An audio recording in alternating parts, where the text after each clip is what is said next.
Et bonsoir!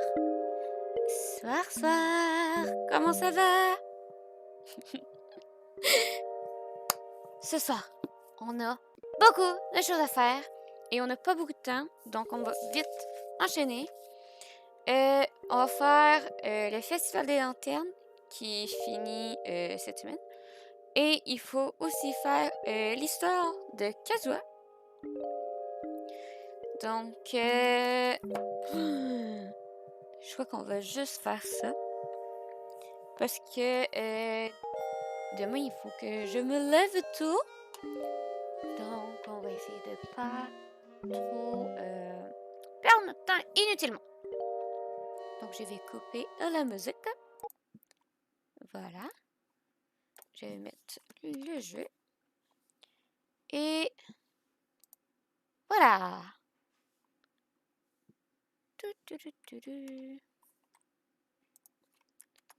Donc, tout devrait être bon.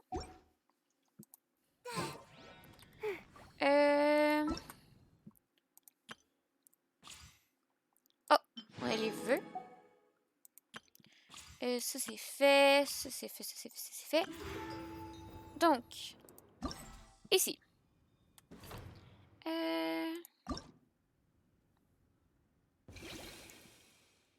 C'est les défis. On va aller aux anecdotes festives. Et on va aller à la quête.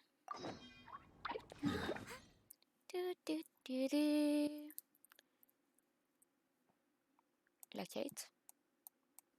S'il te plaît, la quête.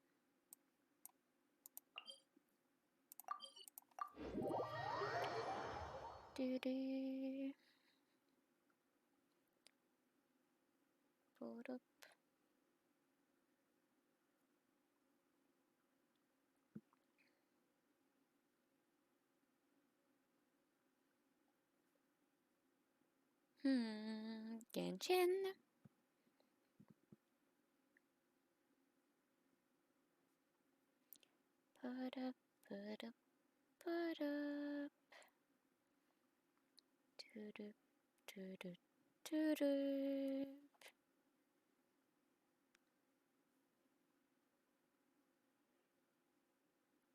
Ah, les Genshin, c'est long.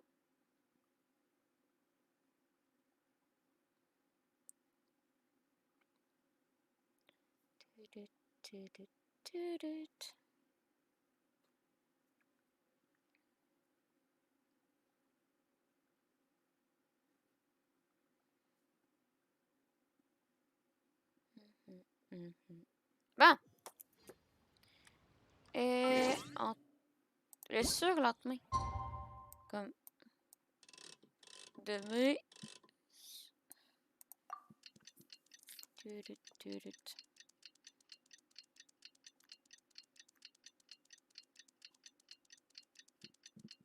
Tic-toc.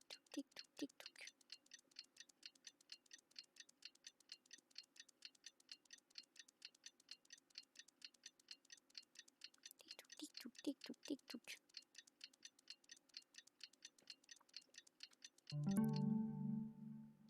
Let's go! Puis là, il nous faut entre 8h et 10h.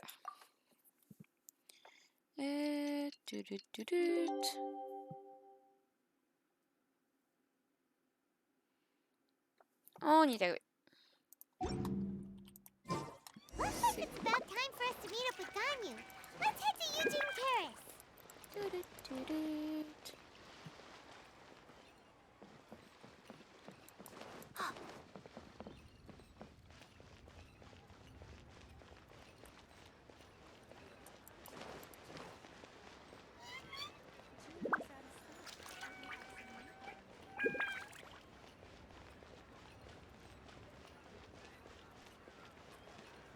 continue.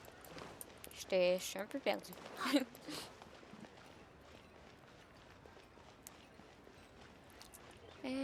Tourou, tourou, tourou.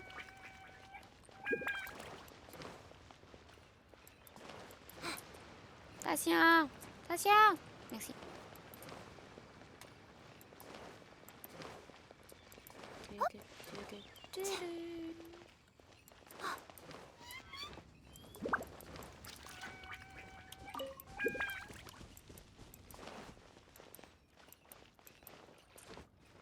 Il faut pas tomber, j'ai plus de vie. Toudoudoudoudou. Gagnon.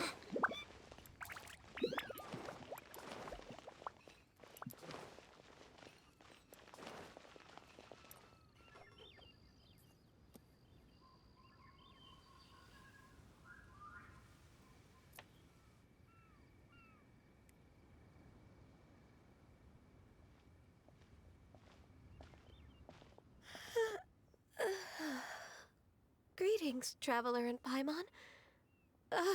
What time is it? Sarsanel, comment va, comment va? Are you okay, Ganyu? You were nodding off there. Didn't you sleep well last night? I'm fine. Don't worry about me. Let's discuss the matter at hand. Since last time, I've been thinking a lot about the story Paimon told me.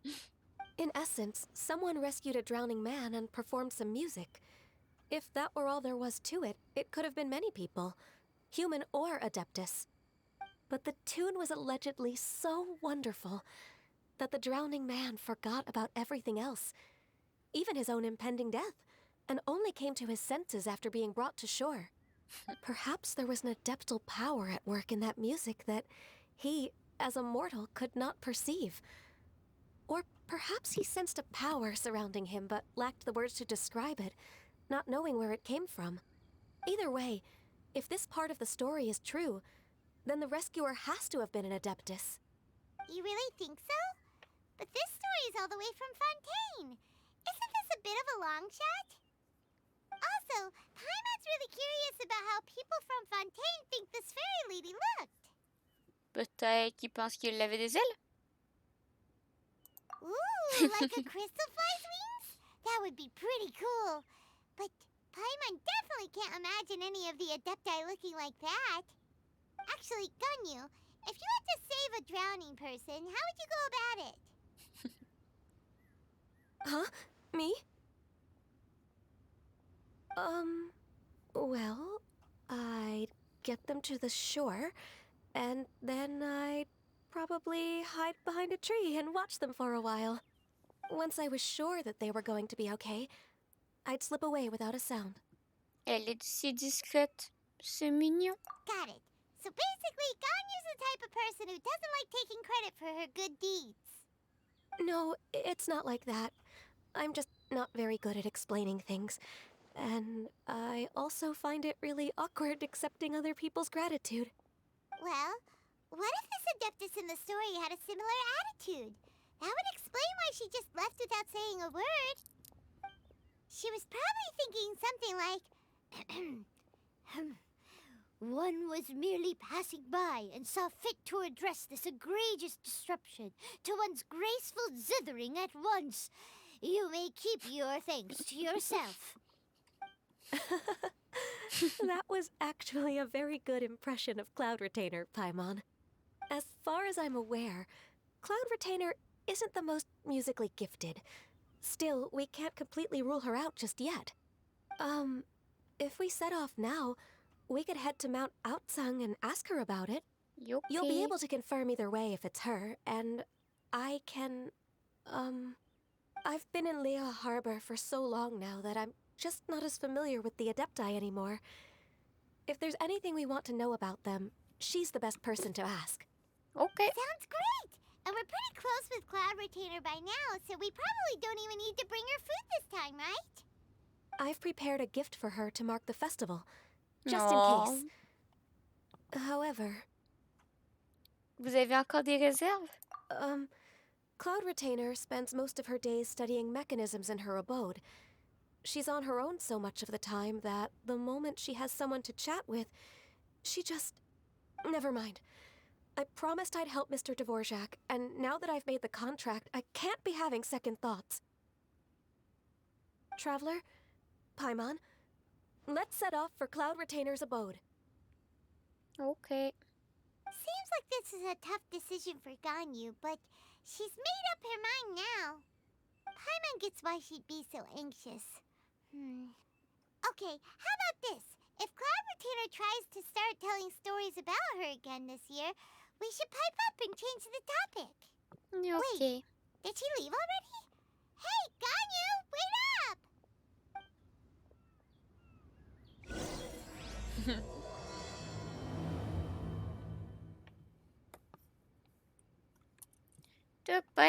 On va aller sur la montagne.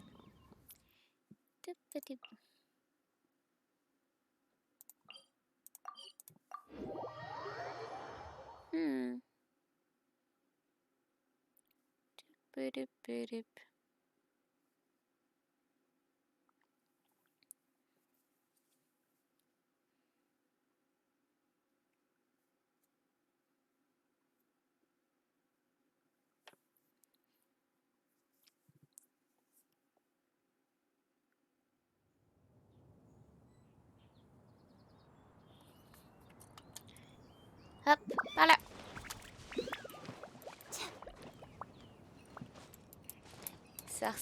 Paul. Comment tu vas?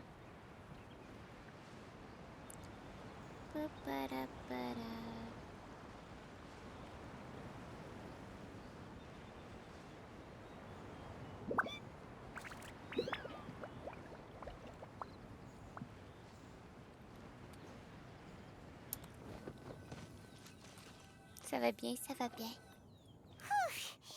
Paimon's so tired from trying to keep up. Don't either of you need to take any breaks? I can't believe it. Cloud Retainer is not here. Huh? Did we miss her? She doesn't like to travel, so in the past, it's always been the other Adepti who come to visit her during the festivals. Peut-être qu'elle est occupée quelque part. Oui, Naël, je sais où il y en a. True. Now that I think about it, Cloud Retainer would be quite capable of taking care of anything on her own. There's no need to worry about her. Since she's not here, I guess the next step is to check all the other Adepti abodes, one by one. Uh-oh. Will it involve a lot more traveling?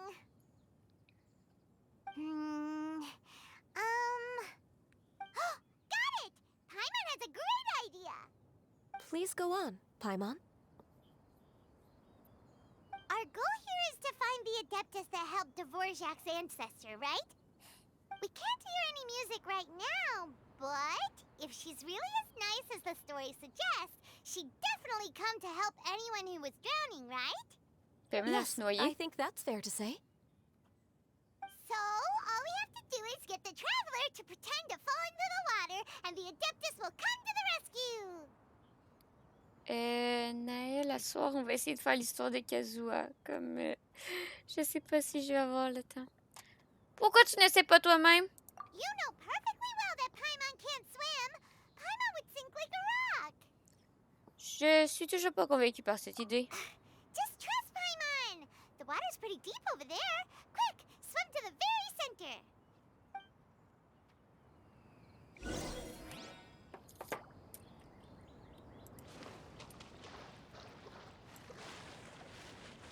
Au secours! Allez!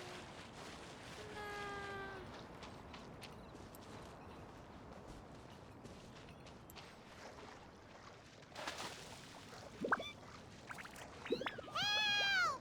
Help! Someone's drowning!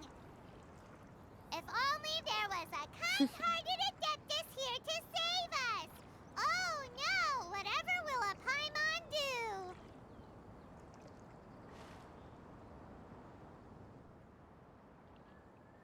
Quelqu'un vous What is ramène au going on? rivage? Bibou! Bibou! How do you feel right now? Shinha! Bibou! Shenhe! And the conqueror of demons. Why don't you say something? Please don't make Paimon explain it. Okay, fine. Paimon will explain. We're looking for an Adeptus who's good at being a lifeguard and playing music. But if the Adepti aren't gonna stay home, then how are we supposed to find them? It wasn't me. Yeah, so this Adeptus is most likely a woman. And I am not an Adeptus, as you both already know, Traveler and Paimon. C'est bien dit. Okay, so this is Paimon's fault. No way Paimon would have suggested this idea if she'd known how awkward this was gonna be. Désolée de vous avoir dérangé. Glad you're okay. Non, bébou! Vous partez comme ça! As far as I know, the one you seek is no Yaksha. And one last thing. Your actions here caused others a great deal of worry. Do not repeat them again in the future. Pardon. Il est parti prendre une As douche, ever, Paul. the conqueror of demons comes and goes, just like the wind. Right. I didn't dare to say a word just now. How's your training going, Shenhe? Have you made any plans for Lantern Rite? We could spend it together in Liyue Harbor if you'd like. Oh, I had planned to spend the festival with Master this year. However... Oh, speaking of Cloud Retainer, when did you see her last? Earlier this morning, she set off for Mount Hu Tao at dawn. I noticed she was using an Adeptus art of some kind to protect a mechanism that looked like a boiler. Maybe it was a gift for Mountain Shaper. I did not inquire. So we just missed her. Please excuse me for a moment. I think I'll leave the gift in her abode. Sure. Thank you. It sounds like Ganyu and Shenhe have gotten a lot closer recently. Yes. During the summer and winter, I continued to train with Master. In the other months of the year, I have been learning to adapt to human life in Liyue Harbor. Ganyu arranged accommodations for me in the city, and also recommended several work positions for me. But when I try to blend in by referring to her as Miss Ganyu or Lady Ganyu, like the others, she says I mustn't address her like that. Oh, pourquoi? Sometimes I'm supposed to copy other people. Sometimes I'm not. It's a little difficult to keep track of everything. Ganyu est gêné quand les gens l'appellent Mademoiselle Ganyu. Oh, is that what it is? Noted. So, you came looking for Master today because you wanted to ask her about the Mystery Adeptus. Oui, c'est Is ça. that right? Yep. Oh, speaking of that, have you ever heard any music while out training in the mountains? Music? What is that? It's, a kind of a happy or relaxing sound. Or, a nerve-wracking sound. Or Oula. even a terrifying one. Okay, I'm done. I also left her a note so that she knows where to find us. We won't miss her again. Yay! That's really helpful. Thanks! We were just talking about this thing called music, and based on Paimon's description, I do believe I hear it every day. Please follow me. Oh, really? Great, let's go!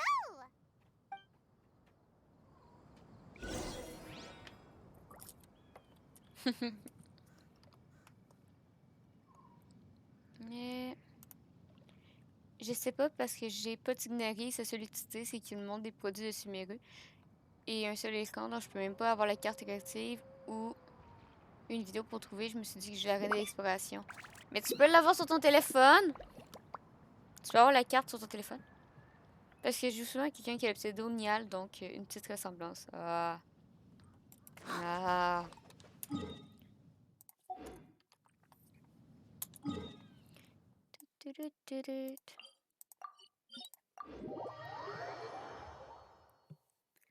Ouais, mais la carte en même temps, Genshin. Voilà quoi. Ouais, je vois.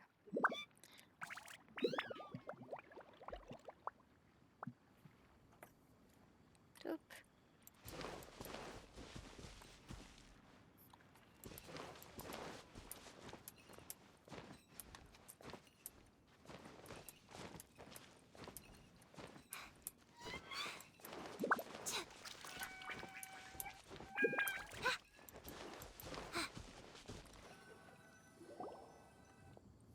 This is the place. I enjoy training here to the sound of music. Grosse musique. Hmm. Hmm. Hmm.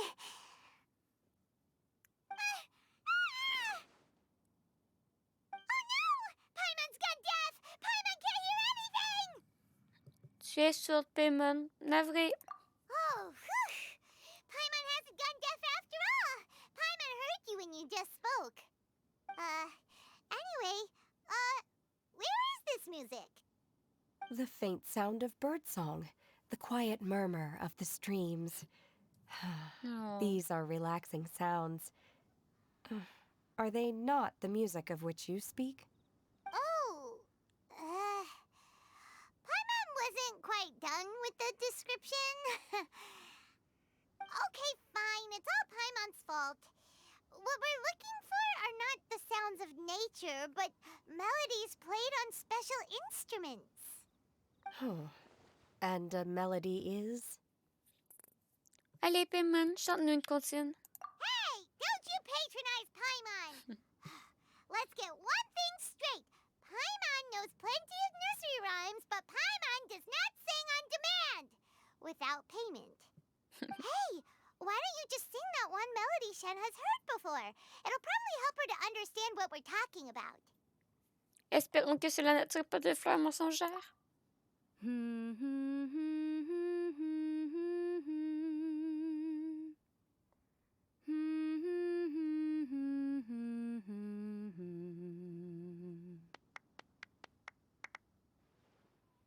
Oh, was that from the opera that Yunjin sang? That was a melody, and melodies can be called music. Bonsoir, Raph. It Comment va, felt comment like va? I was transported back to the past. In my mind's eye, I could see the Zhao lanterns lighting up the night sky again. We're all there, raising our glasses and drinking to our heart's content on the Jade Chamber. As I watched Yunjin's performance, I felt a warm sensation in my heart. And as the drink reached my stomach, Hello. it went from warm to hot. When you hummed that melody just now, feelings from a whole year ago came right back to me, as strong as they were on that day. So that's the power of music. Wow, Shenhe. That was so deep! Music definitely has the power to bring up memories. It's like a time capsule with all the special moments from our lives squished inside. What about you, Ganyu? Are there any melodies that have left a deep impression on you? I don't remember if my parents ever sang any lullabies to me. I know some local folk songs, and a few other things come to mind too. The songs of the sailors down at the docks, the little ditties that the vendors call out in front of their beloved shops, the tunes of folk artists performing on the streets. Tous ces sons ont un lien avec le port de Liu. Yes, that's right. In the past, whenever I heard the sound of those tunes, I always felt that they were worlds apart from me. Nenny and Liu probably view me as a non-human. And they are right, in the sense that I never could connect with humans' artistic expression and their sentiments. So I haven't been able to integrate into their community and be a part of their lives. At least, that's the view I held in the past. Only more recently did I start to realize that the only barriers are ones that I have erected with my imagination. Non. The way those melodies make me feel isn't all that different from other people after all. They're about mundane details of everyday existence.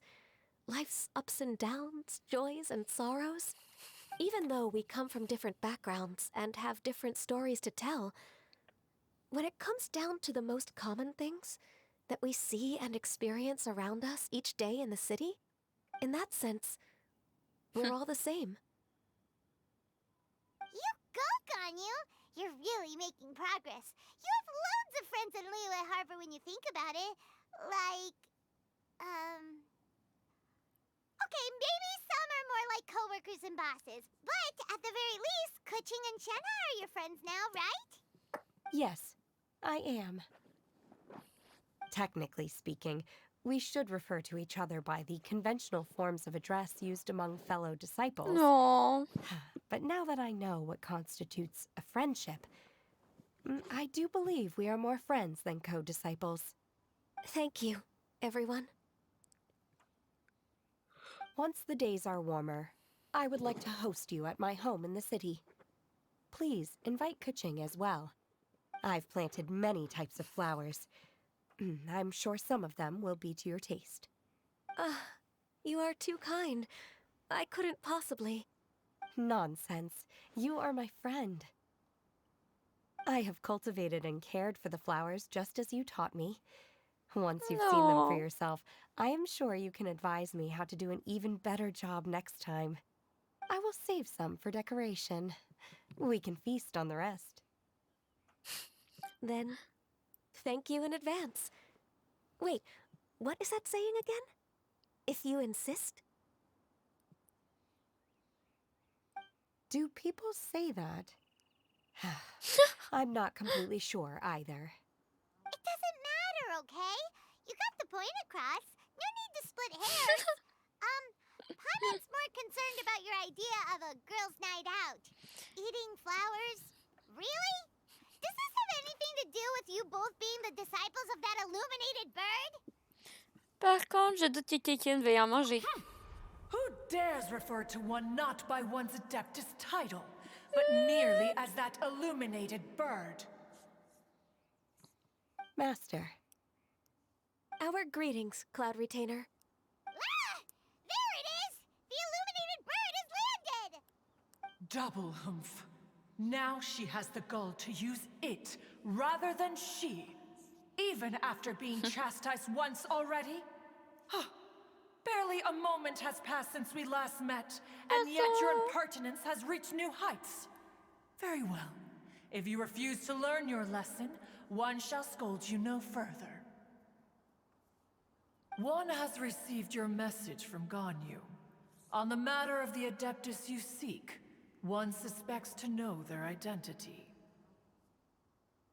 Well, shall one lead the way?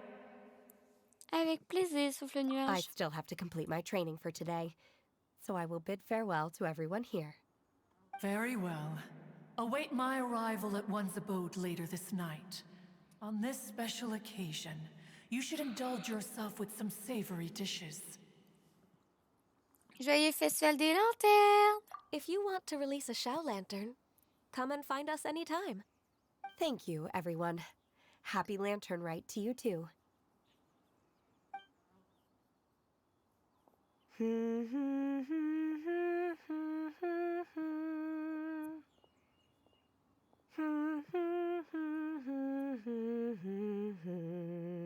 Non.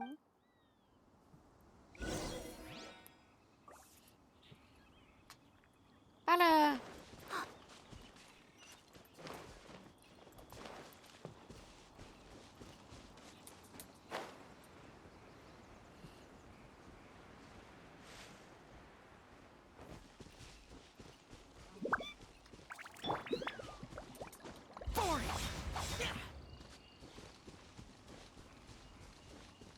Ça va loin.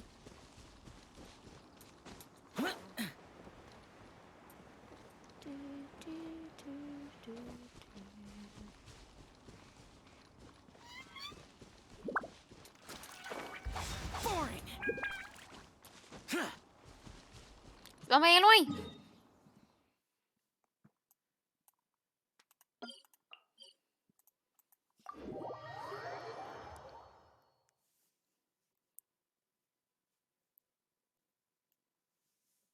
C'est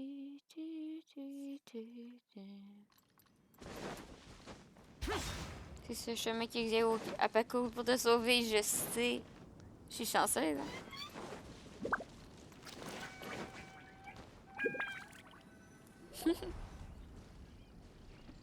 Is this Quaily Plains?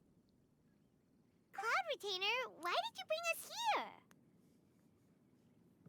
Ganyu is of course familiar with the name Guizhong, but have you ever heard of her? Oh non, c'est Kizong. Oh non.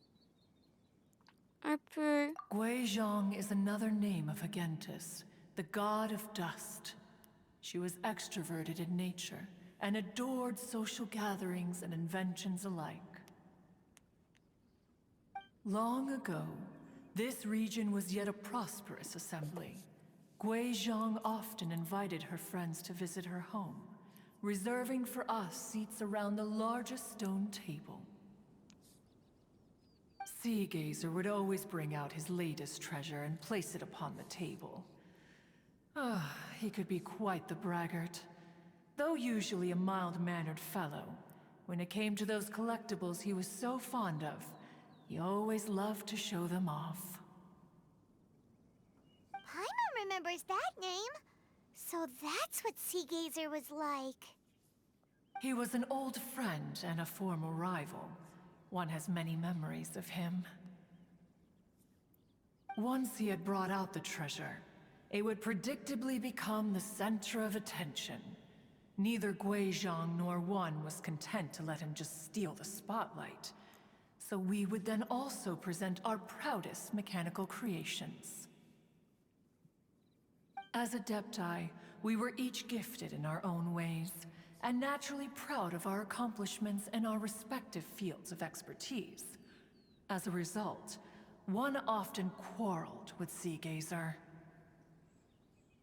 His treasures were not even of his own making. He just used his exploration skills to dig them out of the ground. How, pray tell, could he compare to me, when every single one of One's accomplishments were crafted by one's own hand? Cloud Retainer, you are getting competitive again. One digresses. Regardless, every time an argument occurred, Guizhong would come over to watch us during our mutual lambastics. On some occasions, she would join in, and on others, she'd take one of us by the limb and start uttering the most ridiculous nonsense. What kind of nonsense? No kind of nonsense were we spared. Sometimes she would brazenly opine, why argue between yourselves when neither of you could ever hope to beat me? Other times, she would make unsolicited suggestions, such as, once you two are done arguing, let's go to the foot of the mountain and grill some meat. She always sought to make everyone happy, and one must say, she had quite the gift for it. No matter what nonsense she said, One never felt bothered or offended. It also helped that she never referred to One as that illuminated bird or ladybird. Come on, get over yourself! Anyway, just as our impassioned arguments would reach the apex of acrimony, Marchosius would bring his delectable dishes to the table. Who would dare snub the stove god and his wondrous creations? At the sight of him, we would all immediately drop the argument and prepare the table for a night of feasting and drinking. Back then, One was always bothered by how the cups Rex Lapis brought were always too square for one's taste. Can you see yourselves ever enjoying a drink from a square cup? Ça n'a pas l'air très commode. Precisely. So, as you can see, even one as great as Rex Lapis was not immune to making the occasional blunder. Even One could never find fault with Marchosius's cooking. As we ate, Guizhong would continue to find topics for conversation, filling the table with humor and laughter. Each of those old fossils had their character flaws and points of obstinacy. So why was it that whenever we dined together, we always had a marvelous time? We would drink together from a spot high in the mountains until the moon set and the sun rose, and only then would the banquet finally come to an end. Streetwood Rambler would often remain to admire the flowers with Guizhong before returning to her own abode. The glaze lilies were far more abundant back then. Entire fields of them would appear to the eye as a veritable sea of flowers. Streetward Rambler? That would be Ping. You probably know her as Madame Ping. Flamme sentier. C'est donc bien cute. Wait, this is a lovely story and everything, but didn't we come here to find that Adeptus from Mr. Dvorak's story? Or are you saying that it was Guizhong? Didn't she, already, Alas, long has one avoided this place for precisely that reason. The sights here are a reminder of a time long gone, and evoke much sorrow. No. One should have guessed that you would disrupt one's poignant moment of mourning with your incessant questioning. No matter, one will share the whole story with you now.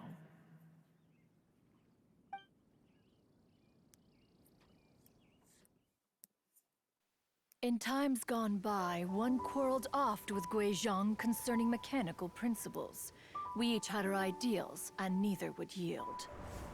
Under the pretext of a social gathering, one invited the impartial Rex Lapis to judge the quality of our creations. But Rex Lapis declared that Guizhong's Obscuro Vulpus mechanism was superior.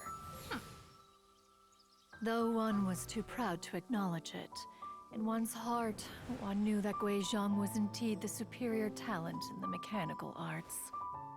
As for the story between Guizhong and Streetward Rambler, that begins with a certain bell. In Guizhong's opinion, while mechanisms were no substitute for human composers, they were yet capable of producing simple but fine melodies. But Streetward Rambler believed music to be an expression of the soul, an emotional enterprise that could never hope to be replicated by machinery. They argued endlessly, until one asked Rex Lapis to intercede. He confiscated the bell and designated it for ceremonial use. Thereafter, one would often find them convening in the mountains, discussing music, mechanics, and all the affairs of the mortal world. But these good times were not to last. War broke out between the gods, and soon engulfed the Guili Plains. Guizhong was overpowered by the enemy, and fell in battle. When Streetwood Rambler and I arrived at the scene at long last, all that remained among the ruins was her lifeless body. After this, at Streetwood Rambler's request, Rex Lapis granted her the cleansing bell for safekeeping. To honor our friend's memory, one made a few finishing touches to her ballistic device. Many lantern rites have passed since then. Many greetings and goodbyes. Upon what do you gaze? The Guili Plains? No. It's everything.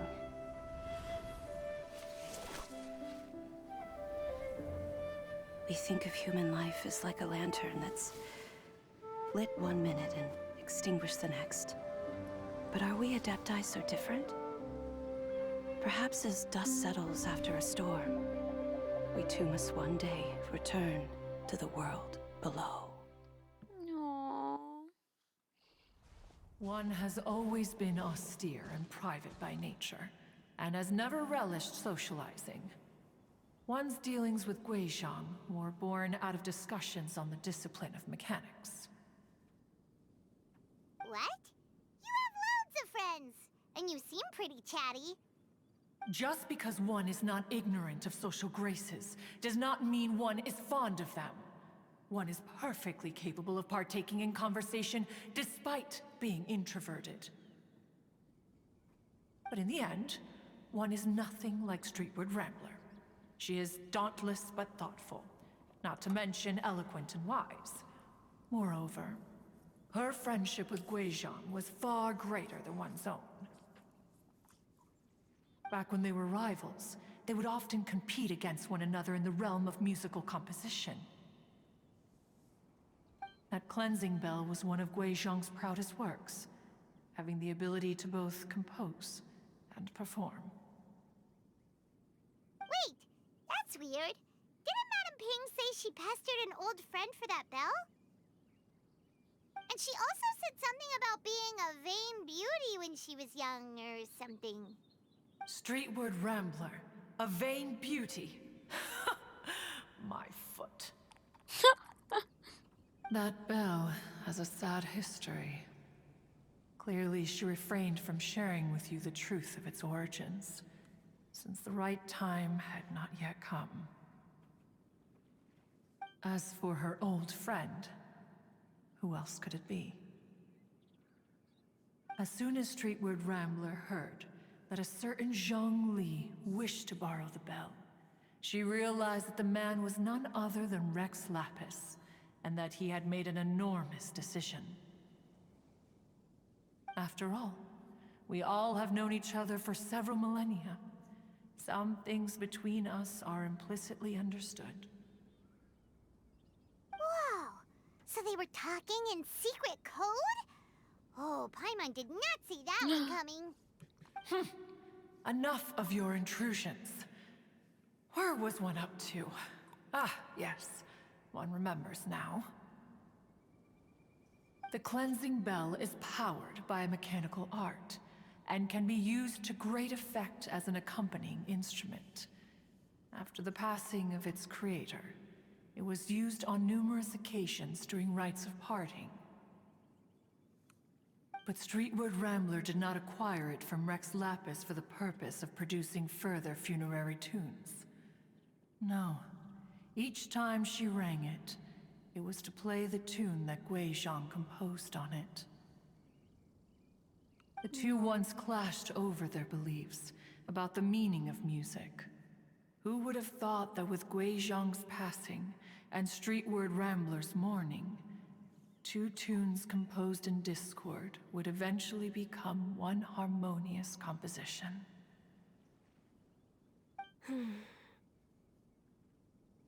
Once upon a time, Streetward Rambler also loved gatherings, liquor, and music. But after Guizhong passed, she preferred her own company. She could often be found sitting alone at a mountain summit, contemplating and reminiscing with her zither. The music would go from mournful to soothing to impassioned. Many years passed before she finally composed a melody to her satisfaction. In celebration, she played the tune to the clouds. Regrettably, one has only ever heard her play that tune once. Which brings one back to the matter you've been investigating. Perhaps it was during that performance that the ancestor of your Fontaine friend fell into the water and was saved by Streetward Rambler. But if she was so happy with the melody, why would she only play it once? One was also greatly perplexed by this. After suppressing one's curiosity for a long while, one finally approached her and asked why she would retire the tune after having spent so long on it. In response, she said, "Though the strings that played that melody survive, the one who inspired it is gone. Tell me, Cloud Retainer, when the one attuned to my soul is no longer here, who else could hope to understand this tune?" Aw, poor Madame Ping. I just remember being taken care of by you when I was young. Once the Archon War came to an end, I stayed behind in Liyue Harbor to honor my contract. Although I met Guizhong a few times, I never knew anything of this particular story. Guizhong was quite the visionary, but tragically passed before her time. Her manuscripts still lie unfinished in the realm of clouds. Blank pages give one cause for contemplation on what might have been. Had you not decided to search for that mystery Adeptus, perhaps these stories, too, would have been lost to the sands of time. As of now, you know the truth. That the Adeptus who rescued the drowning man was none other than Streetwood Rambler. Do you intend to discuss this with her?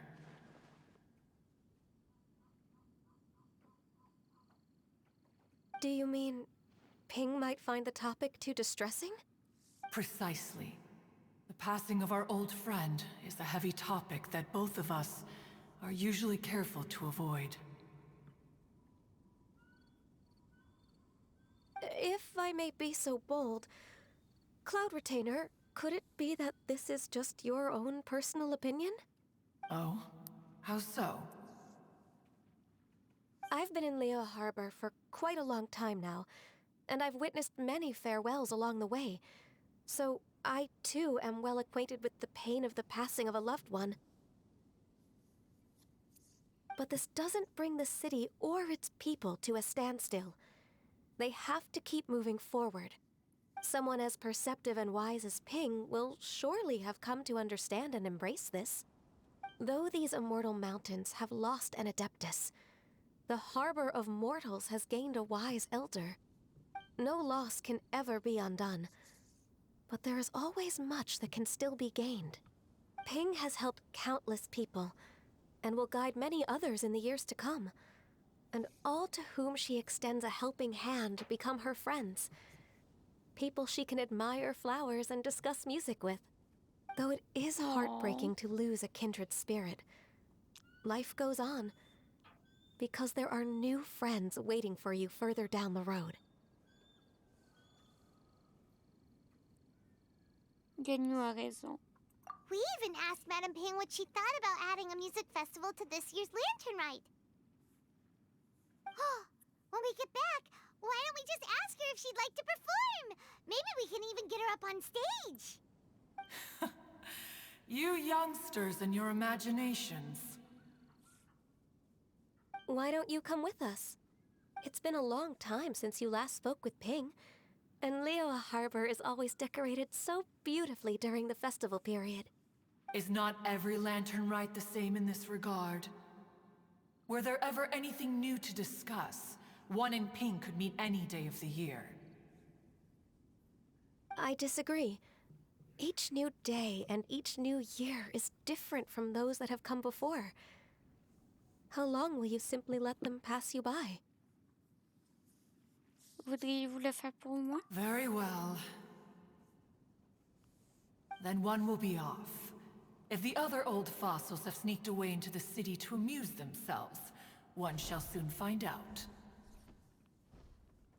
All right. We should be getting back to the harbor as well. We don't want to keep her waiting. Once the Guili Assembly, now the Guili Plains. Say, if we planted flowers there and cared for them carefully enough, do you think that one day we'd be able to recreate the sea of glaze lilies? Allow one to take back one's praise from a moment prior. You are still far too given to flights of fancy, child. What? Cloud Retainer? You were still listening? One observed that you were making no effort to leave, and returned to chasten and hasten you. This time, one is departing in earnest.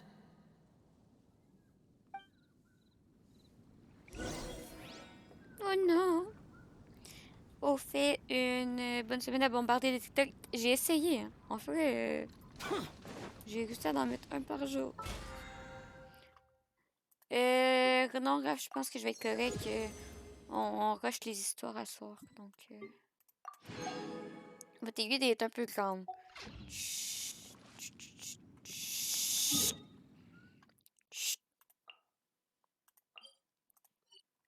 Doo-doo-doo.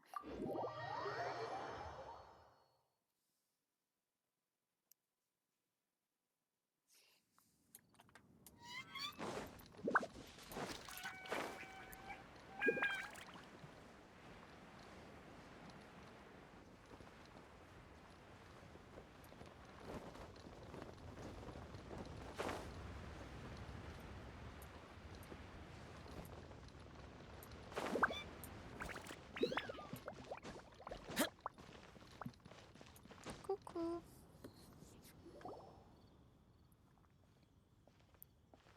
Whoa! Madam Ping? And Cloud Retainer? It appears you made haste after all. One arrived but moments before you.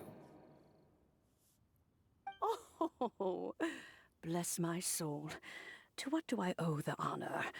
How nice of you all to come and visit me. Miss Illuminated Bird, haven't you said anything yet? Said what, precisely? And why should one be tasked with saying it? 'Cause you're the one who's known Madam Ping the longest. Street word. Or rather, presumably, you would prefer to be addressed as Ping? Oh, Cloud Retainer, you are uncommonly polite today. One,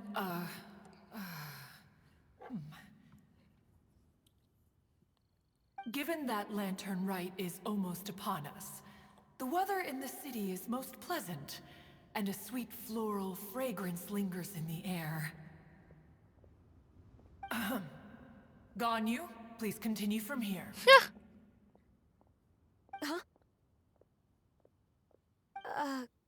All right. So, this all started because we were trying to help Mr. Dvorak find the Adeptus who saved his ancestor's life. Ganyu, racontez l'histoire. Cloud Retainer informed us that the one who played that melody and rescued the drowning man was none other than yourself. Let me think. Yes, I do believe I recall that encounter. What a long time ago that was. I'm surprised that you still remember it. Even more astonishing, perhaps, is the fact that this story has survived this long at all, when mortal lives are so very brief. It appears that she has proven herself right once again. Who's she? We like to call her Guizhong. From the look in Cloud Retainer's eyes, I sense that she has already told you all about her. Albeit reluctantly, one might add. Oh, there is no harm done. After all, Lantern Rite's very purpose is to commemorate the heroes who gave their lives for Liyue. Although Guizhong did not live to see the splendid sights of today, No. she was as much a hero as any other. So, how has she proven herself right again exactly? Once upon a time, she said to me that humans were a weak form of life that she wished to protect with her wisdom. But as she interacted more and more with them, her opinions on them began to change. She marveled at the beautiful complexity of their spirits, the sheer splendor of all they could accomplish through their hard work and intelligence. She told us that to underestimate human potential would be to make a grave mistake.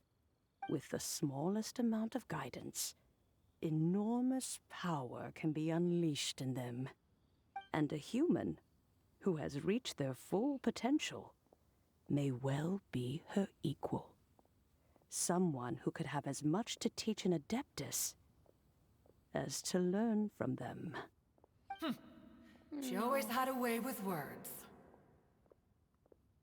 that her mechanical accomplishments were judged superior to one's own was, one suspects, in large part due to her sheer eloquence.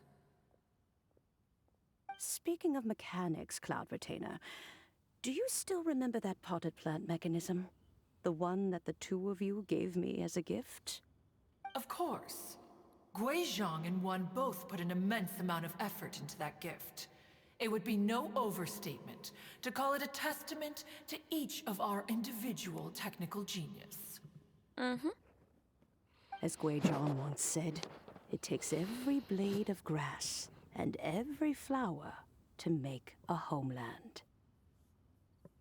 When I see the sight of Liyue Harbor before us today, I am reminded of this. Madame Ping looks very emotional right now.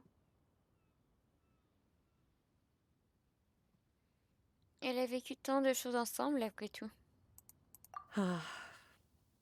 Of all of us, it was Guizhong who was the fondest of these grand and exciting occasions. If she were still with us, I'm quite sure she would still be trying to best Cloud Retainer's finest works at every opportunity.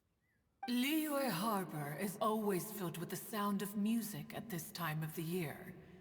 If she were here, one is certain that she would seek you out to discuss and debate the virtues of various melodies. Oh, yeah! Music! We've been dying to ask. What was the melody that you played back then? Oh, also, with you being such a music expert and all, why don't you join the concert as a performer? I can make arrangements right away. Oh, as much as I don't wish to dampen your enthusiasm, it's been a long time since I played this zither. My fingers don't have the dexterity they once did. And whenever I play that tune, it always reminds me of her. I start wondering what she would think of the changes I have made to her melody. There was a period of time whenever I started strumming, it almost felt like she was back again. Sitting right there on the stone stool next to me, chatting away. Skybracer and Seagazer too, looking just like they did in the old days. No matter how much time goes by, the moment that melody starts playing, it transports me right back to that time in my memory. So the past still weighs heavily on your heart? Well, I would be lying to myself if I claimed to have completely moved on. But that is not to say that grief doesn't get easier with time. Despite the sadness, I have found many things that bring me joy in life. It is simply the nature of the world in which we live that, even if one wished to mourn for an eternity, it would be a nigh impossible feat. Just look at this potted plant. Isn't it stunning? It takes an honest and open mind to confront and conquer grief. You have indeed made progress. Be that as it may, I shall leave the lantern rite stage to the youth of today. Well, if you're sure. Granny! Yanfei! Whoa, what's everyone doing here? Did something bad happen? Ah, and now we've spooked Yanfei. No, everyone's just here to give me their regards for the holiday. Oh, that's wonderful, I'm glad. Well, in that case, happy Lantern Rite, everyone. Bon Festival des Lanternes. Happy Lantern Rite. Oh, I just remembered that I have some, work to do at Yuehai Pavilion that I need to discuss with Yanfei. I haven't been able to find a chance until now. I will leave Mr. Dvorak in your capable hands. Cloud Retainer, Ping, we will be off for now. Huh? Does it have to be right now? Which case is this again? Hey, Ganyu! L'intervention la plus courte It du monde. seems Ganyu still has much to learn when it comes to the art of deception. What a pity. she has learned nothing of one's ability to carry a conversation. Since it's been so long, Cloud Retainer, why don't you stay?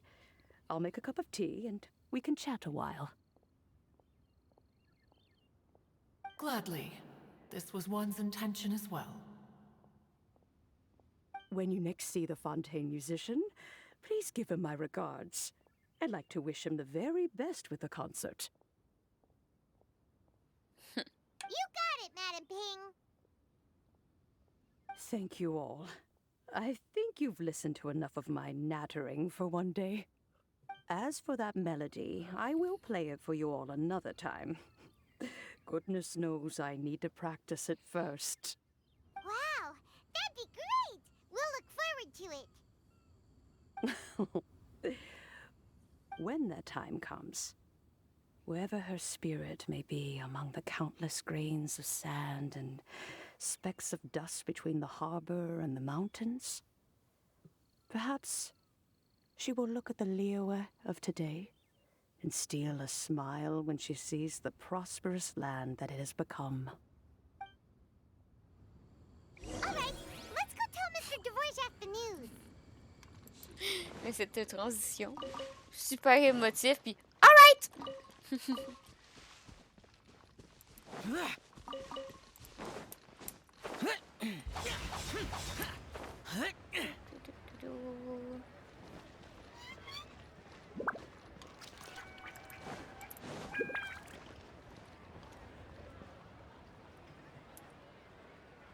I see.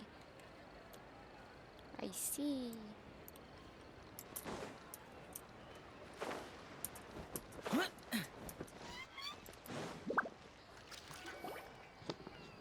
Mr. Dvorak! Ah, and Kuchin's here too! Thanks for helping set all of this up. Welcome back. Did everything go well? Yep. Really, really well. We found the person Mr. Dvorak was looking for. Are you serious? Regardez la vraie histoire de la fille à Kikin et à I Dobba. see. So the melody my ancestor heard was an adeptus remembering her late friend? That certainly explains why it was such a powerful and poignant tune. Huh. That's a really interesting first reaction. Guess that comes with having a musical mind. I have to say, though, it's hard to believe that the fairy from the tale is now an elderly granny. Respecte la vieille dame. Paimon knows exactly what you mean. Normally, adepti don't age at all. But Streetward Rambler, or Madam Ping as we know her, probably only became old because it's what she wanted for herself. Madam Ping possesses vast knowledge and great wisdom. Whatever physical form she may decide to take, her mind and wits are as sharp as they come. Yep, Kuching summed it up perfectly. That's exactly what Paimon was trying to say. I think... yes. I must thank her in person. Wow. That can wait until after the concert, though. For now, I need to devote all my emotional energy to the performance. Merci beaucoup pour le follow.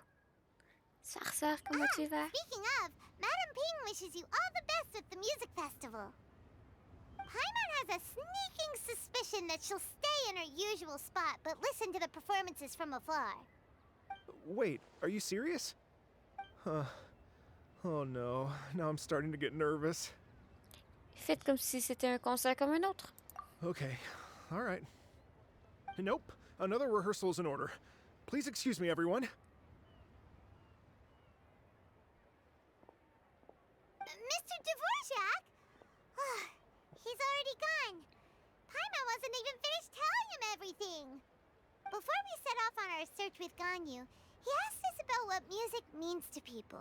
After our recent adventure, Paimon thinks we have a lot more to say about that now. Please, share your insights with me. Well, we found out that music can be used for good, but also for bad. It can make people happy and moved, but it can also be sad and bittersweet. And music is like a kind of memory written in people's hearts. It could put you in touch with feelings from a totally different time and place. C'est à peu près tout, mais c'est un résumé un peu vague. It sounds like you had an eventful trip. Don't worry, I'm sure Ganyu will fill me in on all the details shortly. Wait, does that mean you're gonna carry on working? Mm-hmm. Just a few things to wrap up. All the groundwork is done. As long as everyone enjoys the festival activities, all our efforts are worthwhile. Joyeux Festival des Lanternes! Happy Lantern Rite to you as well. Whew. That should be everything taken care of, right? Oh, no, wait. Paimon feels like she's forgetting something. What was it? Oh, it feels like it was a while ago. Shoot! Latent... Wait, no. Anyway, fancy bamboo shoots! Les pousses de bambou naissantes. Zhang-Li said he wasn't in a hurry, so if we went now, mais there's probably still time, right? disons qu'on a pris Anyway, plus que notre temps. even if we don't make it, it's not our fault. He could have totally picked them by himself. Ugh. Anyway, let's go check with him at Wangsheng Funeral Parlor.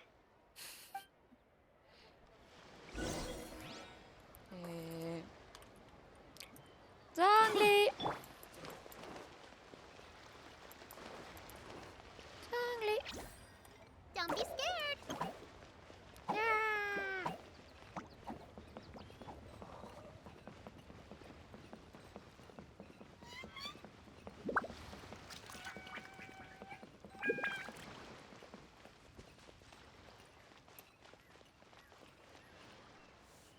Je suis pas partie du bon bord. Je sais pas pourquoi. J'ai lu Funérailles, puis j'ai quand même été au salon de thé. Oh! Oh!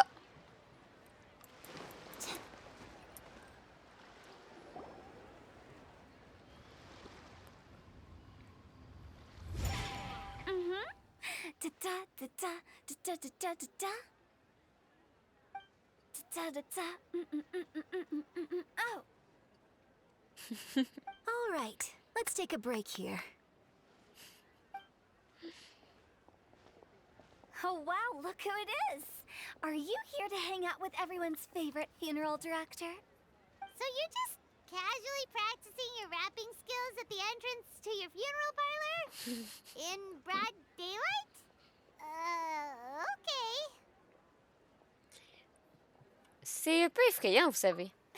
After everything we've been through, you don't see me for a hot minute, and you're back to being scared of your own shadow. We have all this open space, a clear view of the mountains behind and the sea in front. Not to mention we have several invisible audience members enthusiastically cheering us on. It's the perfect spot to rehearse. Invisible audience members? Gotta say, it took me a few days to get used to Director Hu's way of talking. Xinyan was pretty spooked too when she first got here. Just like when she sees a frog, but Oh. a giant frog with sharp teeth. Come on, knock it off. What's wrong? I've never seen someone look so confused before. Well, don't worry, because Director Hu's here to explain it all. There once was a Fontaine musician who went around town on a mission. He came door to door for his iridescence tour, looking for acts to audition. With my words, Xinyan's chorus, and Yunjin as our mentor, we'll take the stage by storm with flames roaring and the whole audience calling for more. Let's go! Ouais! For sure! The whole dance floor will be yelling encore! Encore! Oh, now Paimon's rhyming along. But when you say flames roaring, are you sure this'll be safe? Oh, don't you worry about that. I'm pretty experienced on the stage, and I've already informed the Yuhong of all the pyrotechnics we're planning on using. Huh. Guess we'll just have to trust Xinyan on this one. Avez-vous vu Zhongli, directrice? Oh, Zhongli. He took one of those fancy meal boxes and set off for the mountains. Said he wanted to pay a visit to some old friends. It's a real pity that he couldn't be around for this. As well as being a true connoisseur of traditional art forms, he's able to appreciate Xinyan's performances too. Yeah, that's right. Matter of fact, he was the one who first invited me to perform here. To tell the truth, though, I never thought I'd really find myself rehearsing here one day. Well, now you know. The Wangsheng Funeral Parlor is a great location. All of you are always welcome to come and hang out here, especially if you're in the mood to try something new. I can speak to that. Hu Tao is always full of fun surprises. And jump scares. Actually, Xinyan, I have some lyric ideas for your part. Do you want to go through them together? Oh, sure thing. I'm all ears. Let's go! Traveler in Paimon, I believe Zhongli was heading to Mount Hu Tao, so make sure you're hiking up the right hill. When you see Zhongli, please pass on this message to him. It's up to him whether he wants to support us at the performance tonight, but I expect him to make time for the upcoming banquet we're planning. No excuses. No You excuse. should join us too. It'll be a riot. If there's one thing I've learned from being a funeral director, it's how to throw a party. On va aller chercher Monsieur Zhongli. C'est pas comme si on était là il y a genre 10 minutes. Hein. C'est juste ça de même, mais on était comme clairement là il y a 10 minutes. Là. Et là là là là.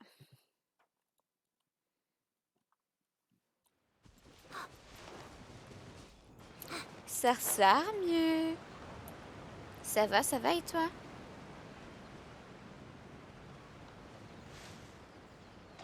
Bon, les deux têtes de mule. Paimon sees them! It's illuminated deer! And illuminated bird Number 2! Bonjour à vous, ça faisait longtemps. Depuis la dernière fois. A familiar face. Have you come from Liyue Harbor? How is the city nowadays? Everything's great! But you know, if you're so curious, you can always go and check it out for yourself. In fact, Mooncarver has been taking many walks on Mount Tianheng in recent times. I believe the sights of the city are quite familiar to him. Zhongli! Here you are! We've brought the bamboo shoots you wanted. Impeccable timing. Donc les salés plus de bambou sont un appareil qui sert à apparemment cuisiner, puis les autres Traditionally, font de bamboo quoi? shoot soup ought to be slow cooked for many hours on low heat. Using Adeptus arts to hasten the process is something of a shortcut. Wait, that mechanism. Is that? Indeed. Cloud Retainer kindly lent me her supreme cuisine machine. Cuisine Just machine. call it a cooking machine? Actually, never mind. She seems to take a lot of pride in her mechanical gizmos, so it's probably best if Paimon doesn't go changing the name willy-nilly. I trust that you found the answers you were seeking during your recent journey? Oui. Excellent. The past should be remembered, but not overly dwelt upon. Our journey should be seen as a means to take on more from the world around us. When the bamboo shoot soup is ready, I must insist that you try some for yourself. Avec plaisir. Oh, Zhongli! Hu Tao told us to tell you something. She said, it's up to him whether he wants to support us at the performance tonight, but I expect him to make time for the upcoming banquet we're planning. No excuses! When she says performance, she must mean the Lanternrite Music Festival. As for the banquet, she didn't tell us anything more about that, but she invited us to come as well.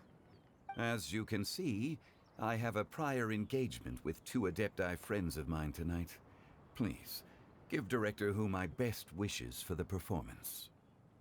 As for the banquet, since the Director insists, far be it from a mere consultant like myself to refuse. Yay! Then we'll see you there? Absolutely. Rex Lapis, the bamboo shoot soup is ready. Thank you. I will examine it right away. The appearance is exquisite, and the aroma rich and intense. The craftsmanship of this machine is commendable indeed. Since you came all this way, you should not leave empty-handed. Please, take some soup. It tastes most exquisite while still warm.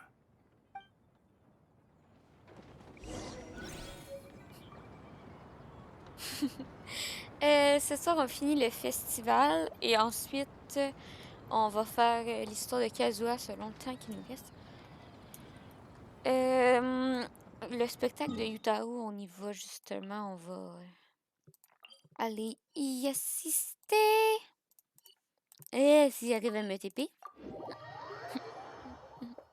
Ouais, c'est un autocuiseur. C'est un gros autocuiseur.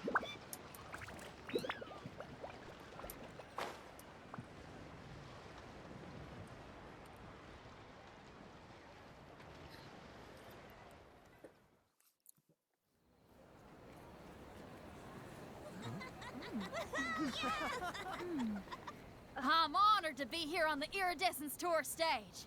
All right, without further ado, I'm Xinyan, this is Hu Tao, and this is a little something called... The Bling Lilies!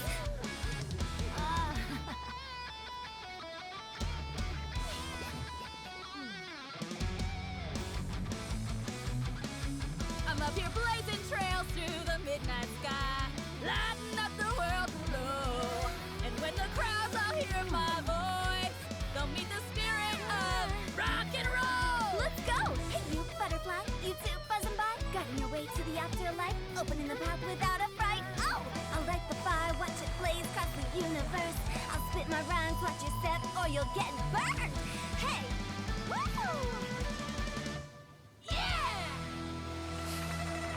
Magnifique. Does anyone have any plans tomorrow? With another year behind us, I think we deserve a celebration of our own. My treat. Interested? The Tianquan footing the bill? I can't miss out on that.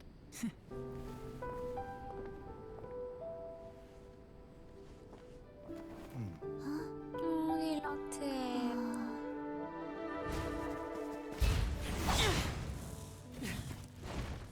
Bébé!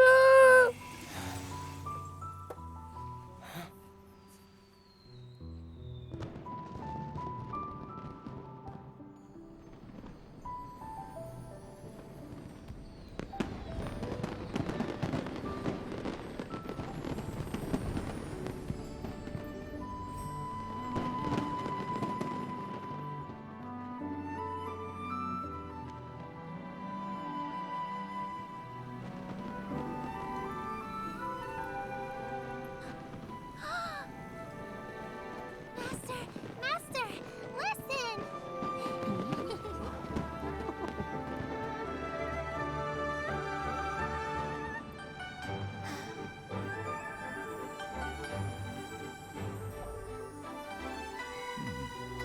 May the year ahead be a blessed one. I believe it shall be.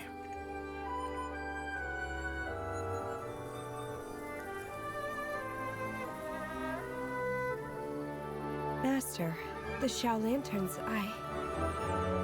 Ha! Elementary. One shall fashion for you a Xiao lantern the likes of which the world has never seen.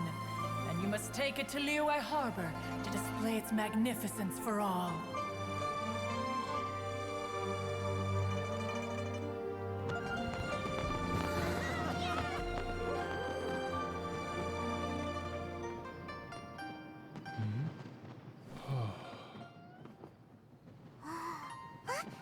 Listen! That must be Madame Ping!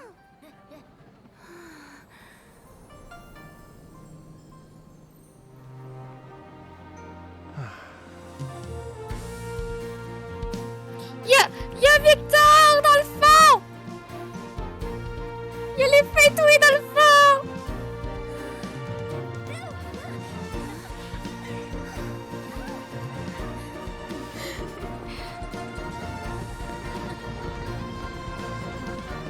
Victor et Sophie.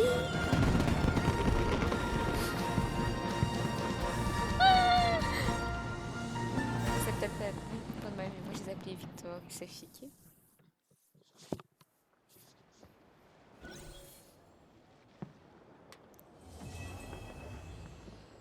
Mais attends, on n'a pas... On n'a pas lâché notre lanterne. Attends, on va lâcher une lanterne.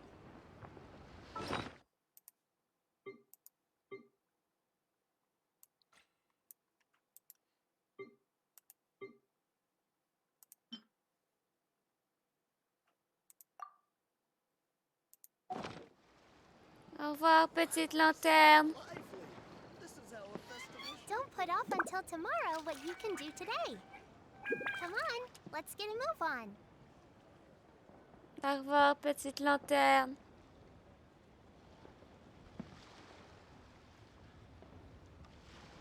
Ils sont derrière le paravent à droite. Droite. Là? Nadia, Sophie, même affaire. Vlad.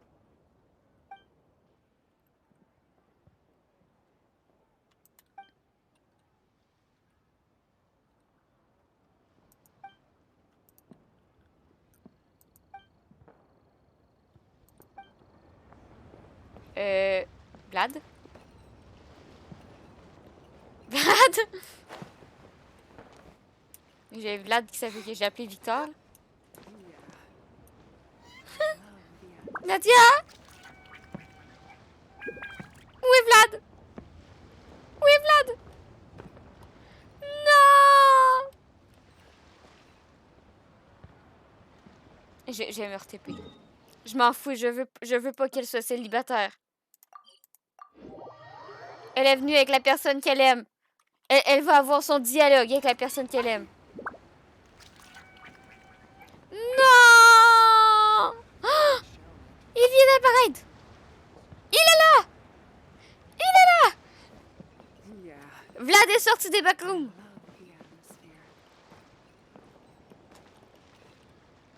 Oui!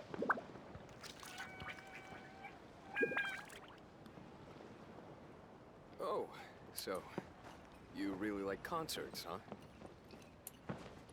Ils ont donné une fois à Vlad.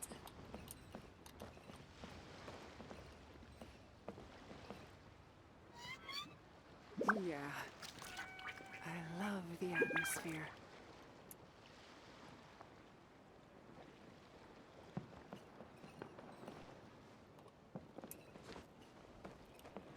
Oh, so you really like concerts, huh?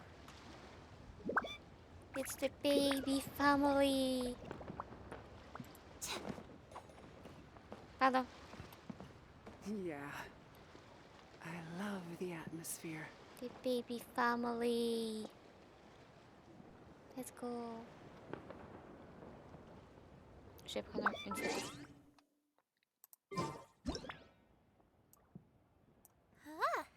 Mais Eugene, faut que pas Eugene.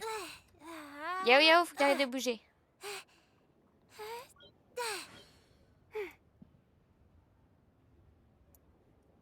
The baby family.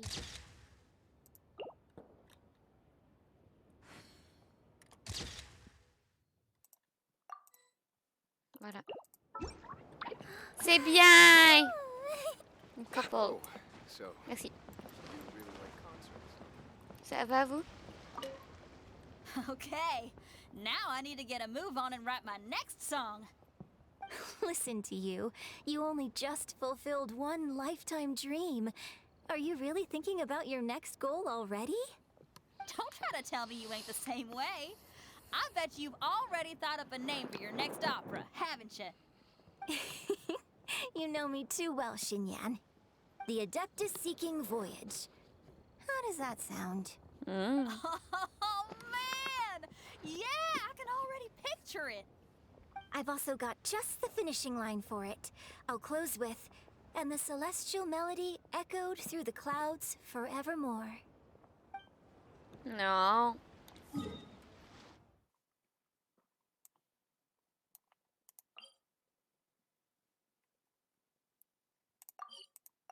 J'étais là, il y a 2 bateaux. Qui est le, qui est le deuxième bateau? Mais c'est le défi. Kazu?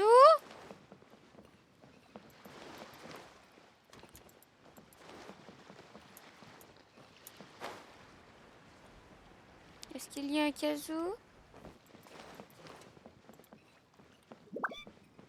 Non. Je suis trop tôt? Je suis peut-être trop tôt.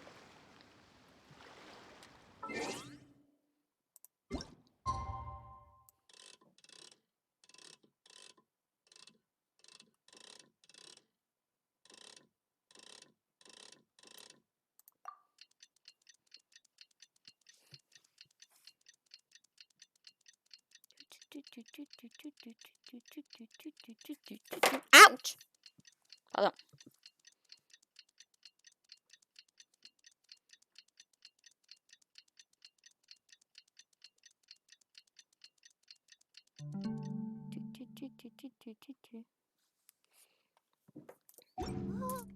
What's happening? Traveler, hurry! It's almost time for us to join Hu Tao for dinner!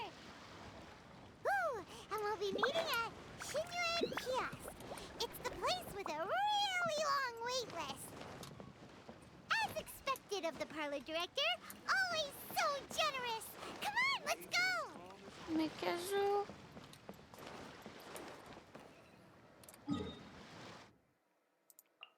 On va aller au banquet.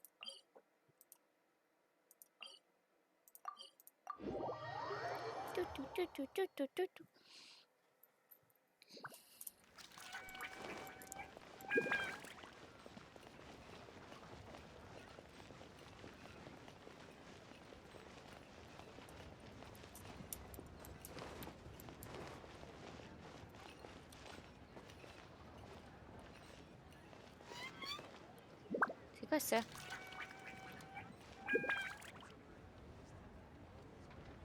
Il y a un reflet bleu bizarre dans la vitre.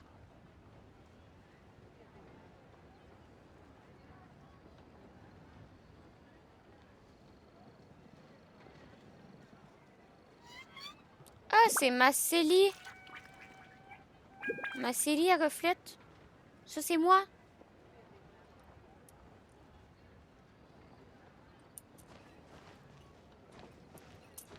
Ah, je suis là. Et dans le bizarre, le reflet.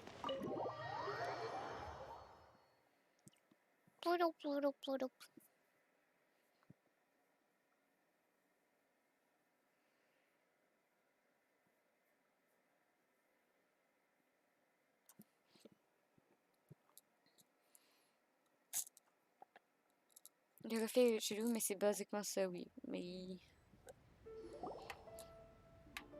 Oh, so that's how it is. Thanks for the suggestions, Mr. Zhongli. I have them all noted down. I've long heard that your knowledge encompasses all things old and new, Mr. Zhongli. But I never knew that you were well versed in the art of cooking, too. It is truly an honor to make your acquaintance. No need for formalities. I too feel humbled to be in the company of such talented young people. There are many things I could learn from you. Oh, you flatter us. If it's possible, may I trouble you to provide a few words of guidance for my practices in exorcism? Exorcism? I can't say I'm an expert in the field, but if you don't mind, we could start by discussing... Whoa, there's so many people here. All we knew was that Hu Tao invited Zhongli over. Paimon never thought we'd be meeting so many old friends. Happy Lantern Ride, everyone! Joyeux Festival des Lanternes! Likewise. Please take a seat.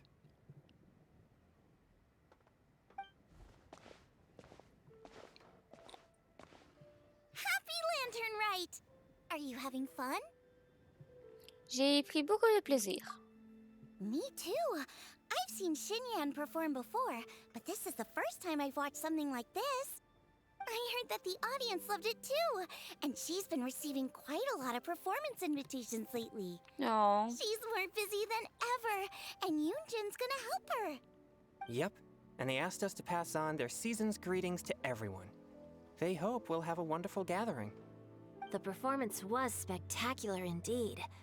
However, it gave Xiangling a huge burst of inspiration, which in turn gave us a bit of a headache. Us? Did Xiangling ask you to try out her dishes too? That, my friend, is beside the point. Watching you eat was enough for me. Come to think of it, I probably shouldn't have burdened Chongyun with eating my share too. Hold on. Xiangling came up with a new recipe? Let Paimon try! See? Someone here knows how to encourage people. Thanks, Paimon. Oh, and I have to thank Mr. Zhongli, too. He gave me lots of useful pointers that really drove it home for me. Oh, so that's what you were talking about before we arrived. Yes. Since we'll be dining together, the topic of our conversation naturally revolved around cooking. Xiangling's ideas are truly unconventional. Her choices in both ingredients and spices are comparable to a melody dancing on the tongue. My suggestions were nothing more than the icing on the cake. Oh, the two of you always deliver. Now I'm getting embarrassed. Anyway, I'll get everyone to have a taste after I've adjusted the recipe based on Mr. Zhongli's advice. That sounds like it might become a little safer to eat. How about I sample the dishes next time? Speaking of eating, Paimon feels like we're missing someone. Oh, Hu Tao was the one who invited us, but she's not here. And where's Guoba? Oh, Guoba volunteered to help Dad at the restaurant. You know, lots of people come over to eat during Lantern Rite. Without Guoba helping out, I probably wouldn't have had the time to accept Hu Tao's invitation. No. As for Hu Tao... The director went to collect a guest. She asked me to stay here and host you for the time being. Seems like it's almost time. Huh? Hu Tao went to fetch someone in person? Oh, that must mean they are super important. Could it be Keqing? Ningguang? Or Captain Beidou? She didn't clarify. And as her subordinate, I couldn't just pry into the details, could I? Hello? Ta-da! We're here! Oh, we're not late to the party, right? Right? Oh, Good thing the Conqueror of Oh, Demons and I are both as swift as the wind. And whoosh, we made it just in time.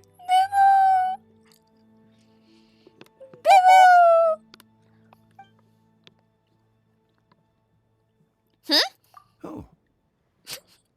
I see. So the important guest is the Conqueror of Demons. I've been looking forward to meeting you. The director didn't mention anything when she invited us. What a pleasant surprise. Gathered here with us tonight are not only young and accomplished individuals, but also the protector of Leo's peace, Adeptus Alatus. To convene here with all of you is indeed a great honor.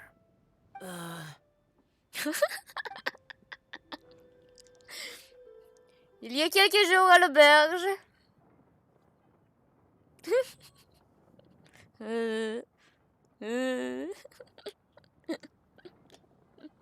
Il croit tellement. Le jeu charge, ça sera pas long.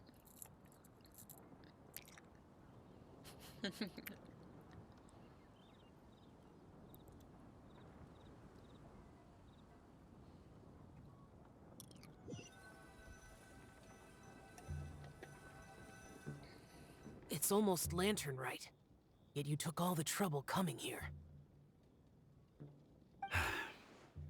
The director has a way of making it difficult to decline. Non, fais juste Rex dire que Lapis, may I ask what troubles you? The director asked me to buy sesame oil in preparation for the celebrations. Huh. Then why would you come all the way to Wangshu Inn? I had a pleasant chat with Chef Yen Chao and received some spices from him.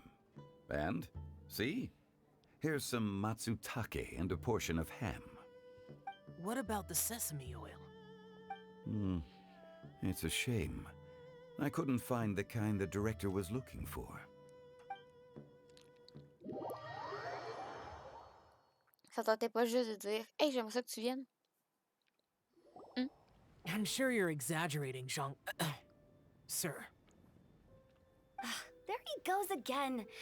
Enough with the pleasantries. Go let our guests take a seat. Everyone here today is well known in their own field and has probably heard about one another to some extent. Some of us are even old acquaintances, so there's no need to be this formal. I heard that the Conqueror of Demons and the Traveler are pretty close, no?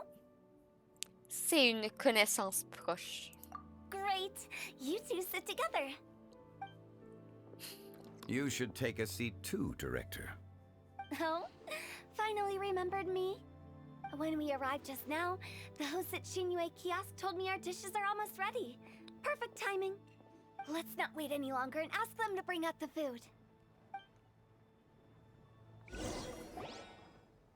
De la nourriture somptueuse arrive à table. Paimon would have never guessed the person Hu Tao went to fetch was Xiao. Oh. Paimon, assis-toi. That's also the first I've heard of the Traveler and Paimon being friends with the Conqueror of Demons. You know Xiao Chu? Knowing is a bit of an overstatement. I've always looked up to him. You might not know this, Paimon, but we exorcists have worked in close collaboration with the Conqueror of Demons for many generations, dispelling evil together, both in the open and from the shadows. Hard to imagine that thanks to Hu Tao, I've finally gotten the chance to meet him. Conqueror of Demons, I'm honored to make your acquaintance. C'est sûr que si tu parles de lui à il alors qu'il est là. It is a great honor indeed to have a chance to meet the legendary Conqueror of Demons. Changyun has brought that name up quite a few times in the past. I remember you mentioning wanting him to understand the importance of exorcists. Ahem. We know each other too. He helped try my dishes during the Masterful Chef's cook-off. I didn't think we'd have the chance to meet again. Happy Lantern Rite. Happy Lantern Rite. No anecdote, however, compares to meeting you in person. I'm Xingqiu, Shangling and Changyun's friend. The pleasure is all mine. Whoa. Everyone's getting all formal and polite all of a sudden. Paimon doesn't know what she should say Paimon soufflette alors qu'elle est censée être assis. Adeptus Xiao, mighty conqueror of demons, please accept Paimon's greetings too. Belated Happy Lantern Rite. Par avance. Qu'est-ce que t'as voulu dire? Paimon tried very hard to look for a fancy word, okay? Don't be too harsh on Paimon. There's no need to be so polite. You're right. This was meant to be a nice little get-together between friends after all. Too much formality kills the atmosphere. I didn't plan this gathering only for everyone to walk on eggshells. Hiya. What's your true intention then? A little get-together between friends, sipping the finest tea and watching lanterns float into the sky, bidding farewell to the past and embracing the present with joy. And that is something our consultant would say. I think it deserves a standing ovation. Indeed. Exceptional acting skills, Director. As for me, I'm just here to have fun and treat everyone to something good. We all worked really hard this year, whether traveling or guiding, cooking, helping with the family business, exorcising evil spirits, or conquering demons. And of course, our consultant, who's been helping out at the parlor every now and then. Everyone has done some pretty amazing things. As the one who brought everyone together, it goes without saying that I'm the one most deserving of praise. Huh? Sounds kind of self-important, but Paimon thinks it's pretty amazing that she managed to talk Xiao into coming. He rarely ever enters Liyue Harbor after all. Moi aussi, je suis curieuse de savoir comment elle s'est pris. It wasn't as complicated as you think. Elle m'a appelé avec mon numéro de téléphone.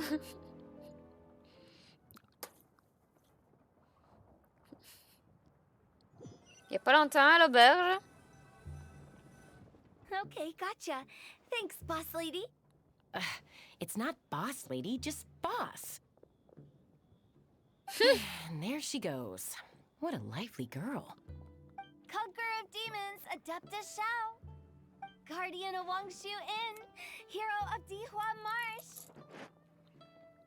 I know you're there.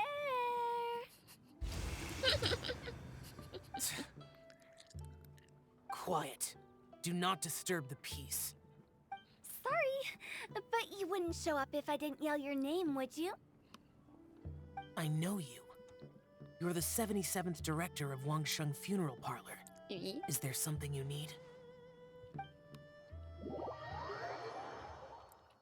Aussi simple que ça.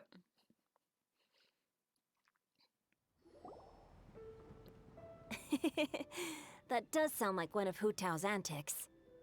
Did the Conqueror of Demons agree to come so that Hu Tao would stop pestering him?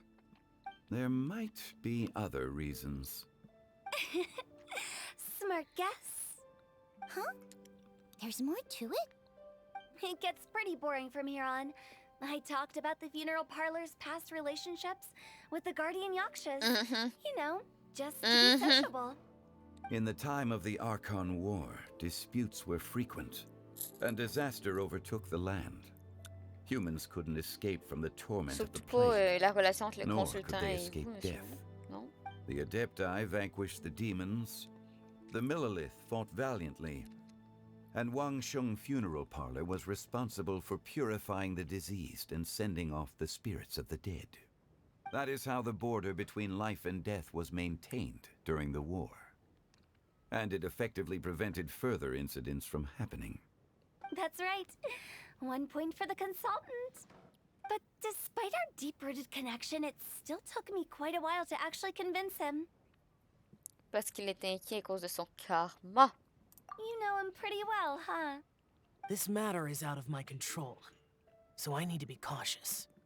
True, but I've kept that in mind too. That's why everyone here today is in one way or another acquainted with elemental power.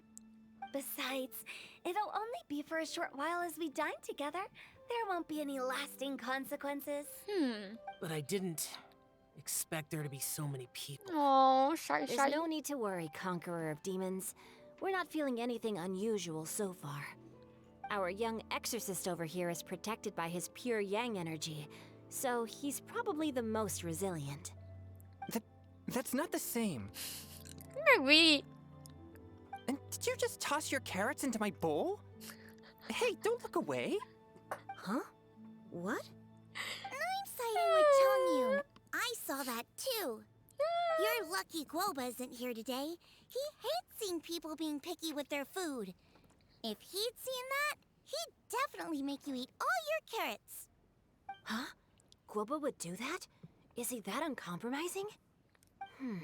But now that I think of it, Xianglin told me that Guoba used to be the stove god. Oh. It sounds like you've heard the rumors.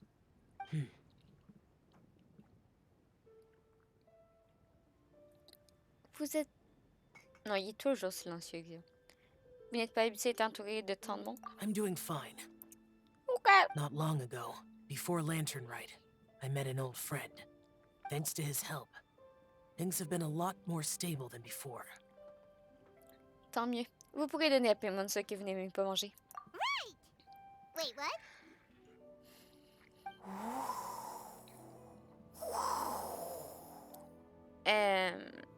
Le vin? Seeds of story, brought by the wind. And cultivated by time. Did Paimon just unconsciously complete that saying? That voice. Could it be? C'est sûr. Est-ce que c'est elle? Pardon, j'ai totalement scrapé le dialogue. If I'm not mistaken, there's someone knocking at the door. Don't just sit there, Zhongli. Go welcome our guest in. Oui, madame. No such need. I'm coming in. C'est pas comme s'il restait une chaise vide.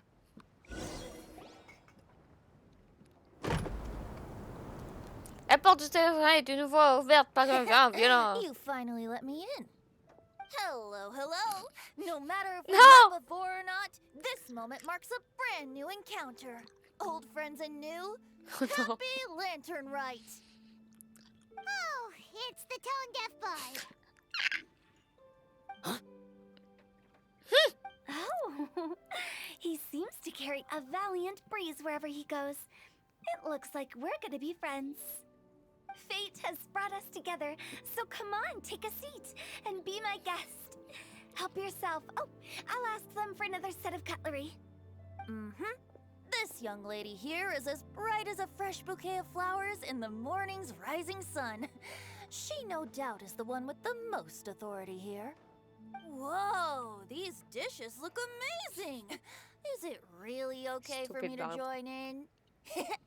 All right, I'm digging in. Huh, it's you. Oh, isn't this Genu? Genu? Hey, mince. Le nom de plume de Xingqiu va être révélé. Yep. Now that I've taken a closer look, you're a fan of Genu's works, aren't you?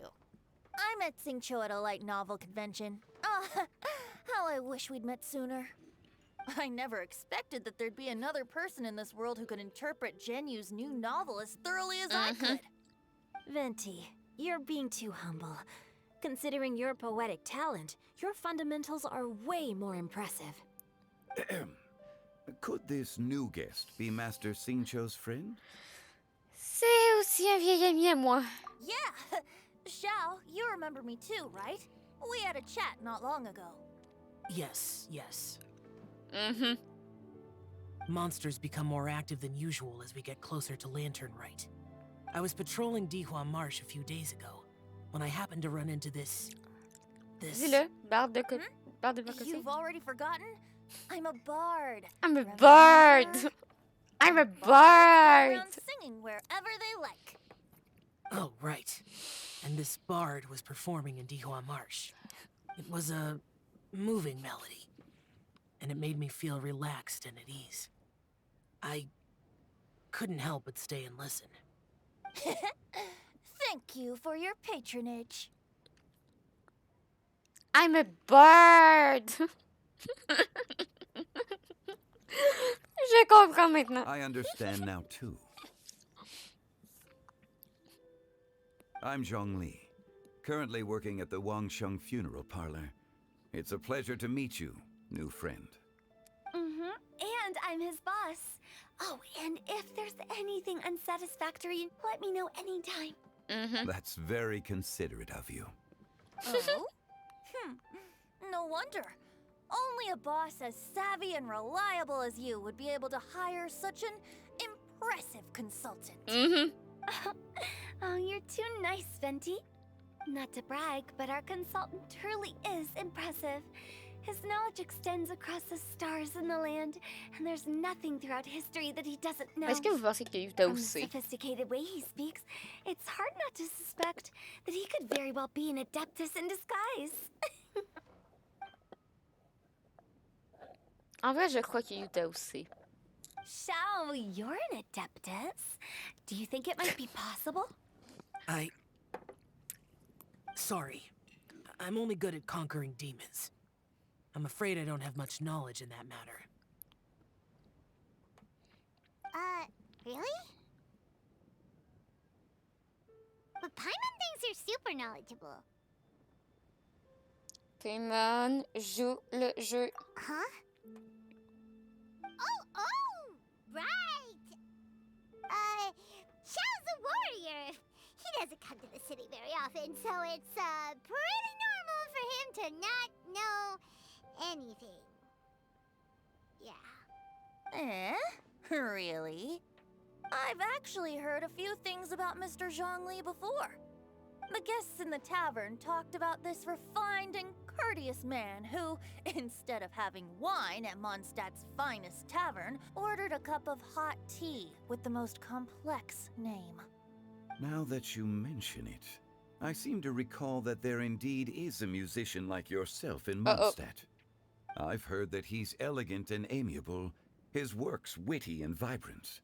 It's no overstatement to regard him as the best bard in Mondstadt. Now you're making me embarrassed. I would say that Mondstadt's poetry is a little run-of-the-mill sometimes. There's one I heard a while back that went, The old house is renewed, welcoming the spring breeze. awakening old memories. The meaning's there, but the word choices are unimaginative, and there's a distinct lack of literary flair. I think so too. The composition needs a little jazzing up. If I were to give it a go, I'd make it an old melon on a vine, a new flower that grows fine. Oh, good one! It feels unique and has a nice ring to it. You have great taste, Venti. I was right about you. Let's shake hands. Of course, of course. Hu Tao, t'es de plus en plus louche. Hey, Xingqiu! Mind lending me a few books when we get back? Pick out some well-written ones. I don't know if it's my own lack of literary knowledge, but I couldn't tell the difference between those two. Oh no! I don't think it's your fault. Chongyun's right. It's not our fault. Fais-moi, écoute bien, ça te servira pour trouver des sous-noms. Oh, you have a point. But speaking of, why is the tone-deaf bard here? Are you here to take part in Lantern Rite too? I heard that Liyue will be hosting a Lantern Rite music festival this year. As a musician myself, how could I possibly resist the temptation to come take a look? Or listen. Getting to know other musical styles is essential to sparking inspiration, don't you think? Tiens, le concert n'était pas prévu à l'avance pourtant. As for the Fontaine friend who hosted the festival, I saw him near Stone Gate the other day. The Iridescence tour has finally been held successfully for once, so I had to congratulate him. Merci, il a dû être reconnaissant envers toi. Don't think anything of it. By the way, I was watching as you entered Xinyue Kiosk, but no one seemed to notice me. Should I say that it's because I'm an expert in hiding, or that a certain someone deliberately ignored the sound of the wind? Whenever Lantern Rite comes around, Liyue Harbor becomes bustling with activity. People are all busy watching the lanterns and strolling around the shops, and they might just go travel somewhere on a whim. It is rather difficult to predict another's whereabouts. The festival is in full swing and proceeding smoothly, and we're all gathered here with friends, new and old. This is no doubt a wonderful occasion worth celebrating. To come together with all of you at the beginning of the year, one can't help but be filled with joy. In a moment like this, I propose we raise a glass together. In my case, tea in lieu of wine. Very well said, Mr. Zhongli. That was exactly what I wanted to say. Now I'm getting a little self-conscious. I didn't cause you too much trouble barging in like that, did I? We usually drink wine during occasions like this over in Mondstadt, but since Mr. Zhongli insists on drinking tea, I'll give a toast with tea too. Everyone, thanks for the treat. You're welcome. As the host of this gathering, I hope everyone enjoys the food and drinks. May this year be better than the last. Considering that everyone may have other matters to attend to later, sticking to tea seems like a good idea. All of a sudden, they started proposing toasts. Should we? Xiao! What's with the urgency? Vous avez assez mangé? Ça vous dit d'aller faire un tour dehors? Sure. Have you two finished eating? It's always nice to have a breath of fresh air after a meal. Helps with digestion. Paimon will come too. Non. Tu as encore faim, n'est-ce pas? Yeah? Ne t'en fais pas, on revient tout de suite. Paimon, laisse-moi dans mon date. Okay then. Don't forget to come back. Paimon, laisse-moi dans mon date. Mon date, mon date, mon date, mon date, mon date, mon date. Let's depart. You go ahead. Oui. Mon date, mon date, mon date, mon date, mon date.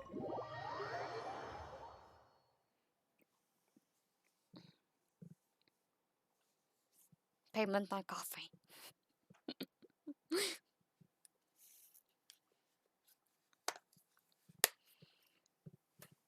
Tu.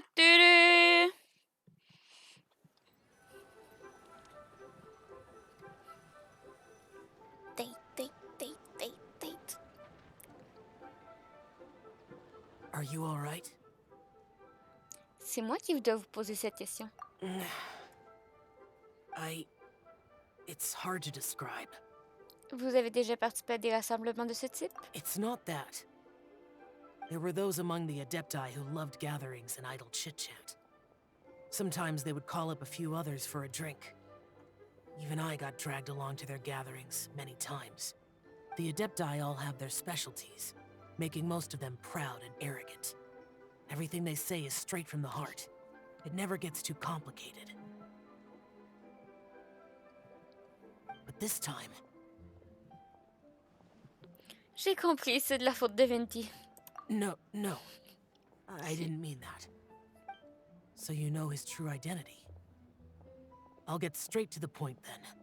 The Animo Archon is a free spirit, and his temperament is as carefree as the music he plays on the flute. It's easy for a god like him to live in harmony with humans, and that's something I might never be able to do. Vous n'avez pas besoin de faire comme eux. That does sound like something you would say. No matter. I know my circumstances. Whenever I think of the ordinary conversations I've had with you, it feels strangely novel. Et ce sentiment d'étrangeté, est-ce quelque chose de positif? Yes. Yay! The parlor director went out of her way with the invitation, so it was difficult to turn her down. I had made mental preparations before agreeing to come. She told me that all the guests today would be acquainted with elemental power, and I knew that you would be I'm here. special! And I didn't expect the other guests to be... Personne ne peut s'y attendre. General Capisis always said that we should live in the present and enjoy every pleasant surprise. Perhaps that's what I should do with what I'm feeling now. But I think he meant designing clothes for those around him. No. The clothes were intricately designed, but inconvenient to wear. Brother Bosacius never tried to hide his distaste in front of him. Rex Lapis did like his designs and even collected quite a few. The outfit he wears now was also designed by General Capisis himself. I never saw him wear this during the war. I didn't expect him to start wearing it later. Oh, here you are. I'm On not est juste dehors. intruding, right? You're not. What is it? Hu Tao saw that everyone's done eating and asked the staff to bring out the desserts. Paimon got so anxious that you weren't back yet that she scarfed down her dessert without the usual slurping and munching. Si elle arrive toujours à manger, c'est qu'il n'y a rien de grave. To be honest, I was kind of worried too. You looked a little restless just now, and I thought you weren't used to the food here and was planning to head back to Wangshu Inn for something Yanxiao made. You're worrying too much. Xiao se défend d'utiliser... Xiao, je vous défends d'utiliser votre cycle du vent l'initiative que sur nous. Why would I? Anyway, let's head back. Please wait. There's another reason why I came looking for you. Oui. Here, take these. I brought them for you. Des bagues de mariage? Tofu? Yup. C'est la même chose. Since the Masterful Chefs competition, you could say that Yanxiao and I are not only competitors, but good friends as well. I visit him at Wangshu Inn sometimes to discuss our cooking. I heard him say that the esteemed guest on the roof loves nothing more than a good plate of almond tofu, so I learned a thing or two about the dish from him. I'll be honest, before Hu Tao invited everyone, she secretly came looking for me, told me about the guests she planned to invite, and asked me for some suggestions on what she should order. So I made a few servings of almond tofu for you guys in advance. Take them as a token of gratitude for your support. When I told Guoba that I was making these for you, he started eagerly running around the kitchen and helping a lot too. Merci, Jiangling. Et merci, Gooba. Thank you for the trouble. There was no need to... I'll take them. Thank you. And Guoba, too. You're welcome. Oh, the almond tofu I made probably tastes and feels a little different from the type Yanxiao cooks. Please let me know if there's any improvements I should make. Oh. Okay. That's all. Alrighty, we should head back now. We can't keep Paimon waiting.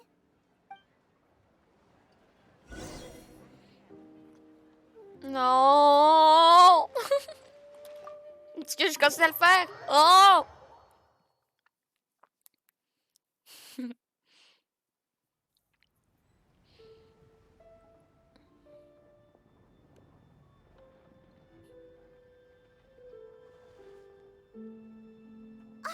You're finally done whispering secrets to each other? So much for promising Paimon you'll be back soon. On a fait vite. C'est toi qui as pas la notion du temps. How could you say that to Paimon? In that case, besides having no sense of time, Paimon will let you know what having no sense of fullness looks like. Your dessert is all Paimon's. Sorry to keep everyone waiting. No worries, we're all just chatting here. There's no serious business to take care of. Whether we're chatting outside or inside, it's all the same.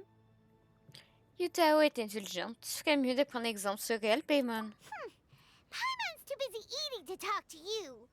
But even though we're all well acquainted by now, I think this festive gathering deserves something ceremonious.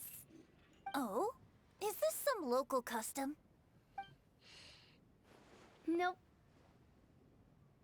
Nope. This is something I made up so that good luck will be on our side, that's all. No. Spontaneity is the best choice to make here. Let's use this incense burner on the table. It's been lit for so long now that the incense is running out. I'll leave refilling and lighting the incense to the most distinguished guest among us all. Lighting the incense will signify continuous growth and prosperity in all our endeavors in the new year. I see. Perfect symbolism, as expected of Hu Tao. And speaking of the most distinguished guest here today, I'm sure we all agree that it's Mr. Zhongli. I'm not very familiar with the details of his past deeds, but chatting with him has been a real eye-opener, even for a bard who has traveled all across the world. If knowledge were a form of power, one could even say that you're a wielder of unlimited strength. But when it comes to having a way with words, the notable bard is certainly one cut above the rest. I just happen to have a good memory. Son passif agressif à It soir. is such an unexceptional skill, yet you made it sound like an unparalleled talent. I am truly impressed. Since we all get to nominate someone...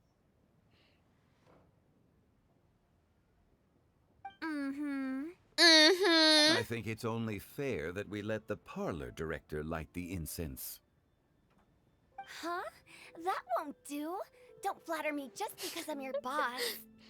We are looking for the most distinguished guest here. As the host, I shouldn't be involved in this discussion at all. Now that we've enjoyed this table full of delicacies, how about we let our one and only chef here do the honors? Is this really the way this works? I didn't cook any of these dishes. It's not a big deal. Just look at her.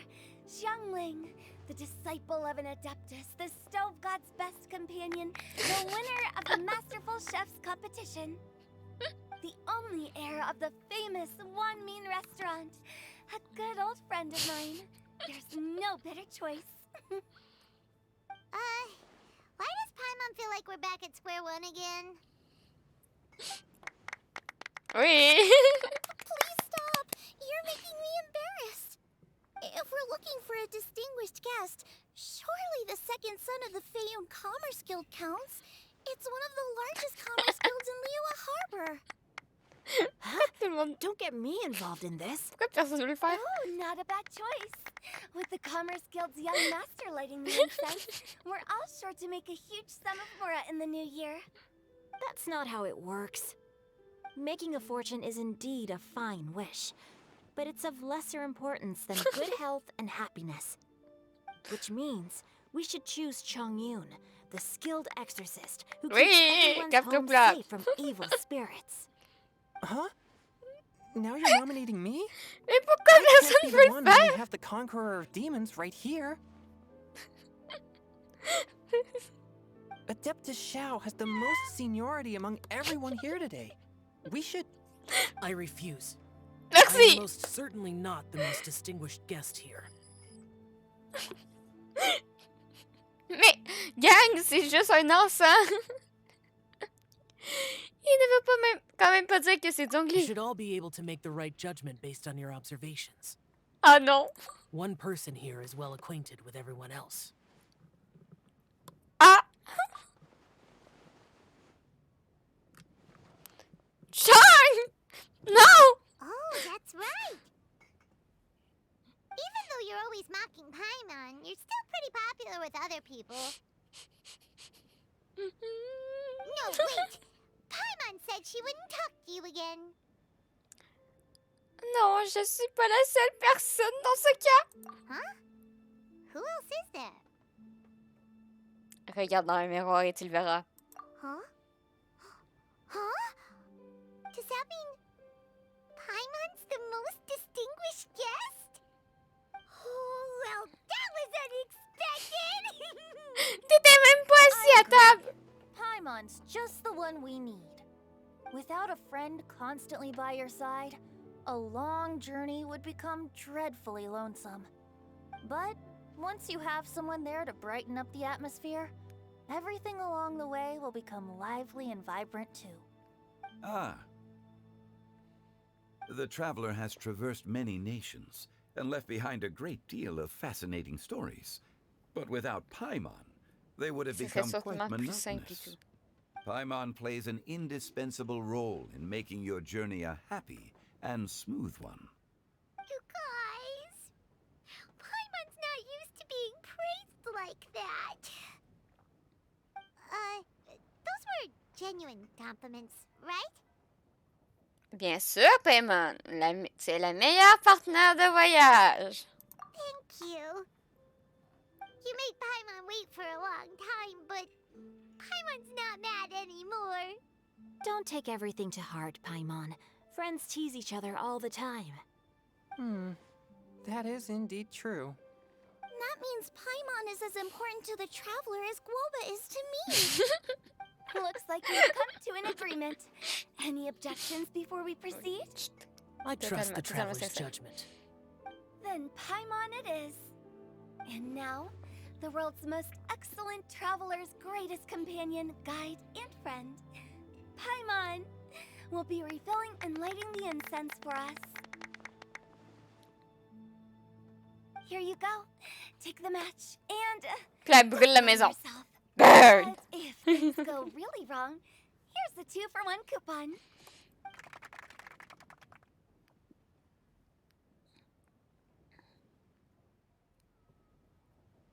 Achète tes conduites par l'air.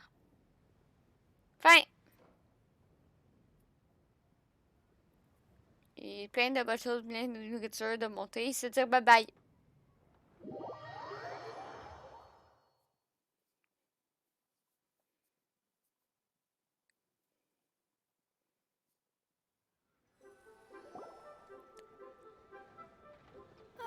It's getting late.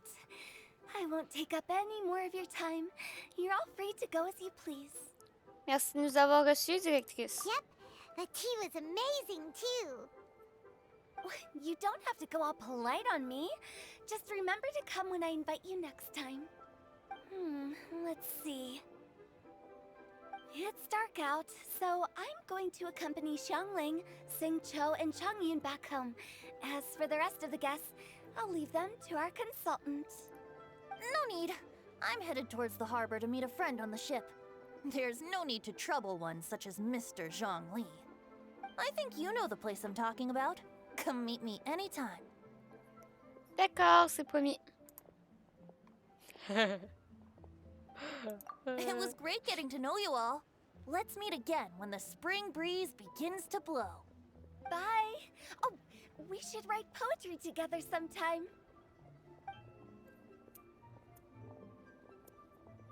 We'll catch you all later then. Catch you later, alligator. Don't forget to return to the parlor later. There's something I need you to do. Understood. See you later. Au revoir, tout le monde. Well then, Rex Lapis. just Zhongli will do. I live as a mortal in Liu Harbor now.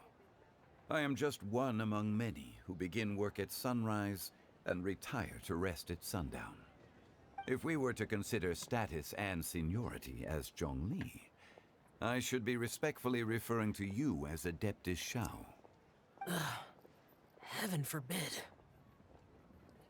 Adeptus Shao. Not you too. I meant what I said. I heard that during the Lantern Rite Music Festival, you conferred with Streetward Rambler and Cloud Retainer. I take it as you've gained a lot more knowledge about the past? The same truth will sound different coming from different people. As more bear witness to a story, feelings and interpretations expand in variety too. I once had a pleasant chat about the past and present with a Sumeru scholar named Soraya, and learned a few things about her research topic. From the evidence she found and the conclusion she made, her area of research is already very close to the truth. But there are multiple sides to humans and gods alike. In the legends recorded by humans, some gods were depicted as arrogant and condescending, while others were kind and capable. But whether to me, Streetward Rambler, Cloud Retainer, or younger adepti such as Shao and Ganyu, those adepti and gods that may seem extraordinary to humans are something more akin to close companions. This was as true back then as it is right now. Just how Shao may seem unapproachable to most, but the Traveler has proved otherwise. So there's no need to dwell too much on certain things. Zhongli, what you're saying is... It looks like you understood what I meant. Ah. The director asked me to accompany you on your return, but I don't think you'll need my protection. I'll be taking a walk around and admiring the night scenery. After that, it'll be time for me to go back and meet up with the director. Goodbye for now. Goodbye. Bye, Zhongli. Everyone's gone now.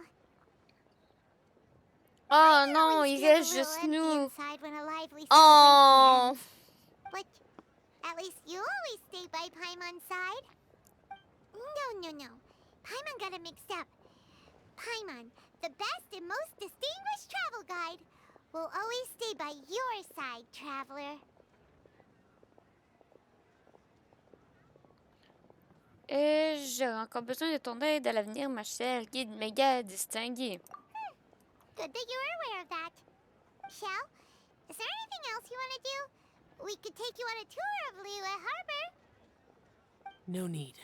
Oh. I've stayed here for much longer than I had expected. The city lights are a fine sight. But it's time for me to leave. The events of today occurred so abruptly. I appreciate your kindness.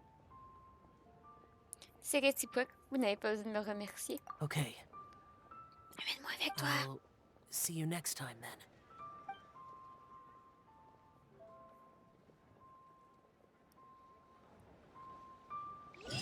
Il ne m'a pas amené avec lui. Je suis déçue. Et j'ai pas fait la bonne touche. Désolée.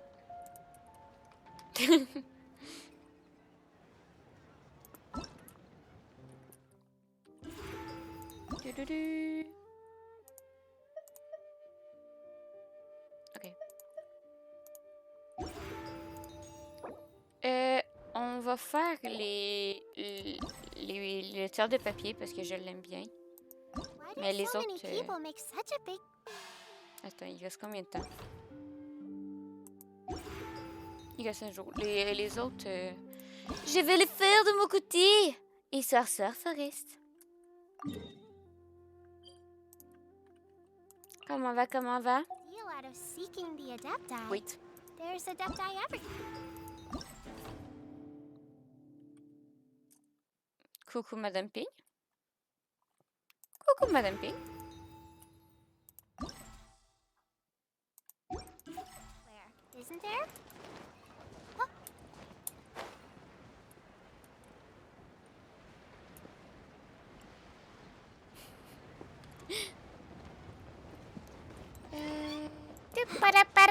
Coucou.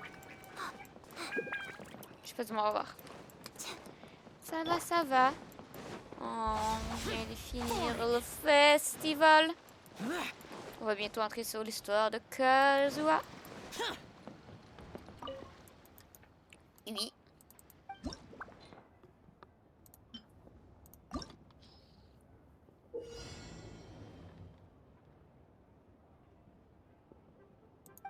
Ok, il peut sauter, mais il peut pas sauter dans le vide.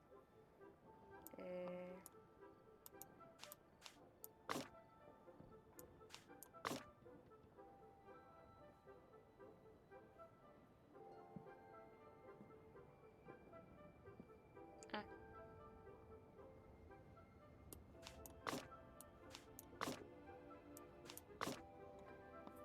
Comme ça.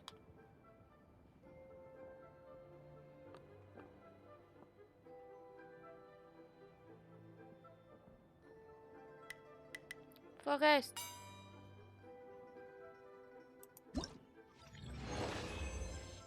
Bref, comme le feu de paille fut le temps des retrouvailles.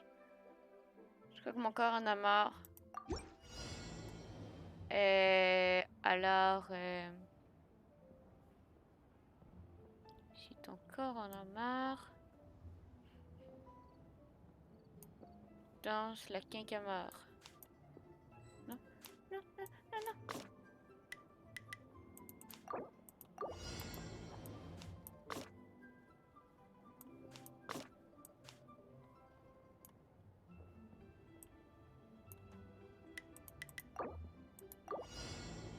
Ma tête.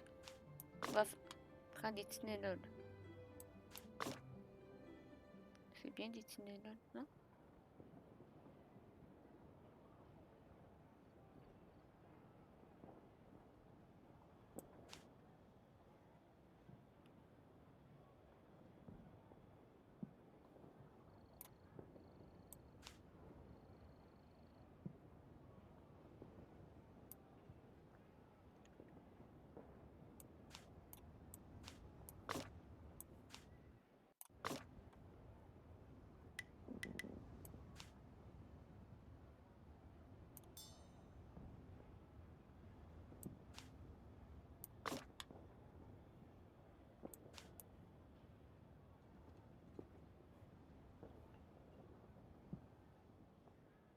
Je pense que je suis triste, mais bien saoulée et énervée. Non, je veux pas le conseiller.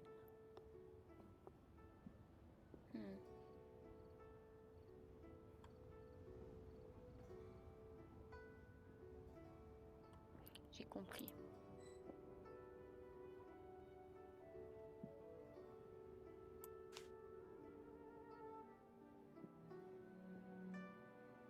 J'ai pas compris.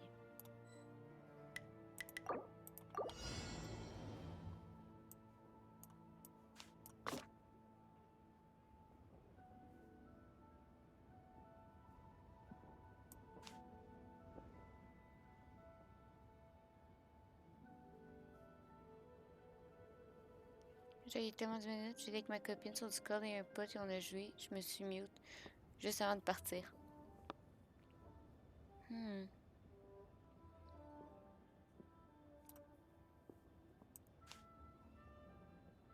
Et tu dirais que c'est parce que t'es dans une mauvaise phase ou...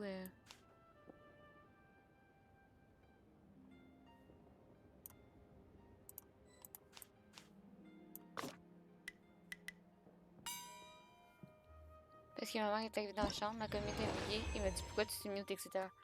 Si ta copine s'énerve, laisse-la s'énerver, hein. C'est pas parce que t'as fait quelque chose que... La solitude dans le cœur de Yébin grandit, alors comment pourrais-je retrouver là où l'adepte vit? J'ai rien fait. Si elle se fâche, là... Eh, tu l'as dit, t'as rien fait. Comme assez fâché tout seul, laisse-la se fâcher tout seul.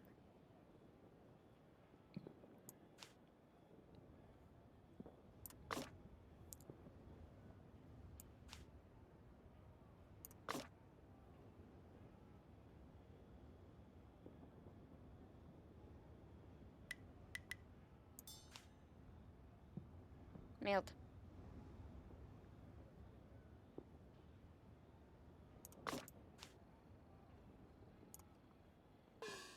Ok, faut pas que je prenne ça.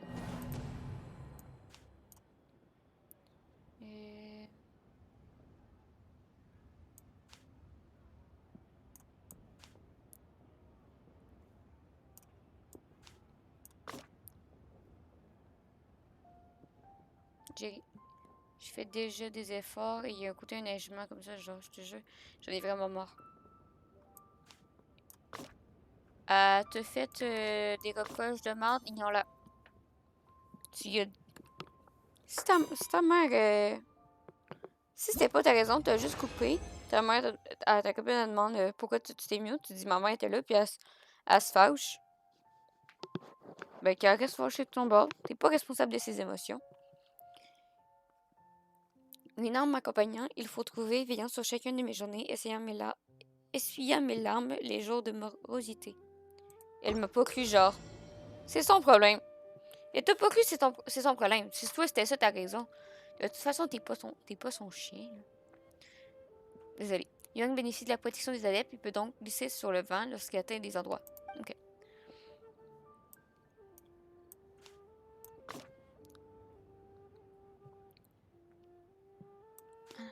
Oups.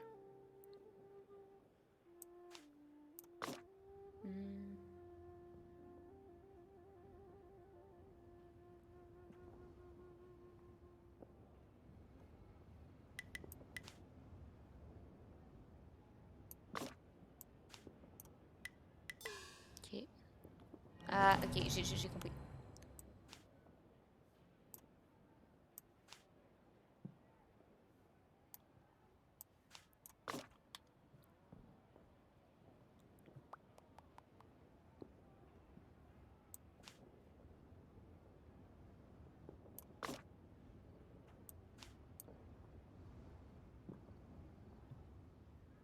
Dernièrement, toutes les semaines, il y a un truc.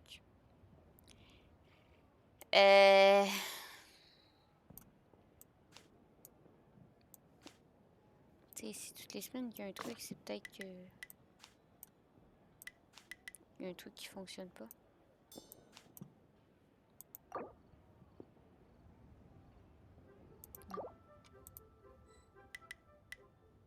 Tu sais, je dis pas ça pour être méchante, c'est juste... potentiellement la réalité. C'est très con ce que je vais faire, là, mais...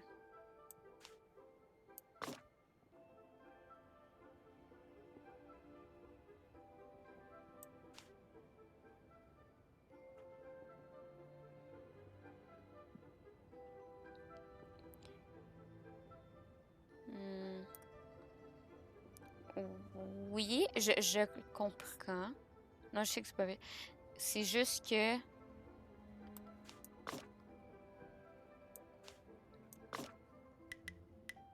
Si ton bonheur dépend d'une personne...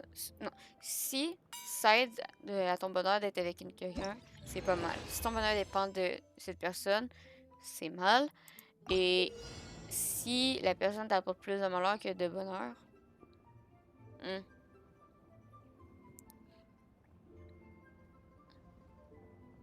Ok.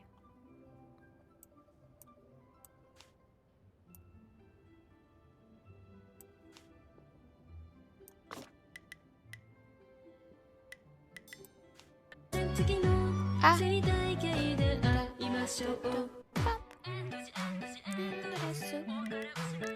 Forest.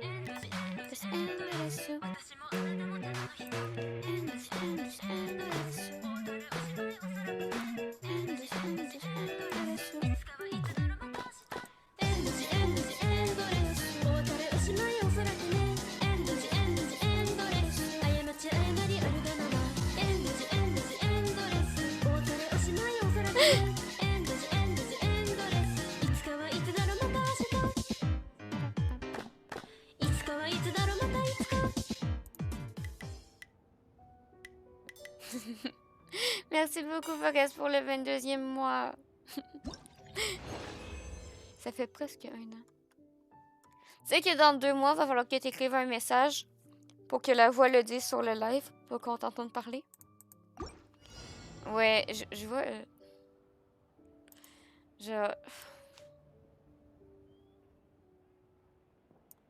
Je comprends l'état mental, mais c'est juste... Mais c'est chiant.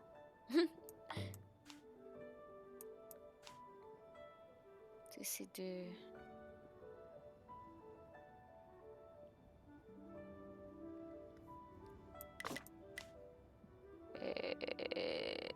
Je suis censée faire ça comment, moi? Ah, ok, j'ai compris.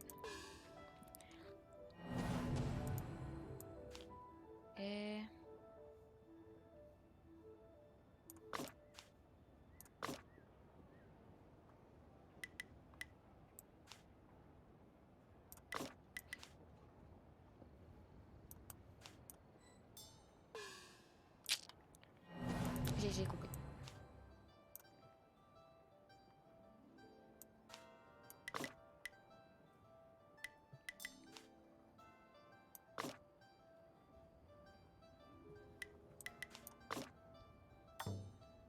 Yep.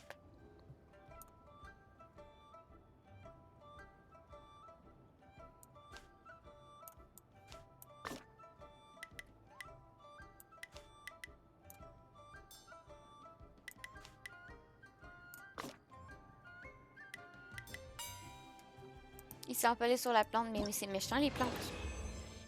Grâce à des missions, ils se sont retrouvés. Ok, faut que j'obtienne la clé.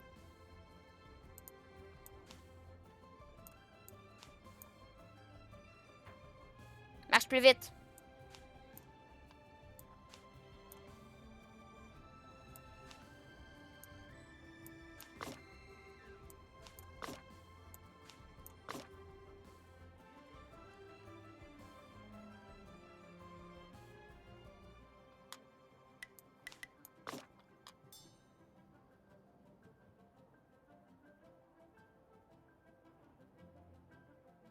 Est-ce que vous voyez le problème?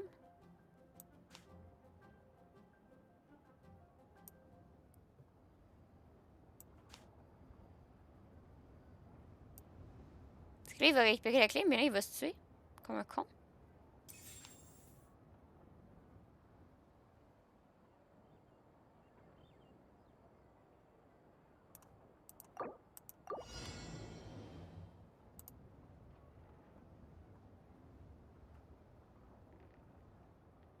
Il faut qu'il tombe sur la clé. Ouais, ben, j'ai vu ça, mais...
Welcome to hell, Mais j'ai bitch. compris!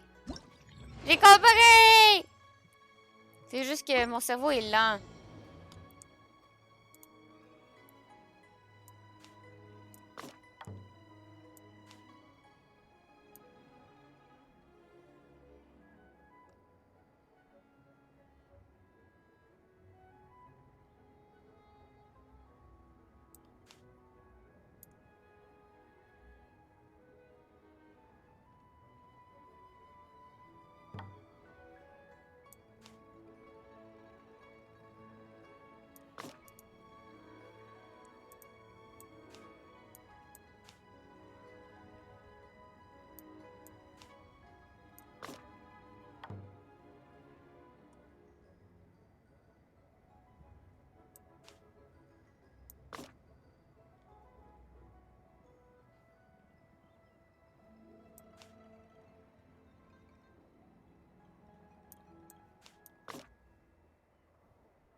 Oh non, ça fonctionne. Je suis désolée, ça fonctionne très bien.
Ça valait le coup d'essayer, ça passe très bien.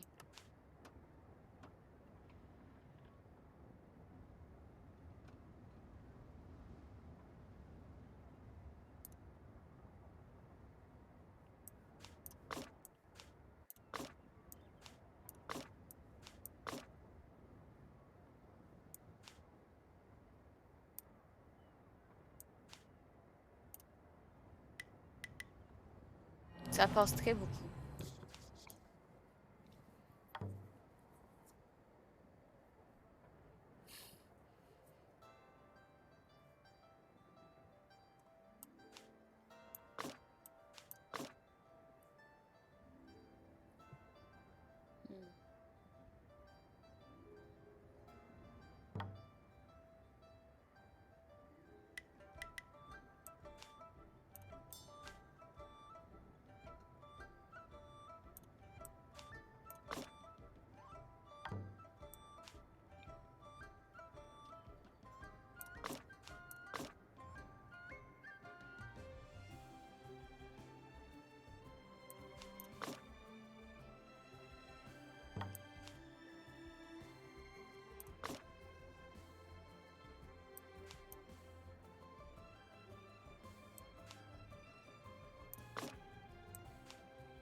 J'ai pas dit que j'étais intelligente, j'ai dit que j'avais un cerveau lent. Genre, j'avais compris qu'il fallait que ça soit gauche, mais je cherchais c'était quoi le truc. Merci. Ok.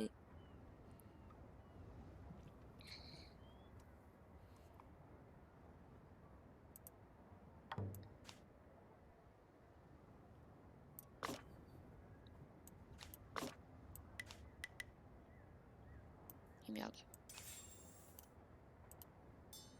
Ok, non, merde.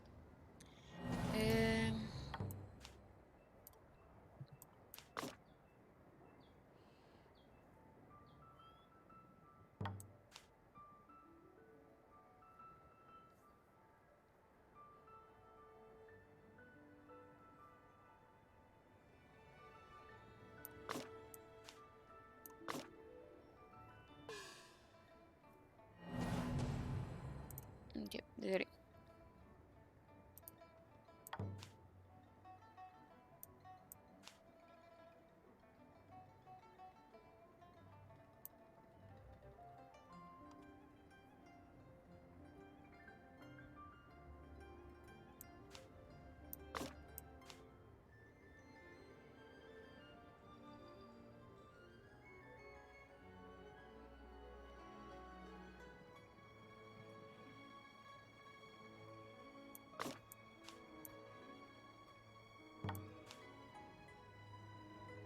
Non, lui, ok.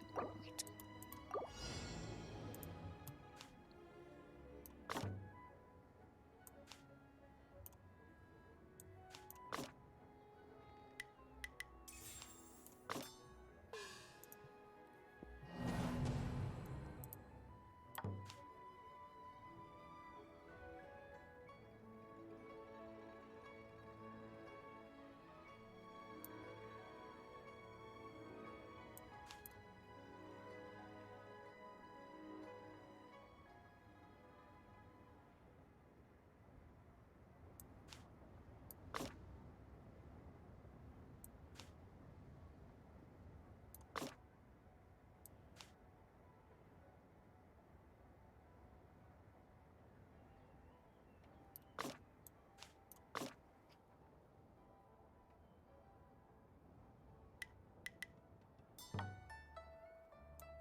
no stress dans le chat, hein. C'est pas grave si vous faites d'autres choses.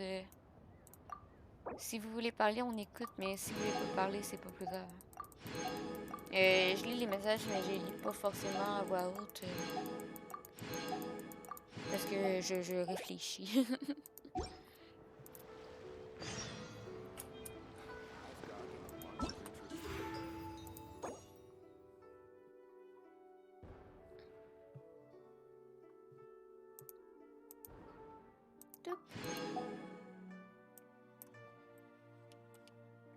Bon.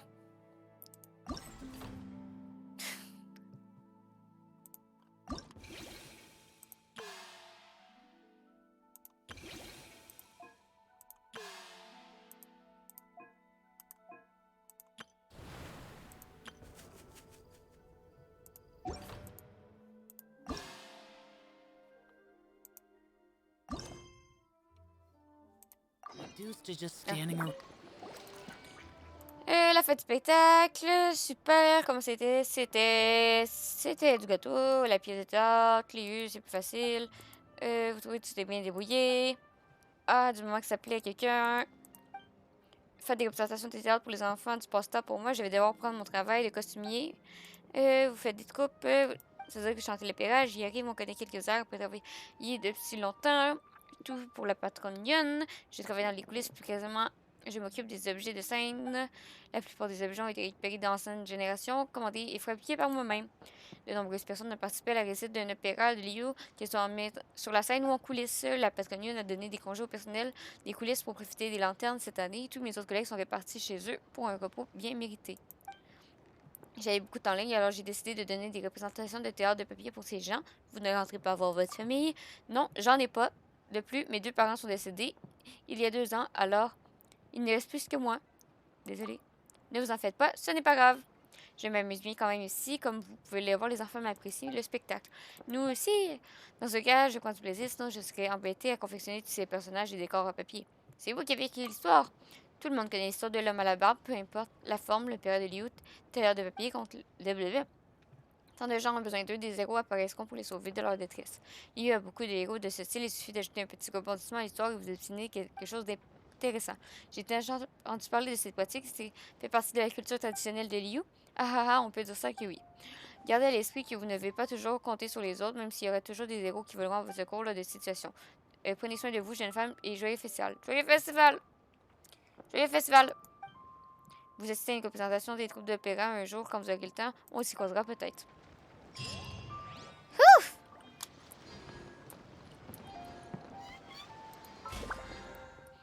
Bon!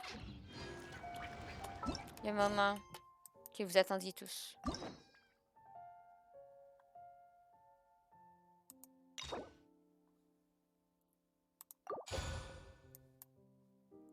El famoso. Quête de Kazuha. Non, je l'ai fait annuler. Where is Kazuha? Kazuha. Those memories are so dark.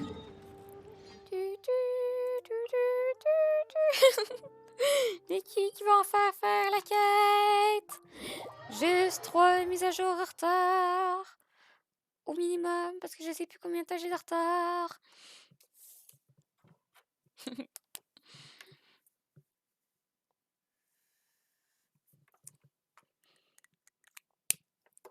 Cloup.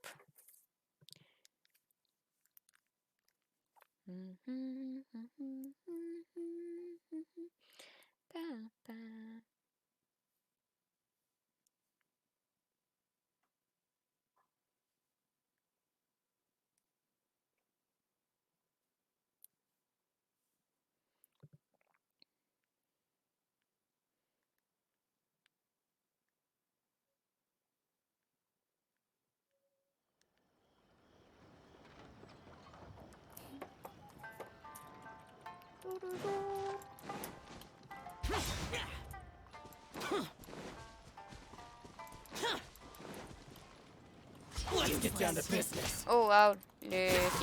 J'ai eu des petits problèmes de flou. You, Glade! positions. How's this? Wow. To the fairy. Lament! Worthless!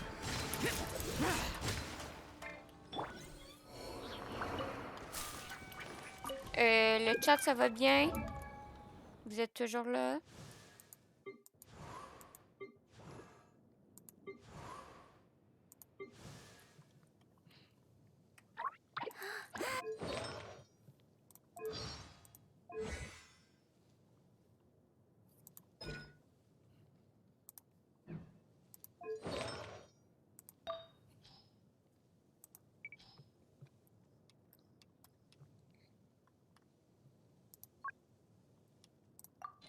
Oui, oui, ok.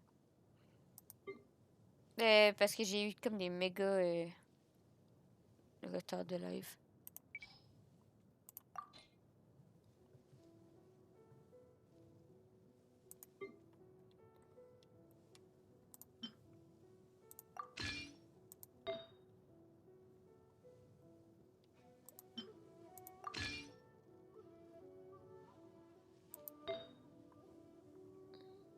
Genre, le jeu, il était porté dans une autre dimension. It's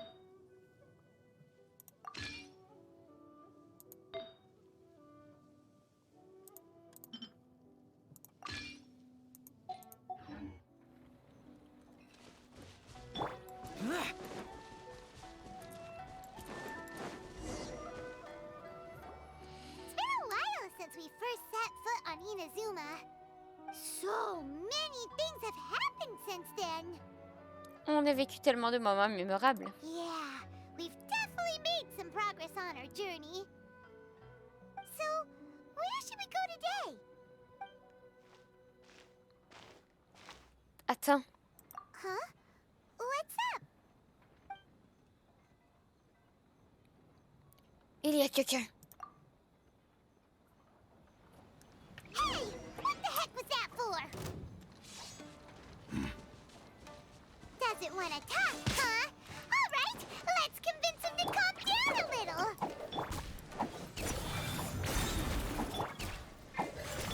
This dance is for you.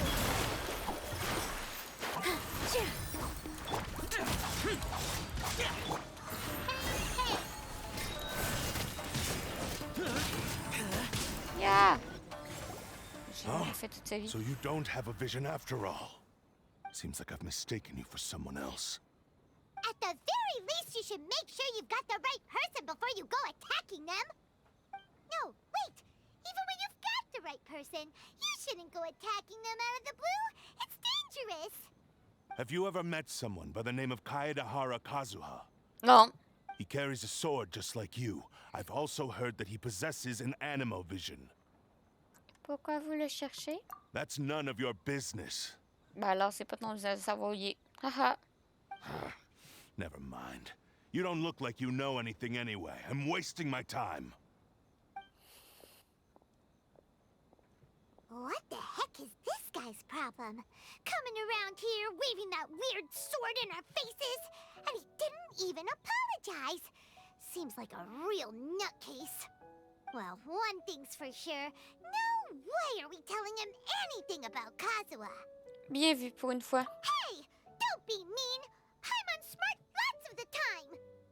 Anyway, just to be on the safe side, we should go find Kazuha right away and tell him to watch his back. En fait, j'ai une idée. Oh? What kind of hunch? Il a peut-être un lien spécial avec Kazuha. A special connection? You mean beyond already knowing each other? C'est juste une vague expression. Impression, pardon. Mais cette technique de combat est similaire à celle de Kazuha. Yeah, maybe a little. But then again, most people look pretty much the same once they start fighting, so that doesn't really prove anything. Anyway, there's no time to lose. Let's go tell Kazuha so we won't get into any danger. Paimon heard that the Crux fleet is stocking up in Rito at the moment. Let's look for him there. T'as entendu ça, toi, Paimon?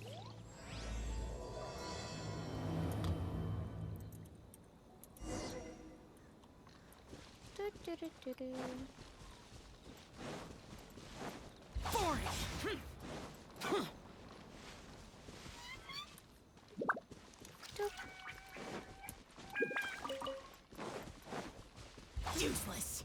Huh.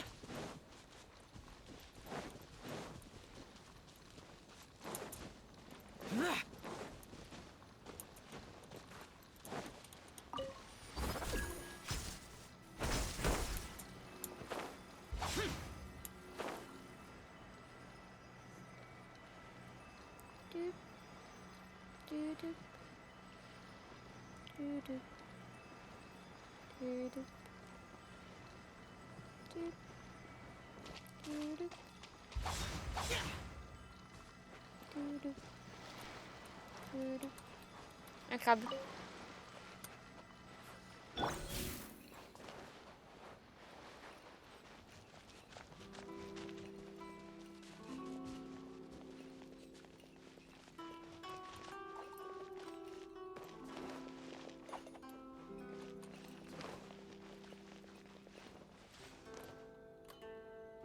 Ok.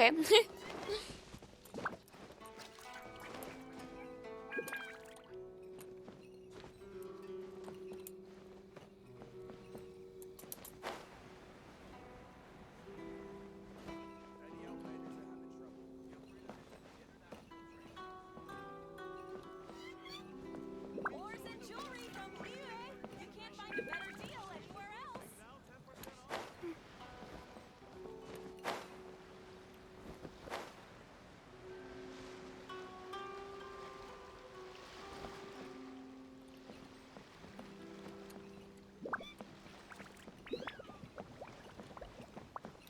De dos, la course à Yahoo, elle me paraissait louche. Hello? Do you know where Kazuha is? You're looking for Kazuha too, huh? Guess he must have done something impressive after all. Aussi? Well, we took the small vessels into Rito on a routine supply run, only this time, as soon as we entered the harbor, we ran into a huge crowd of Inazumans, all of them wanting to know about Kazuha. If it's because of that battle on Nizuchi Beach, Captain Beto had a great run there too, but I don't see her getting this kind of attention. Kazuha keeps to himself most of the time. In fact, there are times when he doesn't even listen to the captain, but she just laughs it off. Oh, so you still don't know what he did? I've heard bits and pieces. Something about him blocking the Raiden Shogun's Muso no Hitotachi. Is it really as big a deal as everyone's making it out to be? C'est comme l'attaque de... C'est comme l'attaque de Bidou qui a éliminé Heishan. Really? Wow. When you put it like that, it all makes sense. In that case, his newfound stardom is well deserved. He was called away earlier by some people from the Tenryo Commission. They said they had something important to discuss with him. I thought they'd come to arrest him at first. Turns out they couldn't have been friendlier to him. Seems like they really respect the guy. Just a little while ago, this would have been completely unimaginable. Après tout, la Shogun Raiden l'a changé. Thank you. Guess we'll go pay a visit to the Tenryo Commission. All right then. I'll just stay here and carry on trying to fend off the crowd.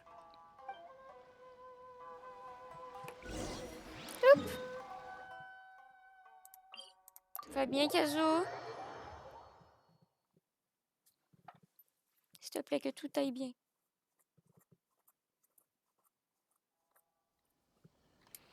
Toup.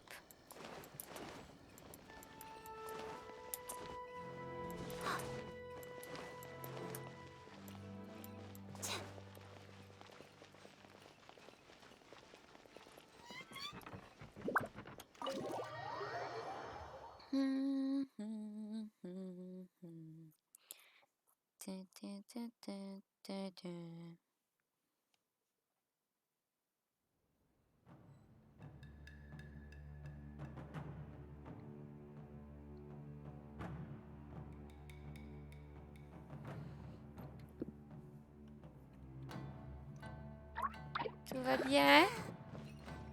Ça fait un peu peur.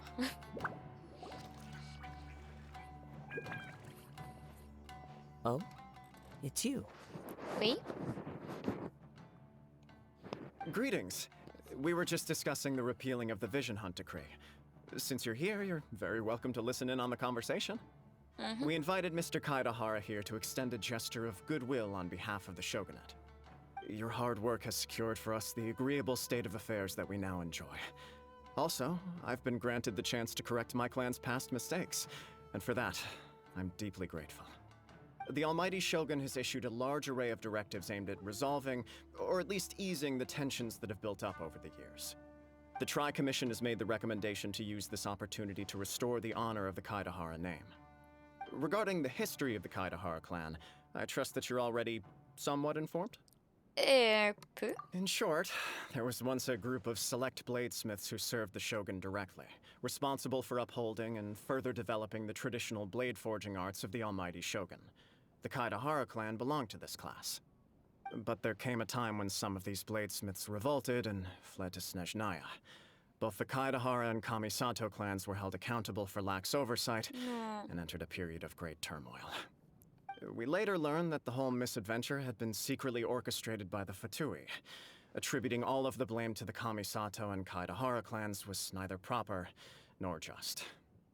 Considering Mr. Kaidahara has once more made an outstanding contribution to Inazuma, the Almighty Shogun believes he should not only be rewarded for his achievements, but also receive recompense for the excessive punishment borne by his clan in the past.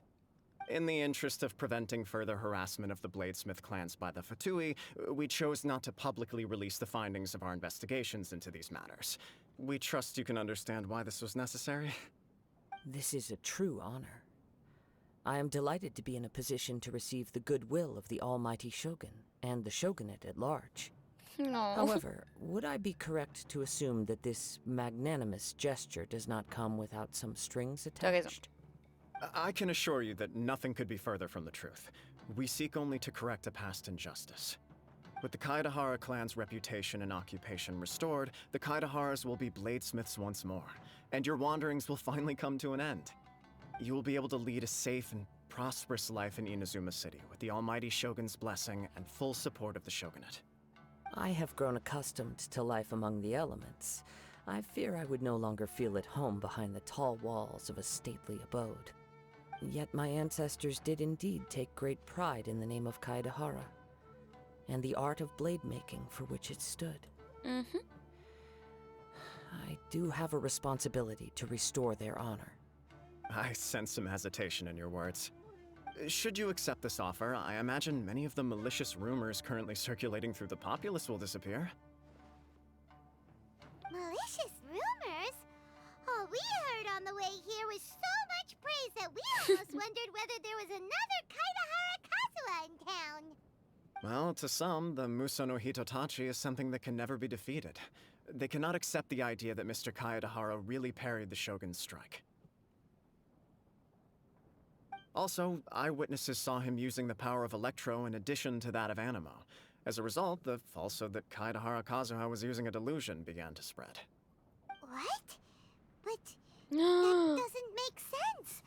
Using a delusion turns you old and frail, and Kazuha still looks fine. That is correct. However, to some people, the idea of a single person wielding two elements at once is a more inconceivable notion still. This is just one of many similar rumors. I am very uncomfortable with being the subject of public discussion, no matter whether it brings suspicion or stardom my way. But perhaps if the Shogunate is willing to publicly support me, this situation will blow over more quickly. This is precisely why I encourage you to give our offer some serious thought. It stands to benefit all of us. Please allow me some time to consider. In fact, let us put this discussion on hold for the moment. Well then, what brings the two of you here? Yikes! We nearly forgot about the most important thing! On parle à Kazuha de l'attaque. Why would such a dangerous individual be looking for me? Avez-vous des frères ou des sœurs? No. This puzzles me as much as it does you. My fighting forms were taught to me by my family, based on techniques originally developed for blade testing. We undergo rigorous training to standardize every motion the blade is put through, so that each can be fairly assessed for quality. Over time, these techniques came to form something of a Kaidahara sword art, focused on blade testing, but with a full repertoire of combat forms. Those forms are quite different from the more practical ones typically used by samurai in battle. So it's hard to imagine that the similarity you speak of was coincidence alone. All the more reason to watch your back. This guy was a serious nutcase. Indeed. He sounds highly aggressive. Anyone he targets is at risk of serious injury, or worse. In that case, I will send some men out immediately to search for him. Thank you. I must say I am now very curious about this matter, and I will also need some time to consider your offer. I will first join the Traveler in investigating the one who attacked her, then give you a conclusive answer upon my return. C'est bien. Very well. Please stay safe. Come on. Let's go and track down your aggressor. On est sûr. The detective agency knows the most about what goes on in town. Let's see what Ryuji has to say. Le meilleur, c'est pas... Comment il s'appelle? Izu?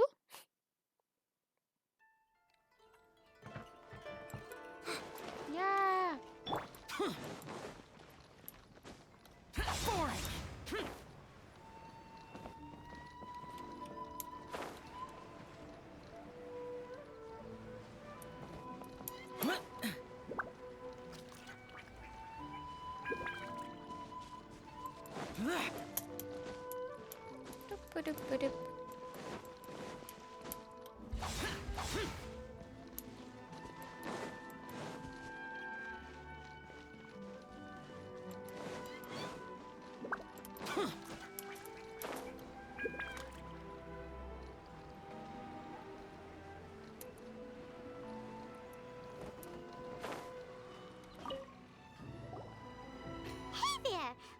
To ask you a quick question.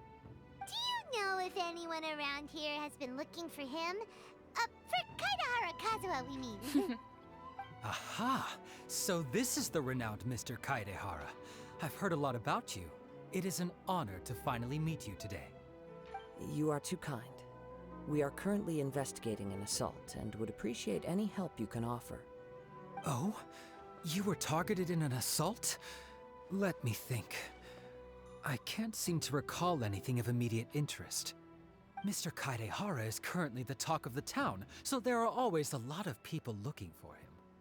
To be honest with you, our detective agency has recently been receiving many inquiries from people wishing to obtain Mr. Kaidehara's personal information. Some of them were offering us millions of mora just to gather the information they want. If these were more legitimate commissions, Sango would have snapped them up in an instant. Millions? Of mora? Whoa!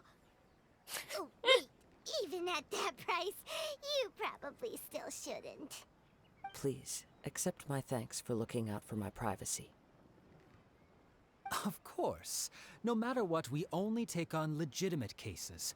We don't make our money by revealing details of other people's day-to-day life just for the sake of it.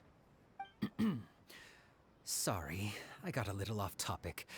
What I'm really trying to say is, it doesn't surprise me that a complete stranger is looking for Mr. Kaidehara. But I wouldn't know where to begin if we want to connect this with an assault. Then let's put that connection aside for now. Have there been any other attacks or similar incidents recently that stand out as particularly unusual?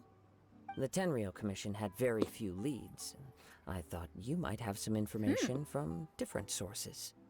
It's true that the commissioners aren't clued up about every little thing that goes on out in the streets. But typically, it's only the most trivial events that manage to escape their attention. If anyone had been out there attacking people, that would be assault, in which case the Tenryou Commission would absolutely get involved. That does make sense. Uh-oh. Looks like the trail's already run cold. I still find it difficult to believe that whoever attacked you hasn't been causing any trouble elsewhere. Few people possess your prowess in battle. So unless you were the first person he targeted, someone is certain to have been hurt by now. C'est votre façon de me faire un compliment? I am well aware of your talents. There is no need to be humble around me. In fact, I'm quite relieved that you were the one he targeted. It would cause me great grief to see someone become critically injured or lose their life because of me. For the poor Mais c'est victim, pas de ma faute si l'autre qui est avec this puis would c'est be a même pas quoi tu ressembles là. completely senseless crime. Don't worry, we'll find him. It seems you are every bit the selfless hero they make you out to be, Mr. Kaidehara. Surely this same concern for your fellow man is what drove you to fearlessly raise your blade against the almighty Shogun. You flatter me. Truth be told, I don't know quite what came over me in that moment. You are much too humble. Don't worry, I completely understand your concerns. I will try my best to gather whatever leads I can for you. Oh, actually, there was one strange incident over the last few days. Oh. It doesn't involve an attack, though. Let me tell you about it just in case. Sure. During times like this, the more information we have, the better. All right, then. Recently, 2 people went missing from the city at around the same time. Oh. One of them is a pretty well-known collector, surnamed Nagato. The other, Amenoma Yuya, is a samurai from the Amenoma clan. Amenoma! Now there's a familiar name. Right. Yuya is the nephew of Amenoma Togo, the owner of Amenoma Smithy. 2 grown men going missing at the same time. Their cases are likely connected, but I don't know much in the way of details. I recalled this because Amenoma Yuya is also an accomplished martial artist who is skilled with the blade. Perhaps he is the one you are looking for. Understood, though it seems highly unlikely to me. I neither know this man, nor do I have any idea why he may wish to attack me. Nous enquêterons sur les 2 incidents à la fois. Sure, can't hurt. We never know what we might find out along the way. Thank you, Ryuji. We'll start by making some inquiries at the Amenoma Smithy. Sounds good. All the best with your investigation. I'll get moving shortly myself. Ok. On va aller à la forge. Et j'ai sauté en bas de la forge. Ah, if it isn't Kaedehara Kazuha. What brings you here today? Huh? You 2 know each other? Yes, the Kaedehara and Amenoma clans were both members of the Raiden Gokaden. Historically, there have always been deep links between the 2 clans. After I returned to Inazuma, I visited Mr. Amenoma to pay my respects. Non, c'était donc ça. Yes, you may recall the story of the Raiden Gokaden from the Iridori Festival. Though all bladesmiths trace their craft back to the same source, over time, each of us has arrived at a different blade-making philosophy, spawning the development of different branches of the same art. As an example, the Amenoma art strives to emulate the abiding patience and determination of water as it turns stone to sand. There is nothing mystical to our work. There is only practice, day in and day out, until both body and mind have memorized the craft, turning each motion of every technique into an intrinsic part of the bladesmith's life. As for the art of the Kaedehara clan, I believe it's called the Ishin art. That's right. Ishin art strives for complete harmony between blade and mind from the moment that forging begins. For only a blade thus forged can capture and convey its maker's thoughts and feelings, and eventually become an extension of its wielder's will. Indeed. Most samurai choose their blades, but an Ishin blade chooses its owner. You are, without a doubt, the most worthy wielder of an Ishin blade. It gladdens my heart to see that although the Kaedahara clan has fallen on hard times, its ideals and virtues are alive and well. You overestimate me. My actions are guided by my own personal sentiments, not by any noble aspirations on behalf of my clan. But let's get back on topic. The purpose of our visit today is to gather some information on your missing nephew. We hope to assist with the investigation. It may turn out that this case is connected to another we are pursuing. Ah, yes. My nephew. T'as l'air triste, I monsieur. reported the case to the Tenryou Commission, but I haven't heard anything back so far.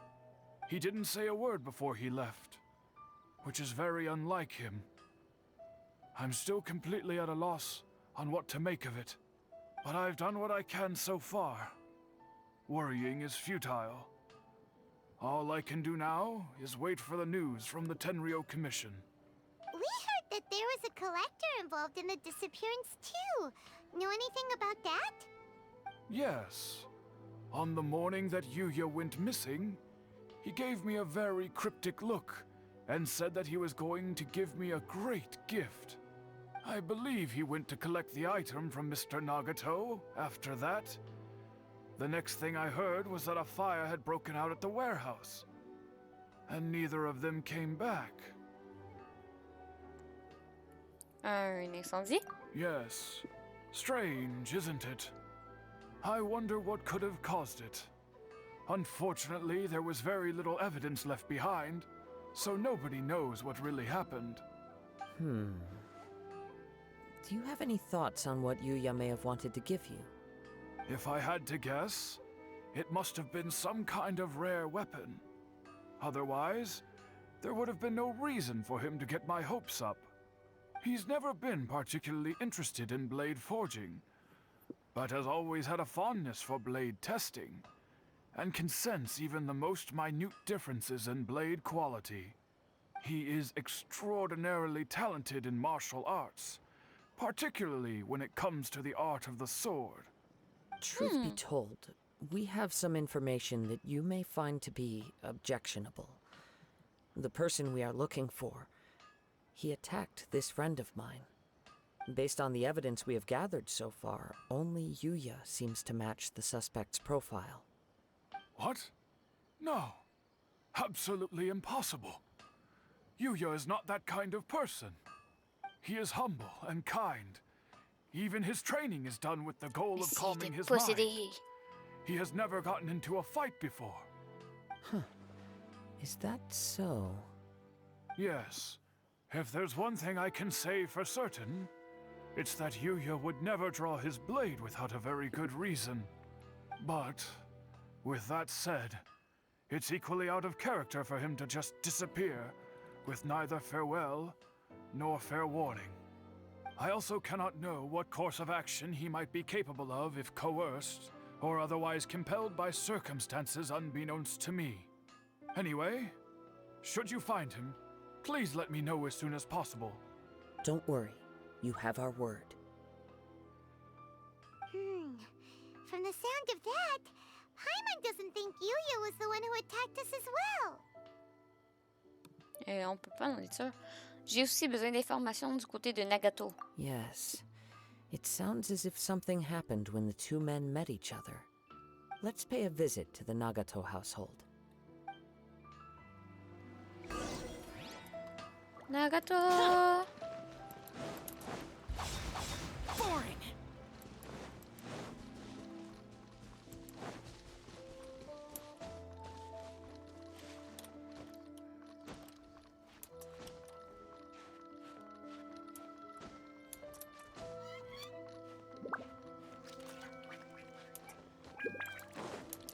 Je suis tombée.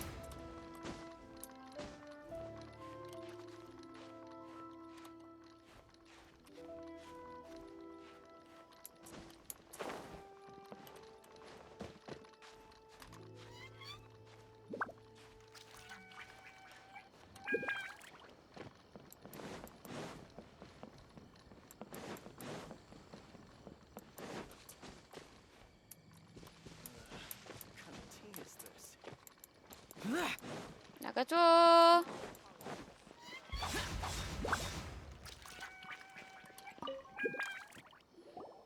I'm very sorry, but we cannot afford to pay what we owe right now.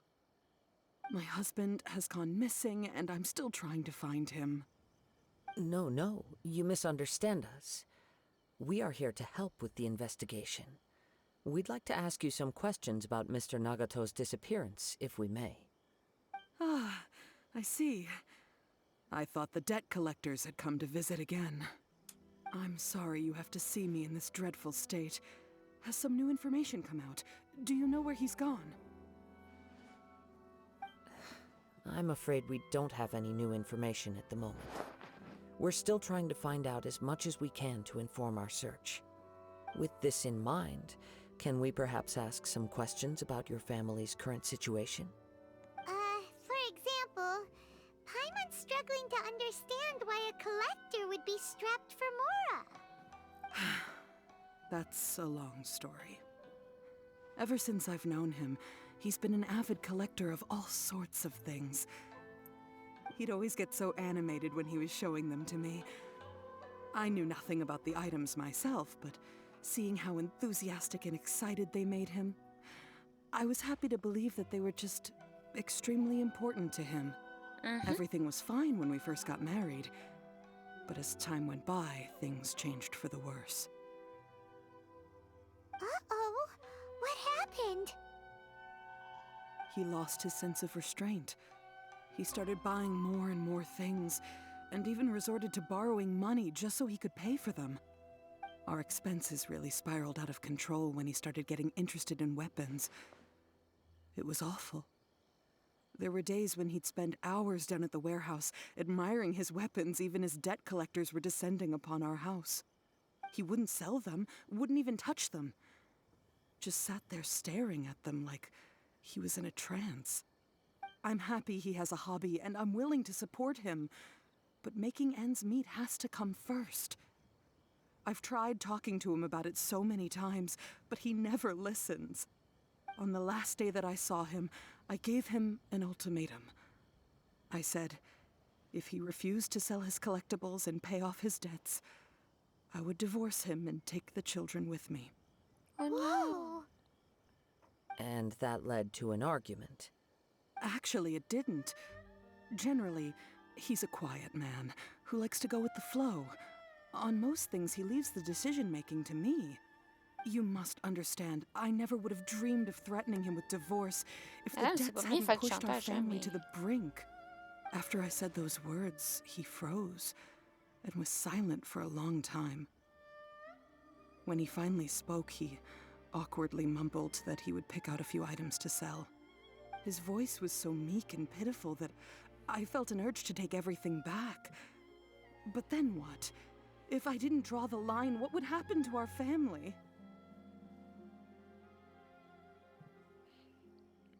Il faut savoir mettre des limites. Had I not indulged his bad habits, we wouldn't have found ourselves in such a predicament. And I also don't know if he had actually come to his senses, or if he was simply angry with me. The next thing I heard was that our warehouse had caught fire, and both he and the buyer had gone missing. I see. I understand. Amin Omayuya came to purchase a weapon from Mr. Nagato. During the sale, a fire broke out at the warehouse, and both men disappeared. At first, I assumed they must have gotten into an argument over the price. But my husband has never been one to negotiate. He never even haggles when he's out buying groceries, so it's hard to imagine him getting into a fierce argument. Maybe he was feeling the pressure from the debts? I don't know. He just disappeared after the warehouse burned down. Perhaps he's too afraid to come home now that all his collectibles have been lost in the fire, and he's got no way to pay off our debts.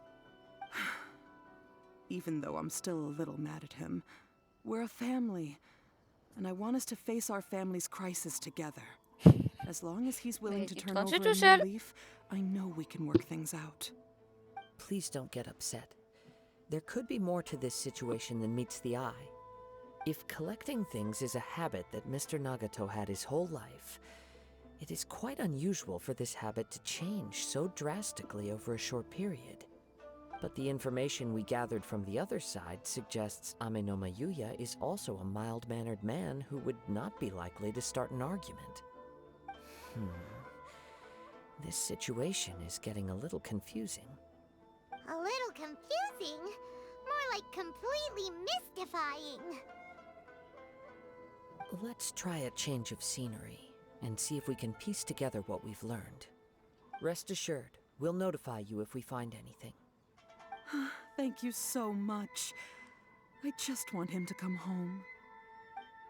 Non, tu voulais le divorcer, madame. Tu voulais pas juste qu'il revienne dans la maison, tu voulais le divorcer.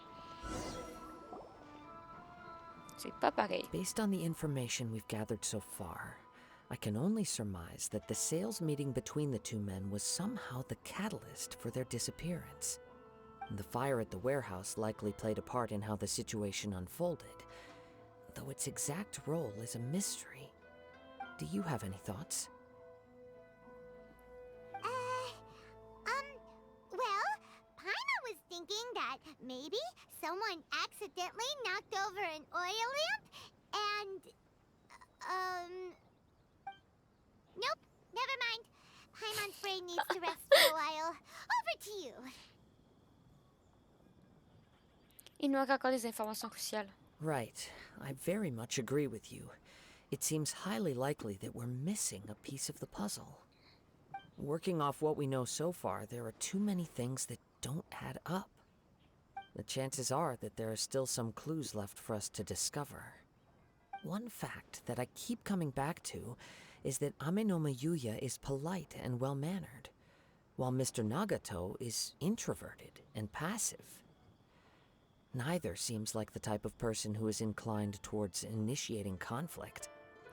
Mr. Nagato, being heavily in debt, is also the only one of them with the potential motive to disappear after the fire. The more I ponder it, the more puzzling it becomes. Just what could have happened there? Je ne comprends pas non plus cette histoire d'agresseur. Right. Although the time frame seems to broadly match, no other details that we've learned seem to link the two events together. Amenoma Yuya lacks a key distinguishing feature of the attacker, namely that he is principally a practitioner of the blade testing techniques of Amenoma art, not those of the combat-oriented Ishin art. Darn! We thought we could get two birds with one stone here, but at this rate, it's starting to look like a wild goose chase. Let's keep going, since we've come this far. If we can solve the case, both Mr. Amenoma and Mrs. Nagato will be able to get some closure. Okay, but where should we go now? Let's head out of the city and check out the warehouse. There's still a chance we may be able to find some shreds of evidence. Okay.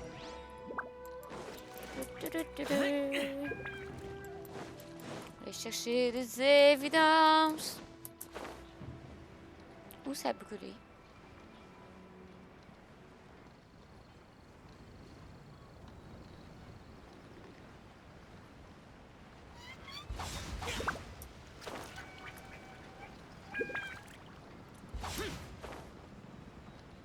C'est vrai que ça a l'air tout brûlé. Wait. I hear something ominous in the wind. Oh! This must be another one of those sounds that only you can hear. As sketchy as that whole thing seems, you did put it to good use when we were chasing down that vision thief at Beto's tournament, so... On peut se fier à lui. Now I'm picking up a strong scent in addition to the sound. It's right around here somewhere.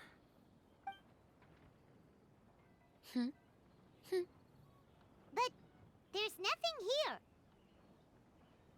It's gone now, but I can still sense the direction it left Let's in. go, Kazuya Chien It Pisteur. felt very much like that ancient presence in Inazuma. The remnants of the Tatarigami. Le Tatarigami, je ne m'attendais pas qu'il soit ici. Indeed. But this unexpected spring of inauspicious energy may prove to be of benefit to our investigation. We should remain vigilant and approach slowly.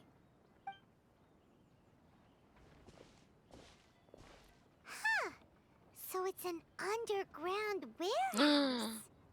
The force is definitely coming from down below. The source of the Tatarigami energy has long since left this place, but the residue it left behind still hasn't dissipated completely. Judging from the concentration, I would have to conclude that the Tatarigami source resided here for a very long time. Mrs. Nagato said her husband used to hang around the warehouse by himself a lot. It could well be that he was already under the influence of Tatarigami energy at that time. Et personne n'avait remarqué? From what I've been told, Tatarigami does not turn all upon whom it preys into violent monsters, but most will develop a stubborn streak upon being exposed to the Tatarigami's unfulfilled will. Their interests become fanatical obsessions. Mr. Nagato had an interest in collecting to begin with. The influence of Tatarigami could explain why he became an obsessive hoarder, amassing more and more possessions, even as he put himself in grave debt. So what should we do now? Go down and take a look? Step back. I'll open the door and take a look inside. Okay. C'est dangereux! If we don't open this door, we can move no closer to the truth. You needn't worry. Both of us have faced far greater dangers than this. Relatively speaking, the risk here is trivial. C'est dangereux!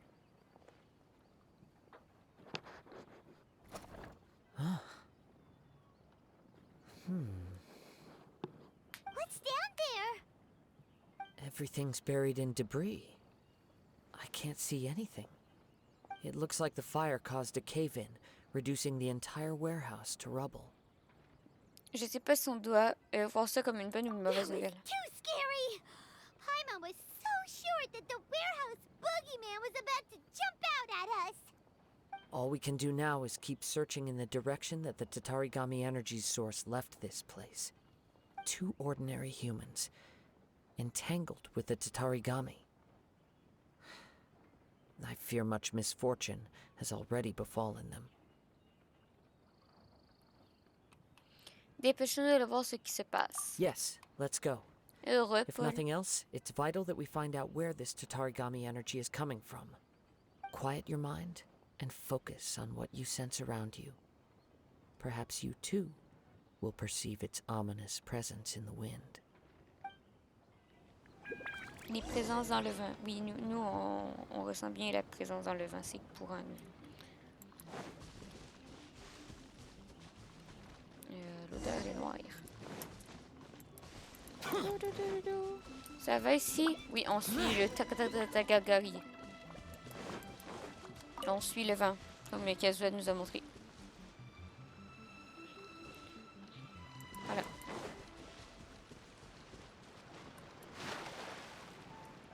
Je pense que c'était pas là que j'aille. From this point, the trail appears to split into two. The main source of the Tatarigami energy continued on into the distance, but a small portion remained here and seems to be dissipating slowly. Les deux pistes correspondent à Nagato Yanemino. Quite possibly. Tu veux savoir? Je respecte votre intimité, mais si vous voulez me mettre dans la confidence... Whoa! Look at all those hilly churls. They're acting really strangely. Something seems to be drawing their attention. Let's take a closer look.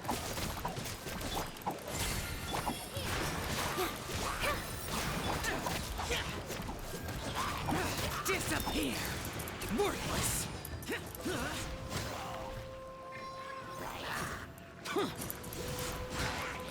Here!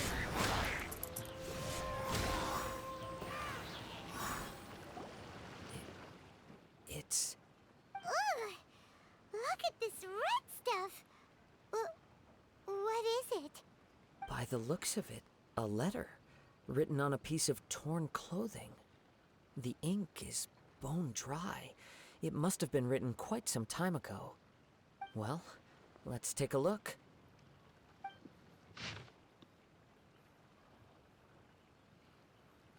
Je m'appelle Nagato, j'ai été blessée par Yuga. Il a pris ma précieuse lame, je l'ai poursuivi, mais je n'ai pas pu l'attraper. Je suis allongée ici pour me pas reposer car j'étais épuisée, mais j'ai cru que j'allais rester. Mon ventre n'arrêtait pas de saigner. Pardon. Mais il semble qu'une force étrange me soit venue en aide. Pourquoi celle-ci t'a emparée de ma lame? Je lui ai pourtant bien dit que j'allais lui vendre. Il a même mis le feu à mon entrepôt. La douleur est insupportable. Qu'est-ce que ça fait mal? Mais je ne peux pas perdre conscience. Après tout ce que je peux gagner, ma concentration et d'écrire ces mots. Que va-t-il arriver à Shihito, Yuichi et Yuji? Ce n'est que maintenant que je réalise à quel point j'ai m'obstiné à suivre la mauvaise voie. J'ai dû être ensorcelée. J'ai amassé cette multitude d'objets loufoques et pourtant je suis attirée aucun bonheur ni aucun confort. Toutes ces positions mises ensemble ne valent même pas une seule parole sortie de sa bouche. Merci, désolée d'avoir tombé. Sachez tout. Moi aussi j'ai faim. According to this Bref, letter, j'ai faim a maintenant. conflict arose because Amenoma Yuya wanted to seize a blade belonging to Mr. Nagato. Yuya started the fire that destroyed the warehouse and wounded Mr. Nagato in the fight. Mr. Nagato kept chase as long as he could, eventually stopping here to write this letter when his strength gave out. So, where is he? He was not only mortally wounded, but also under the heavy influence of Tatarigami. Add to that the fact that its aura seems to have attracted a horde of monsters, and I'm afraid he may no longer be with us. Whatever traces there may have been of his fate beyond after this point, they've since been disturbed by the hilly churls. There's nothing more for us to find here. Alors demandez à la commission de censure de faire plus de recherches. Yes. Right now, we need to uncover some more important truths. If Amenoma Yuya is attacking other people indiscriminately, then the longer we take to find him, the more people risk meeting the same tragic end. Right. So let's get moving. Let's go. Pourquoi est-il devenu comme ça? I wouldn't be surprised if J'ai he mangé des too crêpes pour fell souper. prey to the influence of the C'était vraiment bon. Tatarigami. For a practitioner of the martial arts, the easiest desire to inflame would be their pursuit of further power and skill. All the clues that at first seemed disparate and disconnected, it seems that now we know the thread that runs between them. I have a hypothesis that, if it's correct, not only explains the series of events leading to the two men's disappearance, but also zeroes in on the attacker's identity. Wait, you figured it out? So these two cases are connected after all? I believe so. But it's something of an outlandish idea. I will only be able to confirm my suspicions once we've met him in person. On with the search. Comme ça, les crêpes We must de stay lien, vigilant. parce que j'ai mangé des crêpes pour At any souper, point des now, crêpes we au may Nutella. find ourselves in danger. Pourquoi tu me chicanes? Je vais manger des crêpes pour souper, ça me tente. Je suis arrivée de chez nous, il était 5 heures, il me fallait quelque chose pour manger vite. Et c'est pas un dîner. Ben si, c'est un déjeuner, un dîner puis un souper, qu'est-ce que je te dise? Je suis arrivée à 5 heures, ok? Il fallait que je mange vite. Comme là, j'ai mangé. Puis après ça, à 6 heures, j'étais prête pour partir le live. Comme là, j'ai commencé à préparer le live. Puis à 6h30, on était en live. C'est presque pas un goûter, mais c'est toi qui es bizarre. He seems to have stayed here for a long time. Why here? Is there anything special about this place? I'm not sure. But on closer examination, I sense that the aura may have lingered here at several different points in time. Show yourself. It's no use hiding anymore. Ton live commence à minuit. Mais 5 heures à moi. Kaedehara Kazuha. It's you, at It's last. Aha! So it is the same guy from before. What's your problem, huh? What could you possibly have against Kazuha? Indeed, there should be no enmity between us. If it is Amenoma Yuya that stands before us. But what if instead of facing Amenoma Yuya, we are in fact facing the blade 18. in his hand? Non. Non, 18h égale 6 heures. Mais tu es pas seul, vous pouvez pas tous se préparer, même on est à l'école. Il y en a qui travaillent, il y en a qui sont à l'école. La personne qui était censée sortir, elle était pas là, elle était pas à la maison. Comme, ben, quand je suis arrivée de l'école, il était pas là. Comme j'y ai texté. Vous préparez pas pour tous? Ben, ça dépend. Il y en a que oui, il y en a que non. Puis là, j'y ai texté, j'ai dit, yo, est-ce que tu cuisines un soir ou t'avais rien prévu ou t'es pas à la maison? Puis là, il a dit, ah, j'arrive. D'accord. Puis là, il a dit, ah, j'arrive. J'ai dit, ok, t'as prévu quoi? Parce que à cause de mon nouvel horaire, c'est compliqué avec les lives. Il a dit, non, fais-toi, mange pas de restant, je vais préparer de quoi rapide. Puis là, j'étais là, ok. Parce que sinon, j'aurais mangé des restants. Mais là, il est arrivé. Comme j'ai eu le temps d'aller prendre une douche. Puis il est arrivé. Puis il a dit, on mange des crêpes. Moi, j'étais là, il y a des crêpes. C'est bon, des crêpes. Comme on a fait des crêpes. Puis j'ai mangé mes crêpes au Nutella. Voilà. L'épée! Now that you mention it, it is giving off a strange light. Whoa, whoa! Surely you don't mean... Are you serious? Tatarigami energy often lodges itself within physical objects, then works to subtly affect any living organisms in its vicinity. The blade has resided in Mr. Nagato's warehouse for many years, affecting his state of mind, and more recently using the sale as a means to affect, or rather as a means to occupy, Ame no Mayuya's body. You're sharper than I thought. You've already deduced the truth of the matter. Many, many years ago, I was forged by a famed bladesmith of the Ishin tradition. I was his pride and joy. In me, he placed all his hopes and dreams.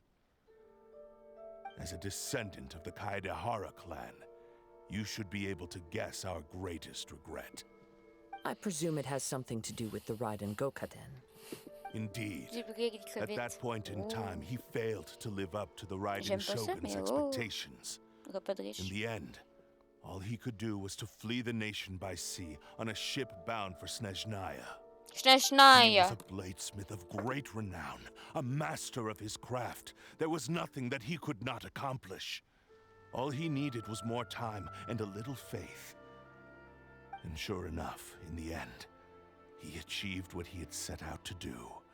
All of his life's work, his wisdom, his skill, it culminated in his creation of me.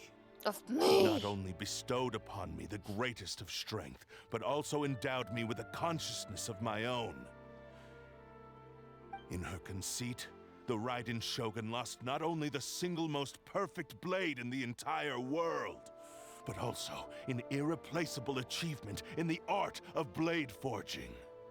So, swords can become conscious and control people? Oui. The people of the time in which I was born never believed I had that kind of power. They saw me as a mere blade, a sharp and well-crafted one, but in all other respects an ordinary weapon. But that gave me the opportunity to take action. After the death of my creator, I decided to leave Snezhnaya and began my long quest to return to the distant land of Inazuma. Moving from one person to the next, I controlled the minds of countless hosts along the way, each bringing me one step closer to my ancestral home.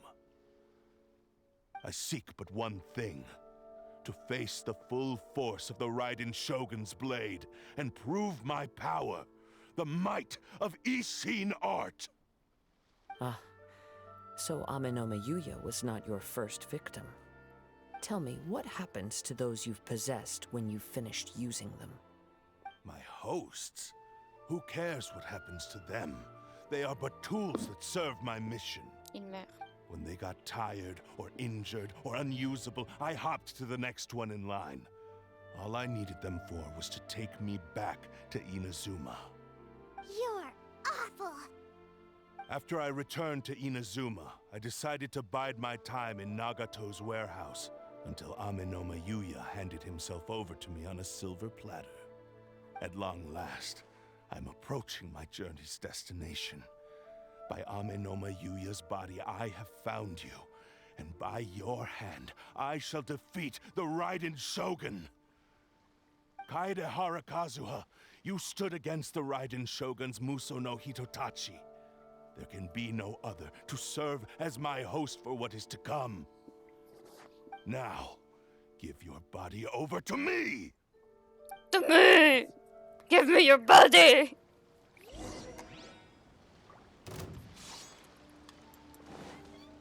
Into the wind!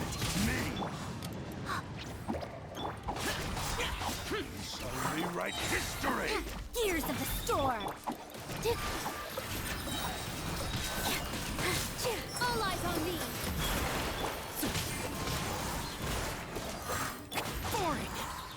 Give me your body! You wait! We'll see about that. With all my strength.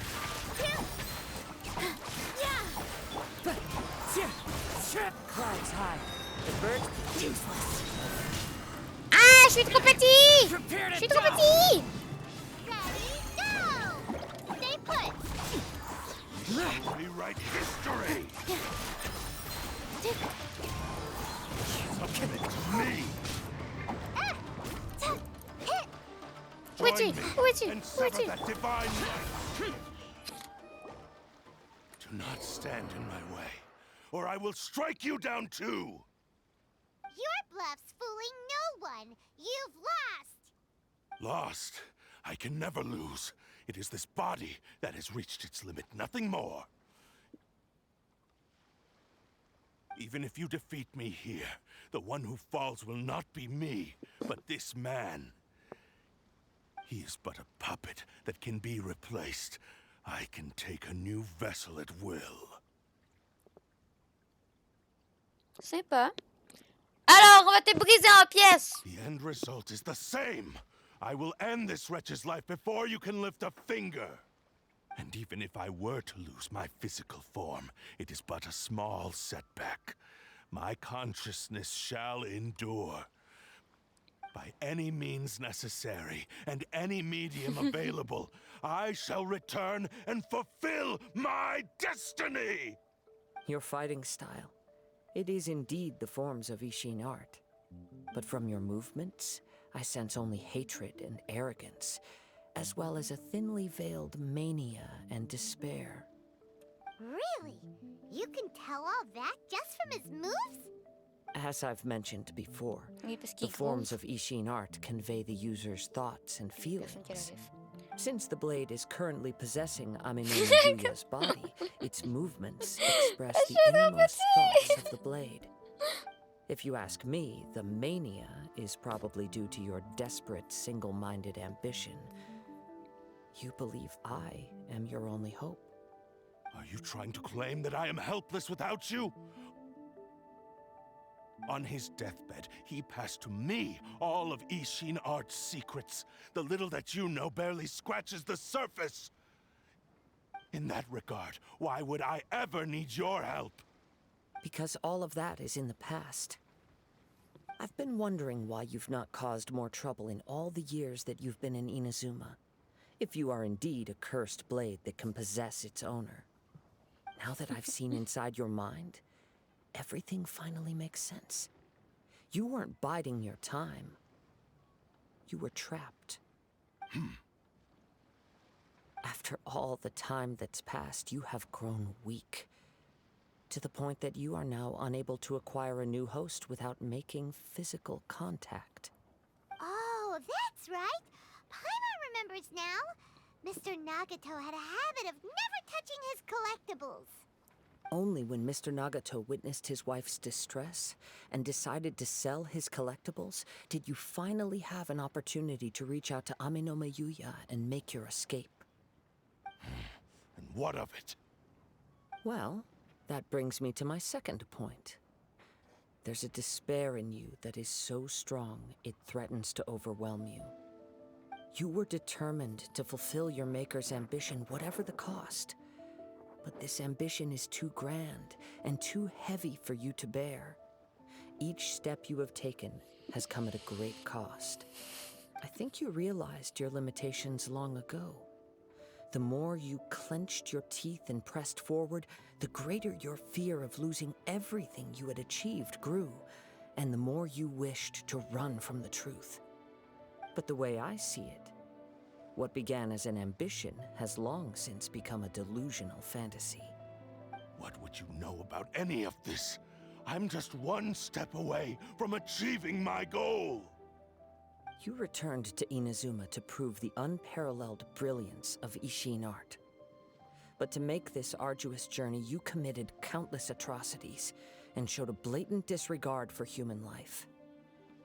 Even if you were to sever that divine light, is this truly the outcome that your maker would have desired? You...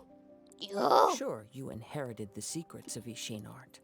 But even as you made your journey to honor this legacy, you treated the ones who wielded you as mere tools to do your bidding.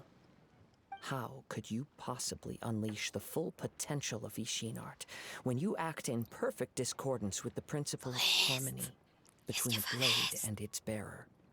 Silence, you blabbering fool! Non, je te permets pas de traiter I must achieve my goal.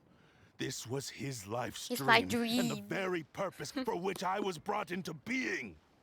I will concede that you are most perceptive. You see my predicament clearly. Après le dialogue.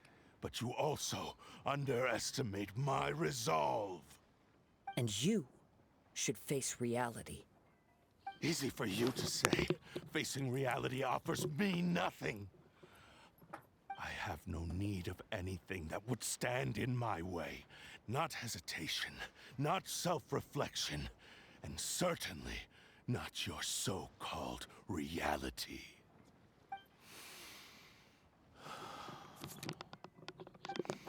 It is pointless to argue further, descendant of the Kaedahara clan.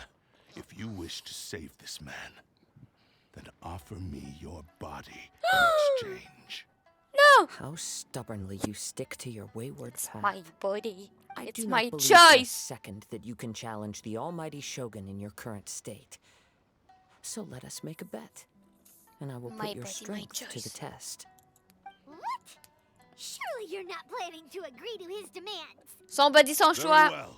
Then find yourself some enemies with whom you wish to cross blades. A taste of my power will more than convince you. Once we have dealt with them, we shall proceed to Tenshukaku. And as for your end of the bargain, if you lose, you must release Amenoma Yuya from your control. I accept. Don't do this, Kazuha! C'est la maudite qui peut contrôler les gens. This is the only way to save Amenoma Yuya. If we don't do this, he'll forever be the Blade's puppet. The Cursed Blade's strength is currently very weak, and I sense he's hesitating. This suggests his heart is still not completely devoid of honor. The power of the Tatarigami lies in intensifying existing obsessions. This is the reason Mr. Nagato and Amenoma Yuya fell prey to it. Since I don't have any similar kinds of obsessions, I should be able to put up some resistance for a while. But even so... Even if things take a turn for the worse, I still have you both here with me. We have a chance here to save an innocent victim. I am willing to accept the risks entailed. Je ne peux pas vous empêcher de toute façon. Your disdain for me betrays your woeful ignorance. I agreed to this bet because there are things I wish to learn too. Now, take me in your hand. Quoi?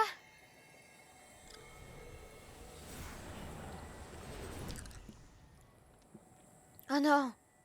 C'est Dark Kazuha. Kazuha!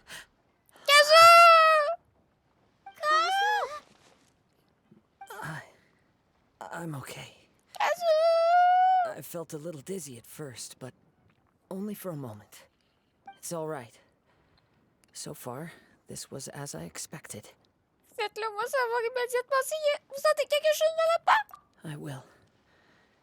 Thank you. What should we do next? Have you got a plan, Kazuha? we find some enemies. Although this blade has endured much turmoil, it probably hasn't experienced many real fights. If a blade built for Ishin art cannot enter a state of harmony between blade and bearer, it cannot unleash its true power. If he wants to avoid reality, then we need to fight until he has no choice but to face it. He shouldn't last long in an intense combat situation. Paimon remembers hearing about something from the Adventurers Guild. Since the Takasukasa clan abandoned that secret base, it's been held by Ronin ever since. C'est l'endroit parfait. Ah, all right. Please lead the way. What about Amenoma Yuya? What should we do with him? The blade says he'll let Amenoma Yuya trail us silently. Although he hasn't regained his own consciousness yet, he is not in any immediate danger. Are we sure this is a good idea? It's a pretty treacherous journey. Okay, fine. Just be careful.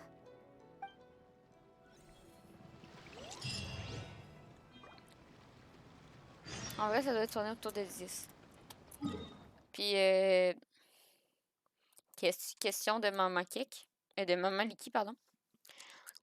Vous faites des tests pour les ITSS à chaque fois.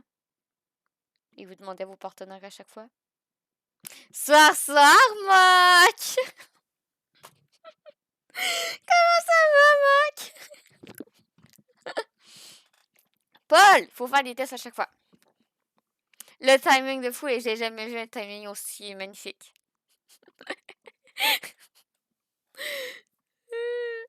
Des tests pour les ITSS.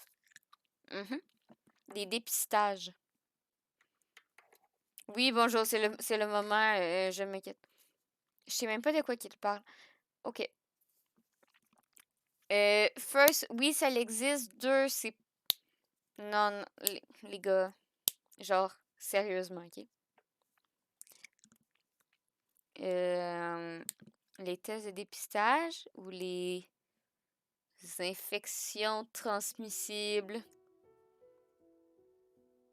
en faisant des activités d'adultes ou par le sang. Et je vous rappelle que c'est pas parce que vous n'avez aucun symptôme que vous en avez pas. Je crois que c'est... Ouais, je crois que c'est MST. Mais MST, c'est le vieux nom. Ouais, c'est le vieux nom MST. Ouais, ben, IST, c'est aussi un vieux nom. Parce qu'un IST, c'est juste transmissible par activité par adulte. Mais c'est aussi transmissible par le sang. C'est pour ça que quand vous voyez du sang, avant de soigner une blessure, vous mettez des gants. Puis, attends, petit cours. C'est pas parce que vous avez pas de symptômes que vous en avez pas. C'est pas parce que vos parents ont pas de symptômes que vos parents n'ont pas. Vous l'avez peut-être une, mais c'est juste que vous êtes non actif. Comme peut-être que vous portez genre le gène avec la ITSS. Mais que vous n'êtes juste pas actif. Donc, si vous avez un rapport non protégé avec une personne, elle peut l'avoir. Et les feux sauvages. Les feux sauvages, c'est une ITSS buccale. Donc, si vous avez souvent des ITSS, ça serait bien d'aller voir le traitement. Parce que c'est pas forcément parce que vous en avez à la bouche que vous en avez en bas aussi. Le sac à pain, Paul. Le sac à pain. Donc, s'il vous plaît, faites des tests. Ça peut être mortel, ça peut être à la vie. Il y en a que non. Mais c'est important de se faire dépister et de demander à ses partenaires s'ils ont été dépistés. Et si vous faites dépister et que vous en avez une, c'est important d'appeler ses anciens partenaires. Voilà, parce qu'il y en a qui traitent, puis il y en a que si tu ne traites pas assez vite, ben c'est fini. Exactement comme la City Mote, c'est dead. J'ai fait quelques tests. Et en fait, je sais qu'il n'y a rien. Mais tu vois, c'est bien. Si toi, tu as fait tes tests, puis que l'autre a fait des tests, vous pouvez batifoler comme vous voulez. Mais prévoyez les bébés, puis soyez quand même prudents. Mais vous pouvez faire ce que vous voulez. Puis quand vous changez de partenaire, c'est important de retourner se tester. Juste pour être sûr. Tu vois, ça veut pas être appelé mom, mais on se protège pas, ça pose problème pour nous. Elle a un truc, je sais plus. Un stérilet. Oui, mais même si elle a un stérilet, avec hormones ou sans hormones, il n'y a aucune méthode qui est à 100%. Que vous protégez pas, une fois que vous avez testé, c'est rendu vos affaires. Rappelez-vous que même si vous n'êtes pas au courant, si vous n'êtes pas fait si vous ne vous avez pas fait dépister, le condom, c'est la meilleure solution. Mais même avec des frottements de peau contre peau, vous pouvez commencer une ITC à cause des mini fissures de la peau. Voilà. Et après ça, faites ce que vous voulez. Là, c'est plus de mes affaires. J'ai la meilleure des protections, je suis laid. Ne pas correspondre aux critères de la société, mieux, même si je doute de cet argument. Ne pas correspondre aux critères de la société selon certaines personnes n'est pas une méthode de protection. Et ce n'est pas une méthode de dépistage. Je parle pas de maladie ou ça. Je reste sage! Bref, c'était l'équipe prévention avec Mop qui se pointe direct quand je parle de ça. C'est magnifique. On va aller continuer à jouer.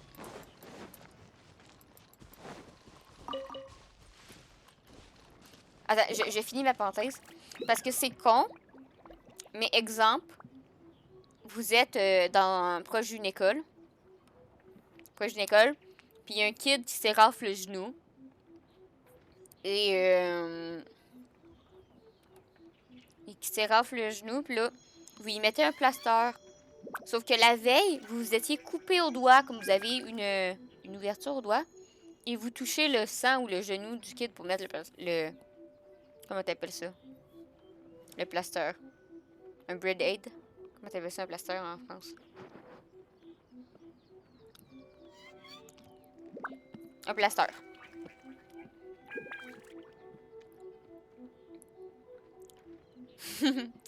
C'était la minute dépistage. Un plaster.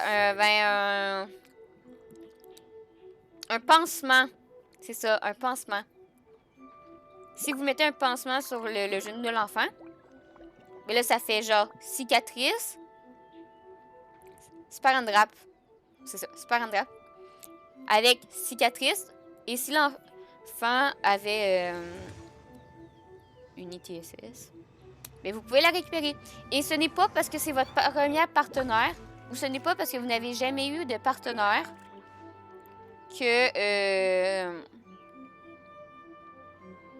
que vous êtes sans maladie. Parce que c'est des maladies transmissibles par activité d'adulte ou par le sang. Donc, comme j'ai dit tantôt, ça peut être vos géniteurs qui avaient une des maladies qui vous l'ont transmis, mais pour vous n'est pas actif. Mais, exemple, si vous la transmettez à quelqu'un, elle peut devenir active pour l'autre personne. Même si pour vous, vous l'avez, mais elle est inactive, comme vous n'avez pas les symptômes. C'est comme avoir le gène des yeux bleus. Tu peux avoir le gène des yeux bleus, mais tu peux ne pas avoir les yeux bleus, mais avoir le gène des yeux bleus. C'est la même affaire. Comme ce n'est pas parce que vous n'avez jamais eu de partenaire ou que c'est votre premier partenaire que vous êtes safe. Faites-vous dépister. C'est facile, c'est genre des prises de sang ou faire un petit pipi dans un petit pot. Puis voilà, vous dépistez. Je ne correspond pas au critère de body minimum de du point de partenaire potentiel. Mieux, t'inquiète pas, au nombre d'êtres humains sur la Terre, si tu veux prendre ton pied ou toute autre partie de ton corps, il y a des moyens. Du coup, quand t'as les yeux bleus, c'est pas bien, c'est ça. Je trouve que c'est important, même si je fais pas forcément. Ben, c'est parce que je suis désolée, OK? Mais, tu me mets mal à l'aise. Oh, oh! C'est juste que je me dis, personnellement, je suis quand même assez renseignée sur le sujet. Puis, j'ai été chanceuse. Exemple, Mock, qui a été à l'école avec moi, a eu le même type d'éducation que moi là-dessus. Donc, Mock doit savoir que t'as pas besoin d'avoir des partenaires pour pour pouvoir en avoir une. Je dis pas qu'on en a.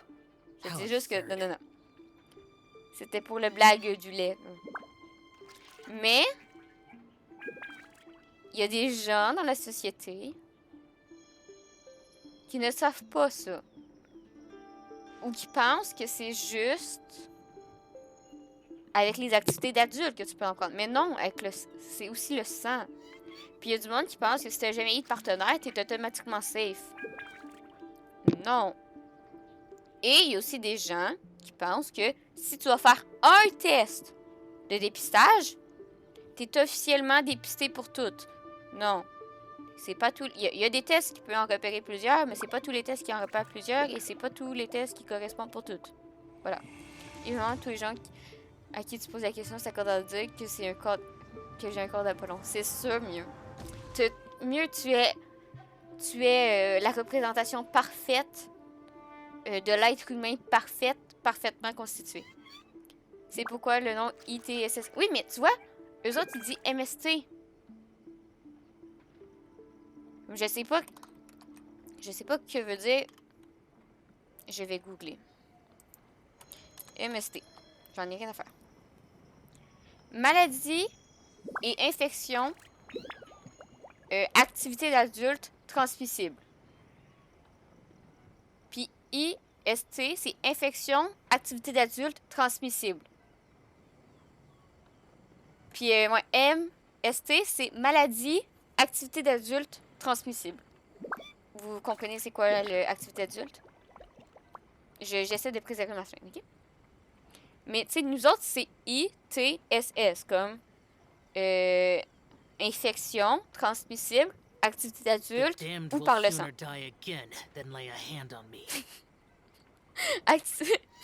Activité d'adulte. Oui, Forrest, il a bien compris qu'il fallait pas dire le nom pour pas faire bande la chaîne. C'est bien, Forrest, on est fiers de toi. Bref. Petite parenthèse. Bon, bonne nuit sur le coup. Bonne nuit, Mock, merci d'être passé. Bref. Protégez-vous. Vaut mieux mettre plusieurs protections que de pas en avoir. Si un jour, tu peux pas te faire bonne pour ça.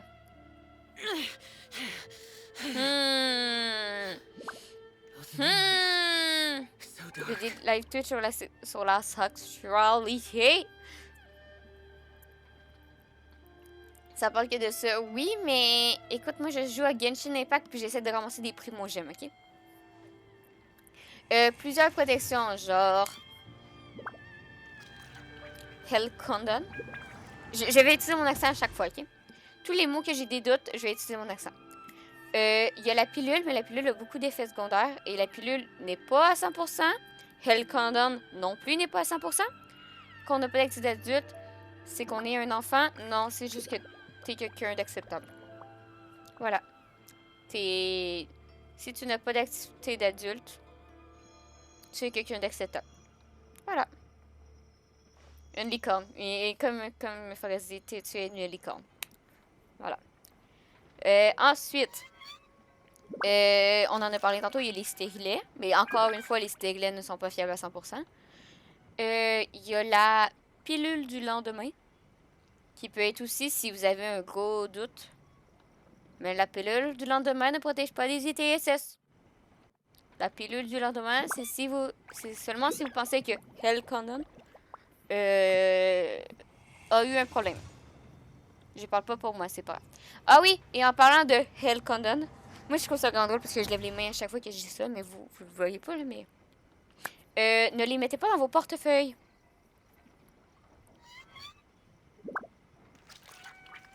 Oh, Je sais que j'ai fait la bêtise de faire sans protection, mais je suis le mal alpha que je suis.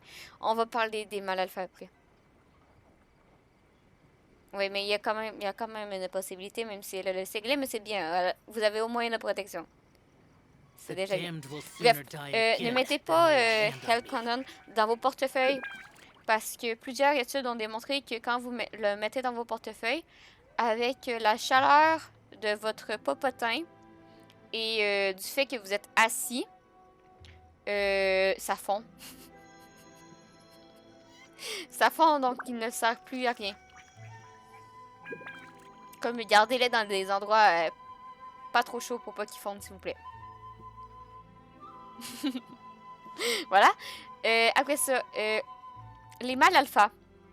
Je sais que c'était une joke. Je sais que c'est une joke, les mâles alpha, ok? Oui, à cause genre du frottement, puis la chaleur, puis tu peux faire des belles recherches, mais merci, Lysanta, je pense qu'on a pas passé 23. Donc, pas dans la poche, en fait.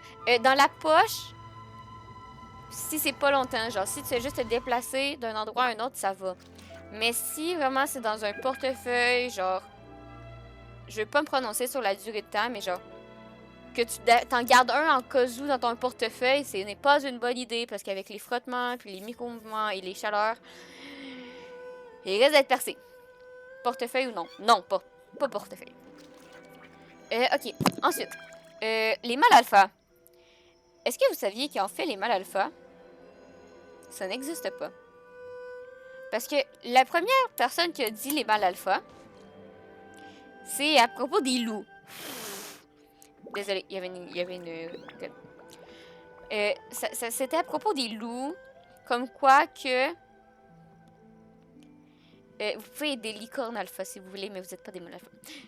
Les licornes alpha, on peut s'approprier ce terme. Moi, en plus, j'ai dit que je me grouille, puis on est en train de divaguer encore. Bref.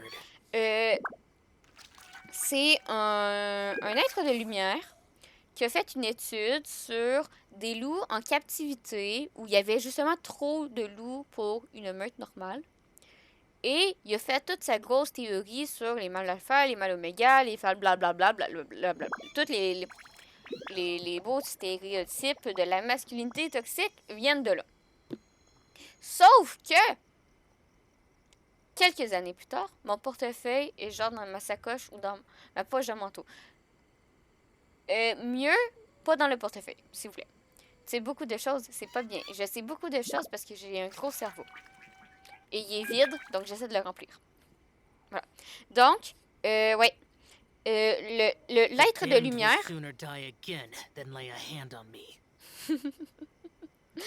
Mieux. T'as compris ce que je voulais dire. Donc, ouais, l'être de lumière qui a fait les recherches sur les loups, des années après, il a refait une étude où il dément tout ce qu'il a dit dans sa première étude. Genre, il s'auto-dit qu'il a râlé de la merde. Comme en fait, toute la société, elle a pris le concept de genre, il y a des mâles alpha, il y a des mâles oméga, il y a des T, il y a des ça, c'est fort, il y a un chef, il y a blablabla. Puis après ça, le dude, il a juste fait genre, ah ben non, j'ai râlé de la merde. Puis ça, personne dessus. Comme toutes les gens qui vous disent, ah oui, moi je suis un mâle alpha. Ben, il râle de la merde. C'est quoi un mâle zeta? C'est un individu qui s'identifie comme masculin qui est supporter de Zerator. Voilà.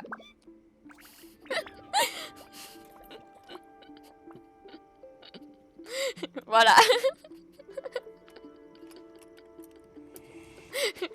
J'aurais pas plus d'explications.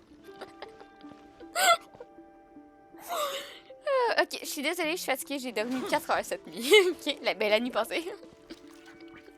C'est beaucoup de choses, mais oui.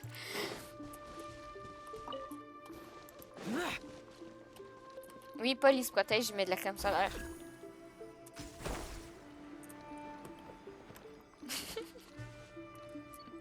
On s'en va où?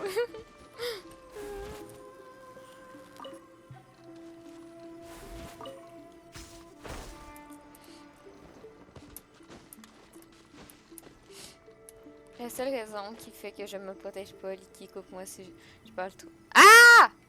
Mieux, arrête, s'il te plaît. J'ai un message qui arrête pas de popper, mieux. C'est que ça me convient pas personnellement.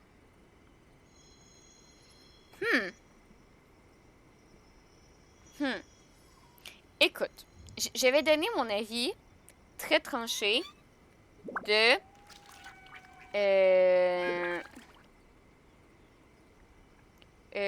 femme cisgenre asexuée, ok? Que un type de protection ne te convient pas, fine. Si les deux partenaires ou toute personne inclue dans le moment sont d'accord, fine, vous faites ce que vous voulez. Tant que les deux sont consentants, j'ai rien à dire. Sauf que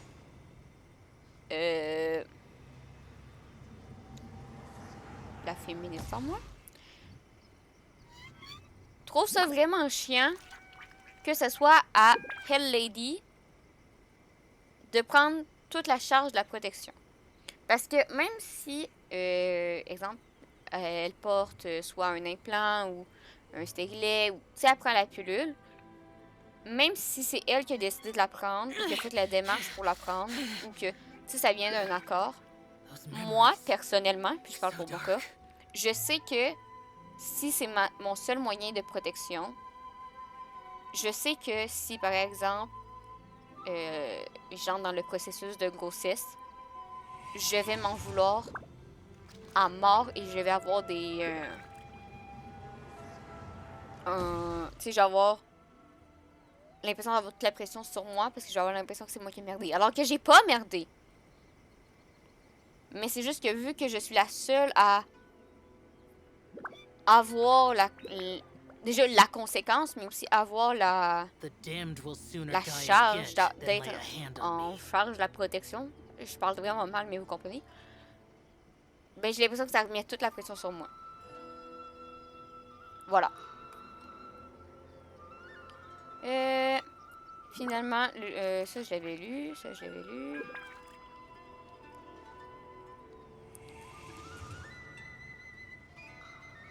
Ok, désolé.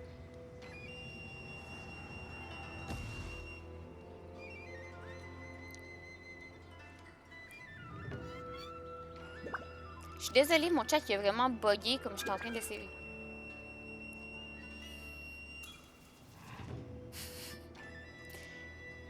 Sinon, je mettrais le plastique, mais... je suis désolée, mon chat a bugué comme je vais juste aller changer de fenêtre pour essayer de relire les messages parce que j'ai vraiment eu un gros bug.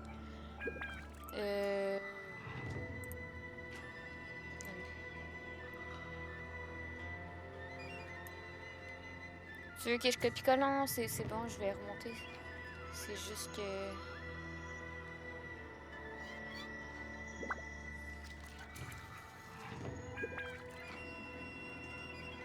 Du point de vue physique, je parle. Forest.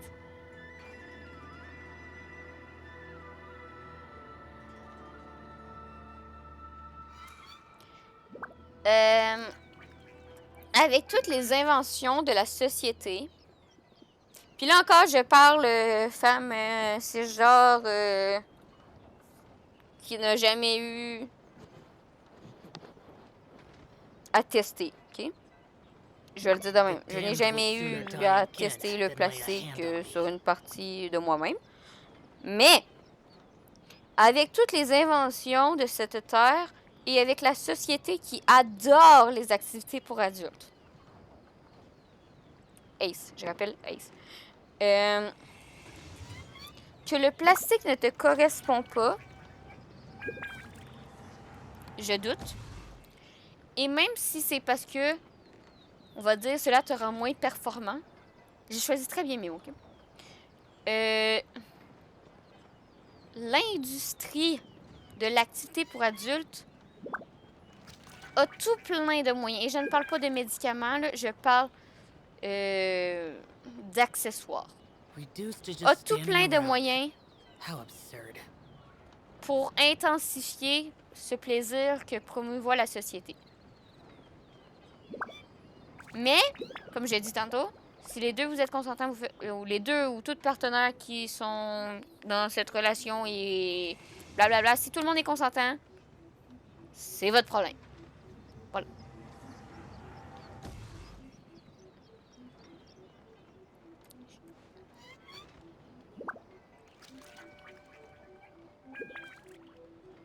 Je suis encore en train de redescendre le chat.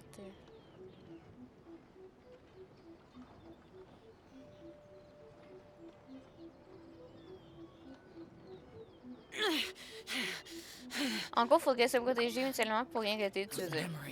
Ben, logiquement, il faudrait que les deux aient une part de la responsabilité dans la protection. C'est con, là. C'est con, mais juste... Là, encore un autre débat, la pilule masculine. Moi, je suis totalement pour la pilule masculine. Parce qu'on s'est entendu que les effets secondaires, c'est genre les mêmes, exactement les mêmes que pour la femme, mais legit. Tu sais, c'est con, mais que les deux personnes prennent des pilules masculines.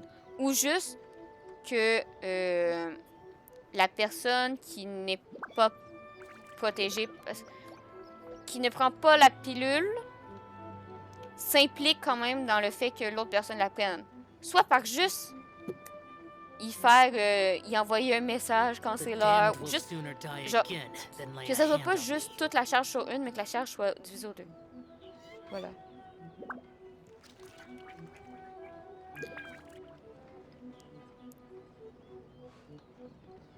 Là, je vais actualiser mon chat parce que finalement, le loup alpha est de... Je vais actualiser mon chat, ce sera pas long. J'ai perdu des messages, là, mais mon chat qui est vraiment buggé. J'ai les messages qui se copient-collent, genre trop fois.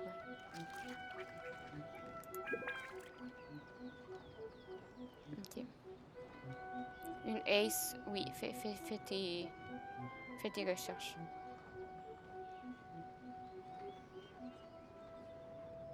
Ok. Il n'y a pas sa taille. Si tu aurais le nombre de tailles... Puis juste, même la taille standard, là, il y a des gens qui sont capables de rentrer leur bras dedans. Donc, j'ai déjà vu des gens rentrer leur tête dans des tailles, standards comme bof.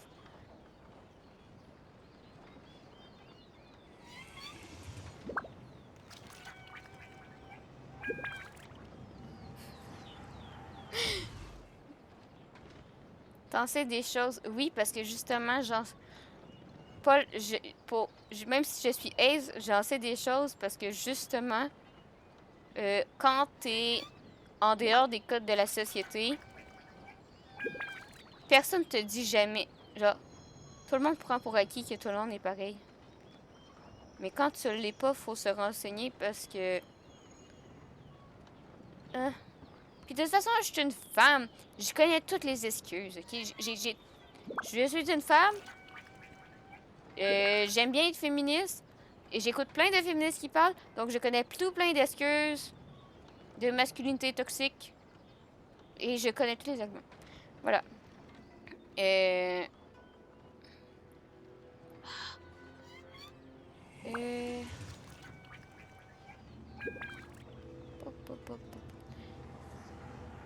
vais refermer mon chat, puis je vais le rouvrir. Afficher. Outils. Doc. Chat. Oui, ouais. Pardon. Et j'ai perdu le chat. Ok, j'ai retrouvé le chat.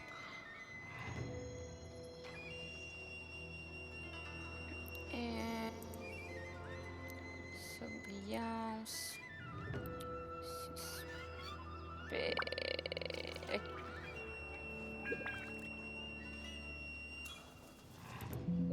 Non! Merde. Attends. Un instant. J'arrive.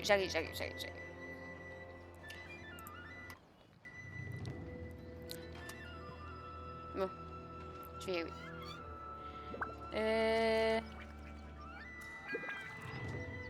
Reduced to just standing around. How absurd.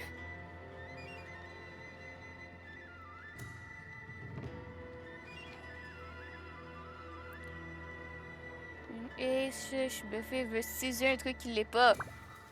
Stylisé. Mais non, je veux pas styliser, c'est vrai. J'essaie de formuler le message de façon à ce que ce soit correct, mais j'y arrive pas, je réfléchis, oui. Mickey veut bien expliquer Ace, c'est trop compliqué pour le commun des mortels. Et ben c'est asexuel, oui. Quelqu'un qui n'a pas désir d'adulte. C'est pas mal ça. C'est quelqu'un qui n'a pas de désir d'adulte ou qui n'a pas... C'est... On appelle... Le type de romance que j'aime, c'est des romances platoniques. Appelez ça de même. Et qui n'est pas... Non, je suis attirée par... Être Ace, c'est un spectre. Parce que c'est pas genre oui ou non, parce qu'il y a vraiment des embranchements différents. Mais tu sais, exemple, moi je sais que je suis hétéro et je suis attirée par la jante masculine, sauf que je ne désire pas de relation d'adulte. Voilà. Comment il dit pas asexué? Mais c'est parce qu'asexué, dans le commun des mortels, c'est qu'il n'a pas de sexe. Et c'est asexuel. Puis asexuel, ça dit vraiment mal. Elle l'a dit comme ça. C'est un diminutif. Puis c'est parce que c'est le mot en anglais. J'ai pas envie que ça passe pour de l'égoïsme et tout. Non, non, non. Je prends pas ça pour de l'égoïsme. Forrest, t'inquiète pas. C'est juste que... C'est des discours que j'entends quand même relativement souvent. Puis... Vu qu'on en parle librement à soir, je me permets de donner mon opinion librement. Puis tu sais, je suis pas en train de faire... La sainte bénédiction et dire que ma parole, c'est la sainte parole. C'est juste que je donne mon avis. C'est sur mon avis, j'ai le droit. Forrest, c'est surtout à ton partenaire de te comprendre. C'est pas juste à ton partenaire de te comprendre, c'est d'en discuter tous les deux et trouver la meilleure solution pour les deux. Parce que, sans vouloir paraître méchante mieux, si la personne préfère qu'il soit protégé, c'est à Forrest à prendre sur lui, puis à plus se protéger que passer. Puis ça, c'est mon avis, puis je le maintiens que ce n'est pas à la personne d'enlever une protection si elle préfère garder toutes les protections. Ah, encore, je parle de consentement. Là, je dis Forrest, mais ça peut s'appliquer à tout. Si toi, tu décides que tu n'es pas à l'aise avec les... Exemple, le plastique, la protection, mais que l'autre veut absolument la garder, soit vous faites d'autres choses, parce qu'il n'y a pas juste la fusion. Il y a d'autres types d'activités. Je suis pas tant connaisseuse là-dessus, mais cherchez sur Internet. Et il y a d'autres types de... faut juste trouver un consensus avec les deux consentants. Et voilà, sinon vous écoutez un film. Faites-vous des câlins et écoutez un film. Et sachez que même si je sais que cette façon me convient pas, j'essaie toujours de temps à autre. C'est bien fait. Moi, en tout cas, j'ai pas tout compris. C'est pas grave.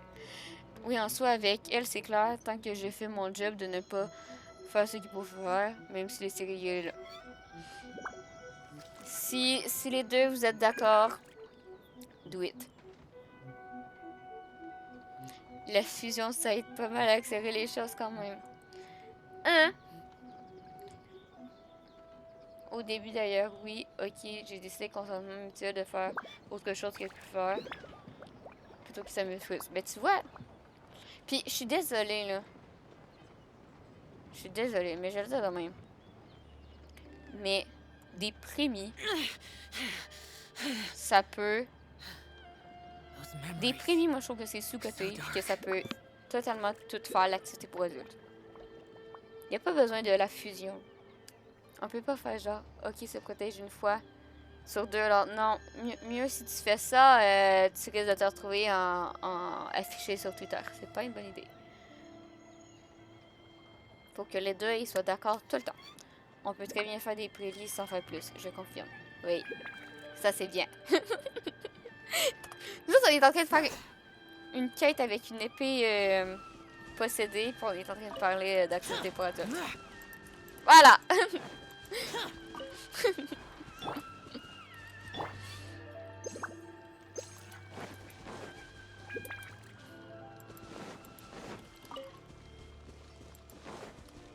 j'ai juste hâte que Genshin écoute mes rétifs pour savoir de quoi j'ai parlé.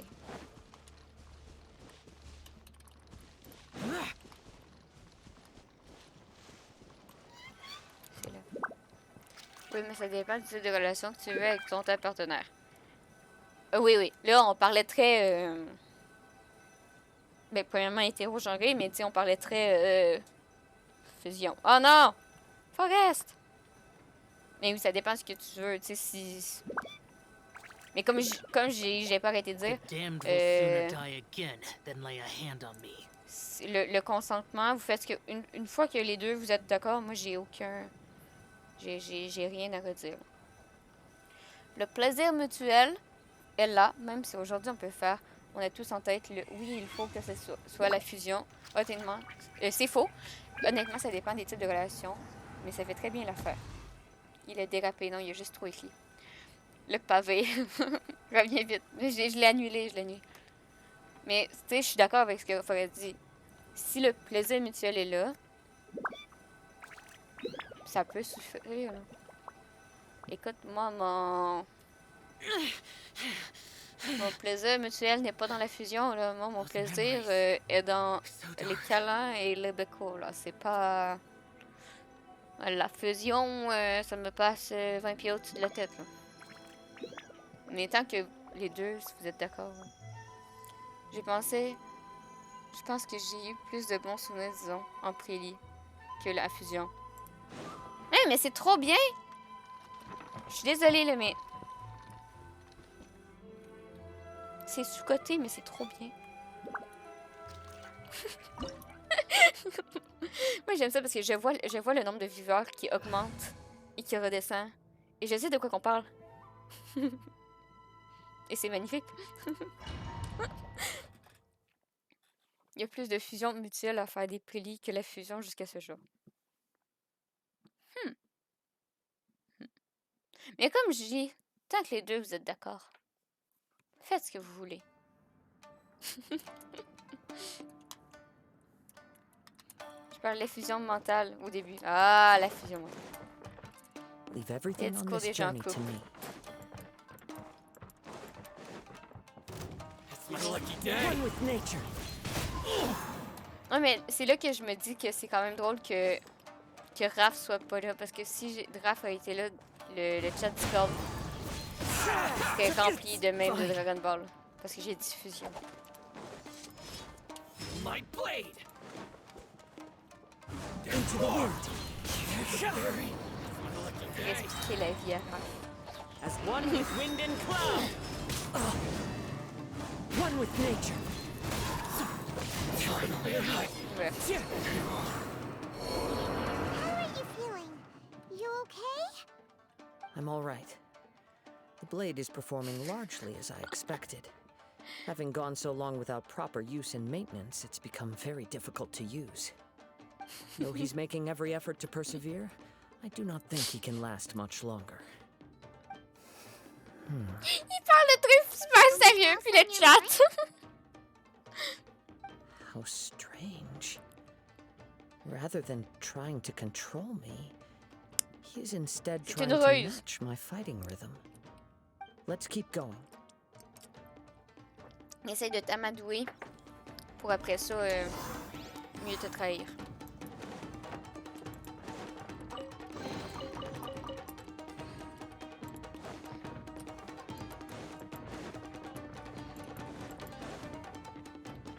Time to go. Let's get down to business. Say no more. Boom! Into the wind.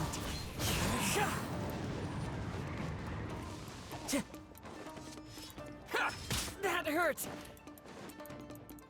How's this? The wind knows me. Falling leaves, adorn my night. The fairy. Let's get down. Time to go. My high.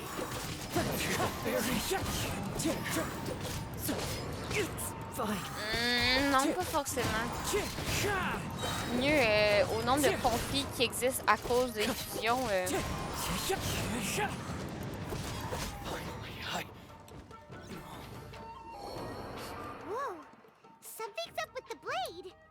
Elle est en train de s'éteindre. I can sense that his strength is slowly fading away. The blade is becoming more and more difficult for me to wield. He cannot hold out much longer. If he keeps persisting, he will likely break apart at any moment. But what would that do to Amanome Yuya? I will be careful with it. He also says he does not have any plans to give up easily. He's still trying to achieve his goal. Parce que en vrai, de vrai, le genre sérieusement, la fusion c'est censé être un moment mythique entre les deux. On va l'appeler demain. Genre c'est censé être un bon moment pour les deux, avant, pendant et préférablement aussi après. Mais si c'est pour régler des conflits, ben vous partez. J'allais dire quelque chose, mais je me suis retenue parce que j'ai voulu le dire. J'y ai pensé, puis ça sonnait pas une bonne idée finalement. Vous allez pas dans... Peu importe ce que je veux dire, ça va mal sortir. Bref, si les deux vous êtes pas en harmonie avant, il y aura juste plus de conflits. Voilà. Non, toutes les phrases que je voulais dire sonnaient vraiment mal, comme... As one with wind and cloud.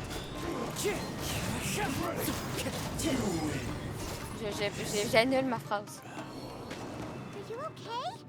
It looked like you were really struggling the entire fight. Yes. And it looks like he's reached his limit. The sheen's grown a bit dimmer again. It doesn't look anywhere near as impressive as it did at the start. Perhaps this time, we'll finally have a chance to see his true form. True form? What are you talking about? Huh? What the? Is this the same blade as before? It looks like a piece of junk! Elle est très usée. If you choose to continue in the state you're in, you wouldn't even be able to beat Samurai and Kairagi, much less the almighty Shogun. Maybe you did truly wield power to rival the Shogun's light when first forged.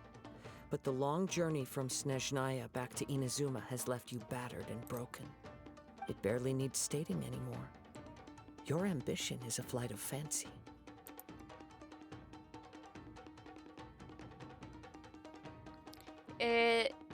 Est-ce qu'il va vous écouter? I finally figured out why it was that you agreed to my bet. You wanted to reach a state of harmony with me. For perhaps then you would still be able to wield commendable power. But regrettably, we are nothing alike. I will never understand your obstinacy and cruelty, nor can I empathize with the one who made you. The only one who truly understood you had already passed away by the time you were born. Huh? What's that supposed to mean? There they are! Take them down! Where do they keep coming from? Vous devriez pas continuer à vous battre avec cette épée. Yup! We can help this time! Don't worry. I'll use my own blade. It's just more of the same.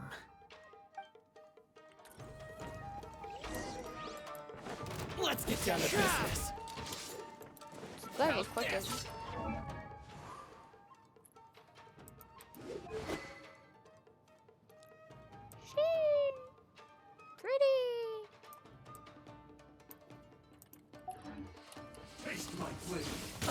Donc en parlant de chaussettes, vous portez des chaussettes dépareillées ou vous portez toujours des chaussettes de la même couleur? Moi j'ai des narvals sur mes chaussettes. Et des T-Rex.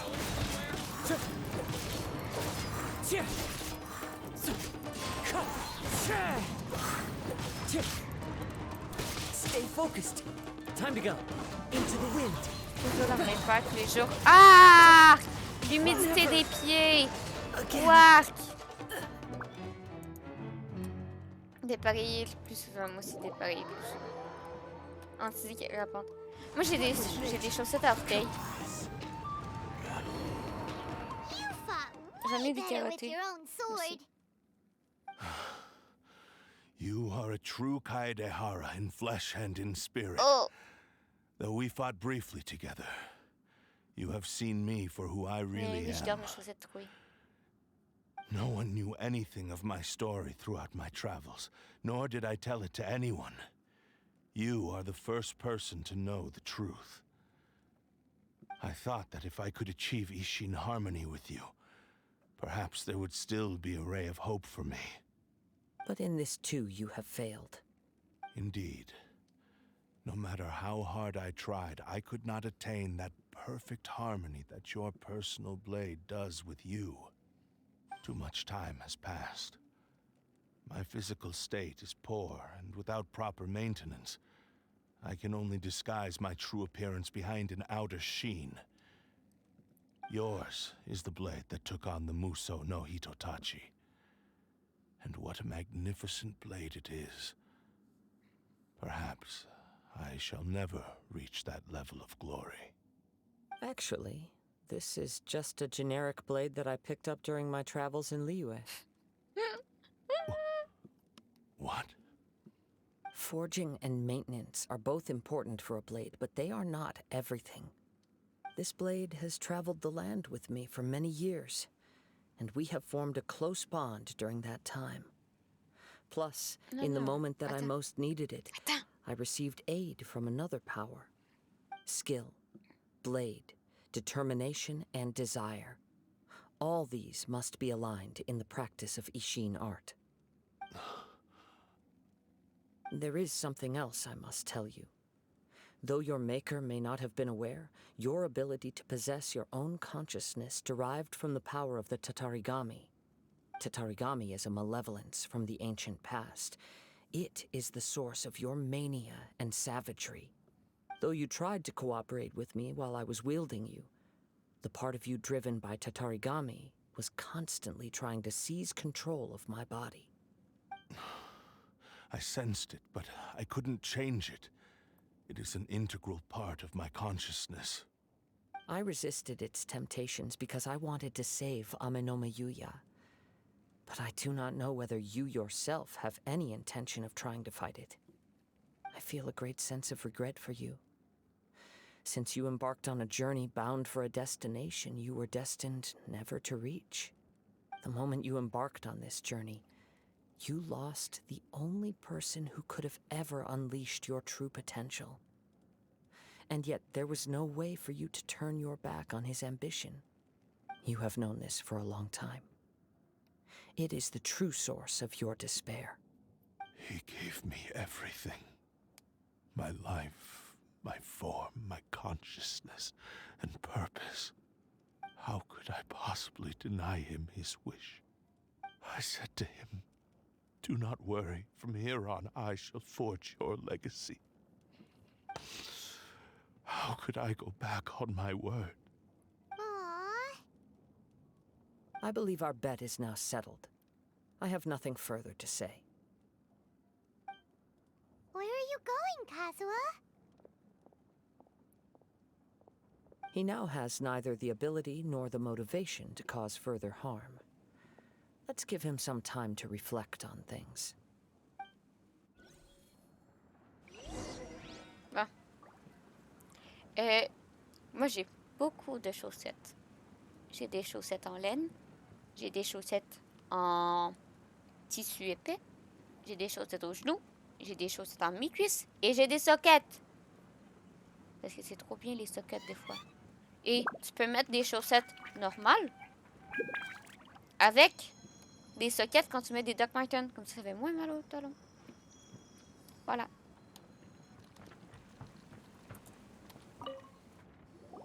When I touched the hilt for the first time, it's as if I was transported to a strange dimension. It was somewhere I've never been. A bladesmith lay quietly on the bed, his frail face barely visible under the moonlight. His breaths were weak, and his life near its end. Pas tous les jours, j'en ai A juste newly forged blade lay by his side, 3. listening attentively to his final words. Wow. That was the Blade's memory, wasn't it? Indeed. While in exile in Snezhnaya, the bladesmith eventually learned the truth behind everything that had happened. The Ishin art had been dealt a devastating blow by the desertion of its best smiths. He spent the rest of his life in the forge, not to vent his frustration and hatred, but to atone for his actions. He felt intense regret at being tricked by the Fatui, but he could never again return to his homeland. His sole wish was to one day return his single, proudest creation back to the land of his birth. So he instructed this sentient blade to find a way back to Inazuma, no matter how long or how hard the journey. But he never wished to rival the gods. All he wanted to show was that they once shone brilliantly as blade and smith, that they were still worthy of being trusted. So that's the true story. But after that, the blacksmith's intentions were worked by the Tatarigami, slowly turning his proud creation into the cursed blade of today. Right. I believe the bladesmith might never have known that the power he worked with was that of the Tatarigami. The hatred within that power is what sent the blade down its ill-fated path. This blade has committed unforgivable atrocities, but only because it lost its original master. No one was there to correct its errors when it was losing its way. Shame it's too late now. Yes, it is too late. Time would not wait or stop because of his determination. While the world moved on, his ambition remained stubbornly stuck at that fleeting moment at the dawn of his journey. He seems to have calmed down, though. Let's go and check in.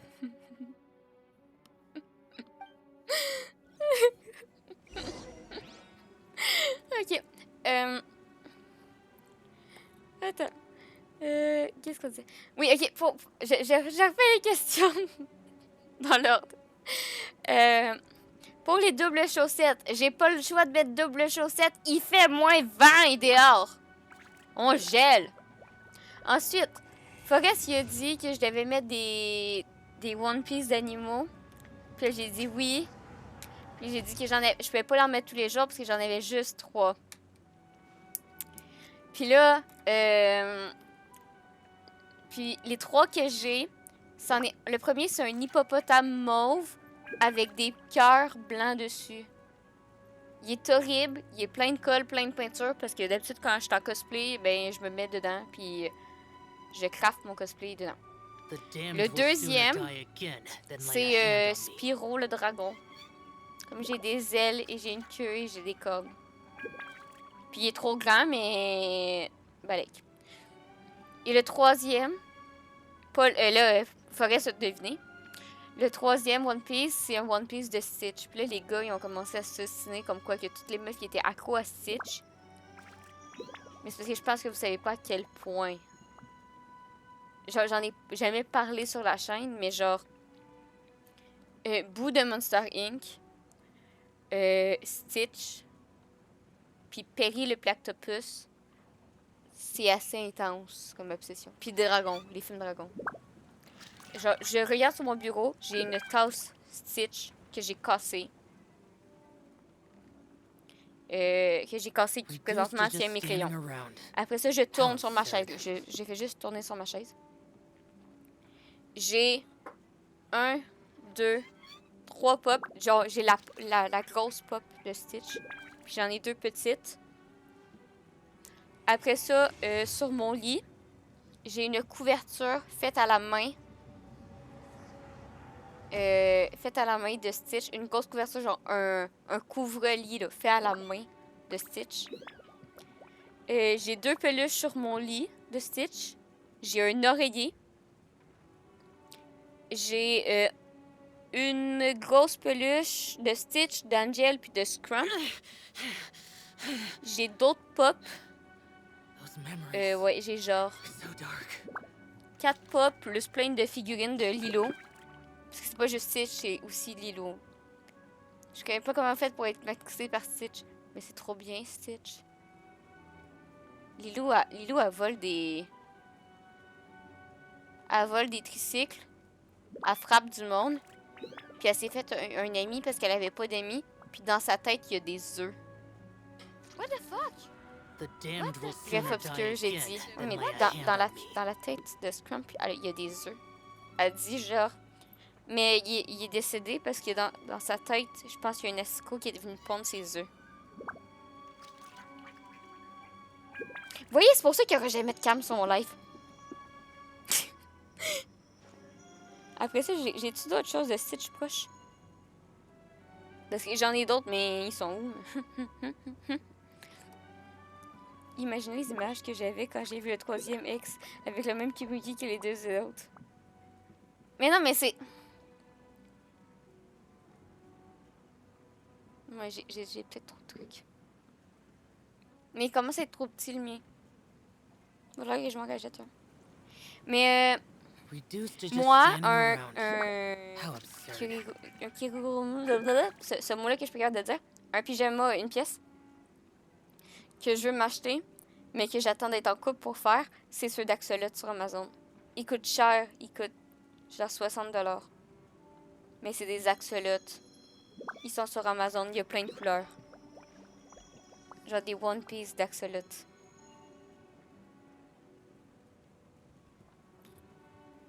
À présent, ma meuf actuelle n'en a pas. Je suis peut-être tombée sur la bonne. Plutôt. Ça doit être un signe. C'est quoi cette haine envers Stitch? T'as rien fait, Stitch. Mais tu sais, j'ai d'autres obsessions bizarres. C'est juste que vous êtes pas au courant parce que j'en parle pas. Genre, mes Pokémon préférés, c'est legit Goopix d'Alola. Puis Espure, mais je sais plus comment.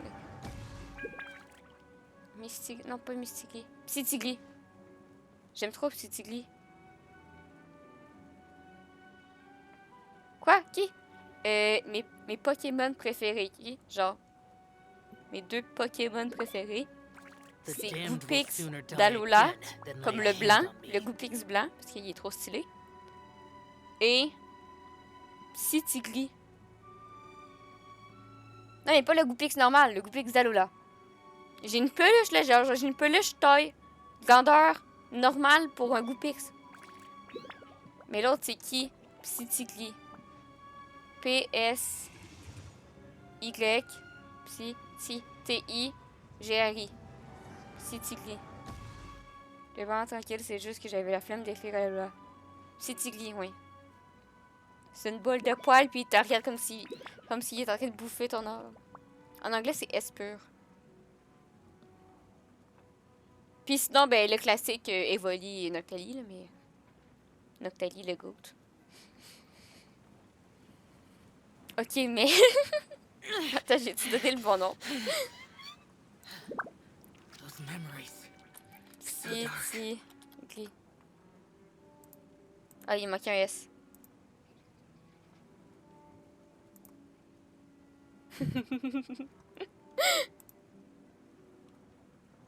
Mais regardez-le.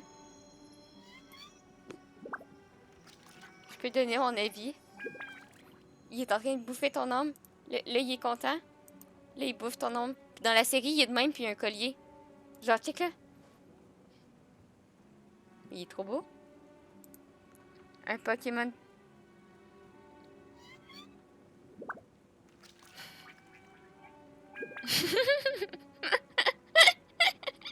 Mais il est trop bien! Check-le!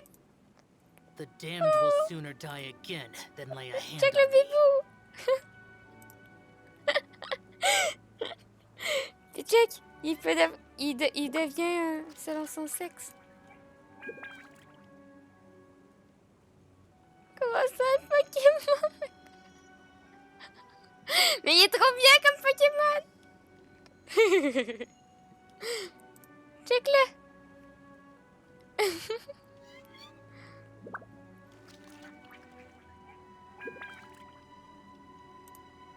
Il est trop bien!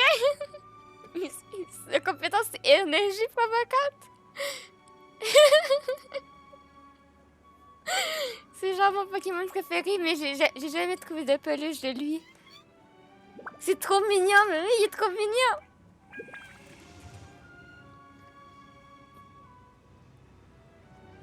Non, mais moi, être dresseuse Pokémon puis me donner une équipe de Pokémon, c'est horrible. Hein. Je vais avoir que des Pokémon horribles. Attends.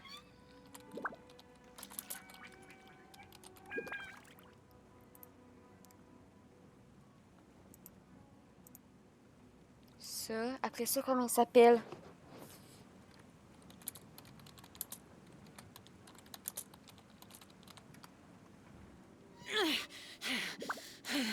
Comment il s'appelle? Oli. Those memories. So dark.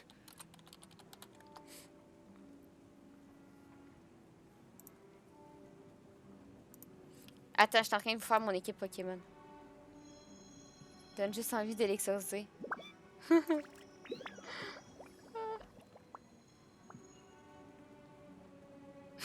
J'ai la peluche, ça te regarde comme ça.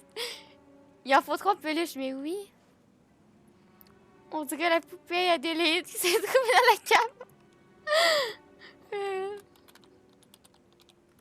Attends, 1, 2, 3, 4. J'en ai 4. Il m'en faut plus. Là, vous voyez environ qui je vise.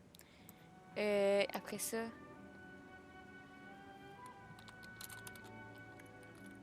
The damned will sooner die again than lay a hand on me. J'en ai 5. Je suis en train de réfléchir au dernier.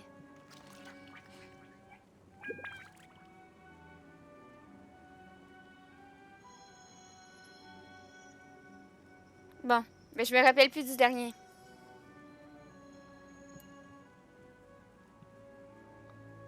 Ok. Donc, mon premier Pokémon, c'est Petit Tigli. On n'en doutait pas. Petit Tigli. Premier Pokémon. Ensuite, on a Goupexalola. Est-ce que je dois vraiment mentionner pourquoi on choisit le Goupexalola? Il est trop bien. Ensuite, on a Brocélombe. Regardez cette bouille. Il est si heureux d'être vivant.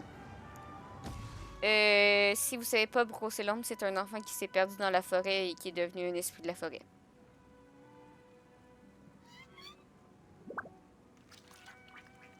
Non, pas tout à fait. Tout à fait, il est moche. Check lui, il est trop heureux d'être content. Check sa bouille. Ensuite, on a un axoloto. Et est-ce que je dois expliquer pourquoi axoloto? Reduced to just standing around. How Si heureux d'être vivant. Madame Ceci est un fantôme. Il est heureux d'être vivant. Et on a axoloto. Voilà. Ensuite, on a le fameux Enoctali. Parce que je suis une Uwu girl, on se rappelle, et que j'ai un Octali.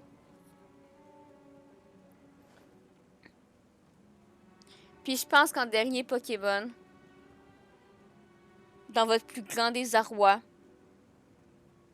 et là je sais que je vais en fâcher certains. Mais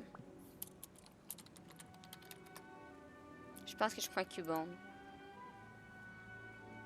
Genre lui. Je prends lui, là. Pas les autres. Lui. Mais non, mais je crois pas. J'ai un axoloto. On devrait pas me marier. Je vais avoir plein de bébés axoloto. The damned will sooner die again than lay a hand oh non! Je veux... comment il s'appelle? Je veux lui. Je veux lui. J'ai échangé Cubone. C'est lui que je veux. Il est trop bien. Non, lui. Attends, comme... M'arrête. Non, lui, il est con, lui. Il fait genre... il est con. Lui, il est bien. Lui, il est con. Lui, il est bien. Lui, il est con. Comme voici mon équipe. On a Petit Tigli. On a Goupix. On a Brocélombe. On a l'Axoloto.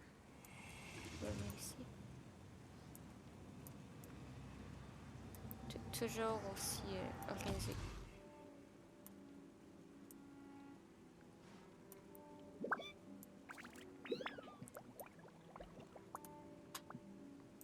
On a mucuscule, brosser l'ombre.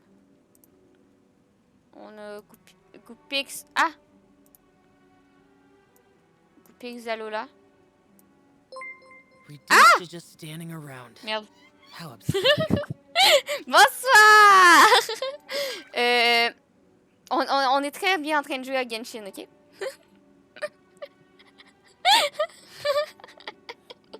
Non, quelque chose qui est pas beau. Bonsoir tout le monde. Attends, on va quitter. Hop! Et voilà! Et voilà! Bonsoir! Il n'y a jamais de problème, ok?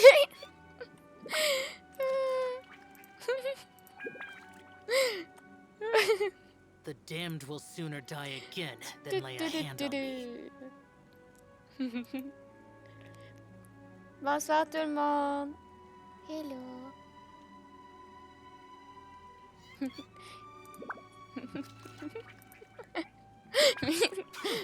mais le live de ce soir est incroyable.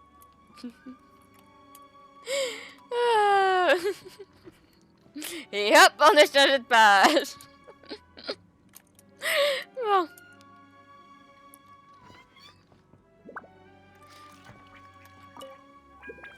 When I look back at the past, I can remember the day of my forging like it was just yesterday. I once told him that I would pay any price to fulfill his wishes. Such was the debt I owed to him for giving me the gift of consciousness. But darkness and slaughter numb the mind.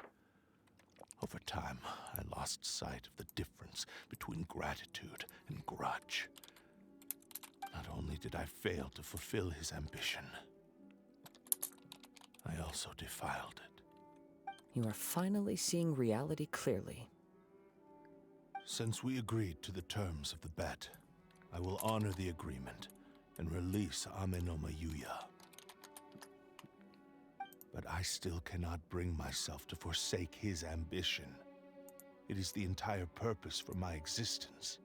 So, may I ask you to help me fulfill the ambitions of myself and my creator? Hey! Now you're adding yours into the mix, too? Jeez, don't push your luck, mister. It has to be done in this order. At least hear what I have to say. And if you don't agree, I will still release Amenoma Yuya as promised. My physical form, as well as the knowledge I possess, should still be of some value to you. His attitude has grown a lot milder. What do you think, Kazuha? Should we give him a chance? Let's hear it.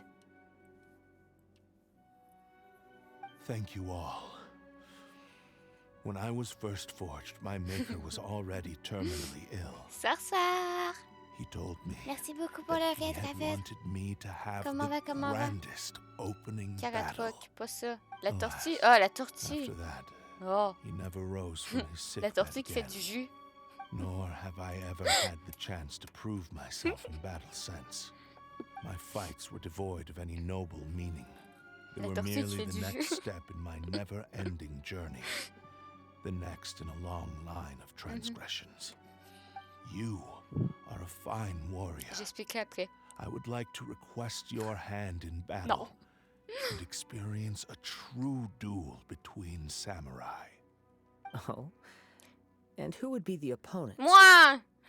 I will release Amenoma Yuya and restore his consciousness. Perhaps after that, you can convince him to commit to a fight with you. You must have plenty of reasons to both hate me and desire a good fight. Understood. Then let's start by waking him up and seeing if he has the stamina and will to fight. I see. He used my body. He used my body! To inflict harm on others. I utterly despise him and his actions. But since he stayed true to your agreement by releasing me, he must still have some remaining semblance of honor. If a duel can help to set this state of affairs in order, I am willing to put myself forward. Fight. I do not wish to be a mere victim in this story. Fight. There's no need to worry. We'll vouch for your innocence to the Tenryo Commission. Thanks for your help. Who knows how this would have ended without your intervention. Tu serais décédé. All right, then let's move on. More Ronin could appear at any moment. We can't stay here. In any case, for a final duel, I think we should aim for a greater sense of ceremony. Ok. Le caratroc, là, la tortue, en fait, c'est que son corps est vide. Genre, sa carapace est vide. Comme, en fait, ils mettent des fruits dans sa carapace.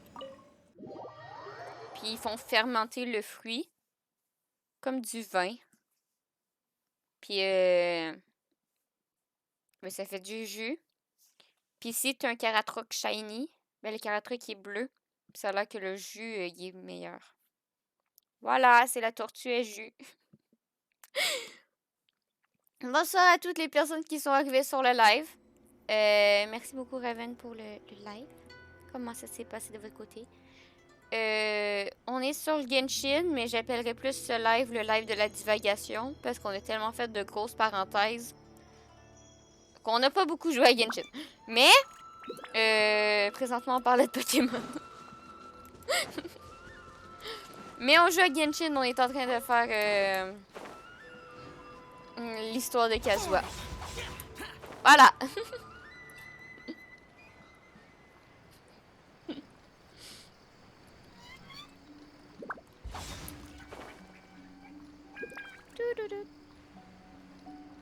T'as raconté ta semaine? J'ai même pas raconté ma semaine! Ah, c'est vrai, j'avais dit qu'il fallait que je raconte ma semaine.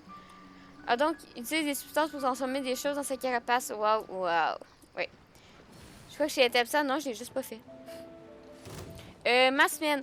Lundi, j'étais en congé. J'ai dormi. Voilà. Mardi, j'ai commencé l'école. Et donc, j'étais à l'école. J'ai vu Nox. J'ai vu West. J'ai vu Butter. Voilà. Mercredi, je suis allée à l'école. J'ai fait 8 heures d'école mercredi. C'est pas la relâche. On vient de commencer l'école. On a commencé mardi. Voilà. On vient de finir nos vacances, nous.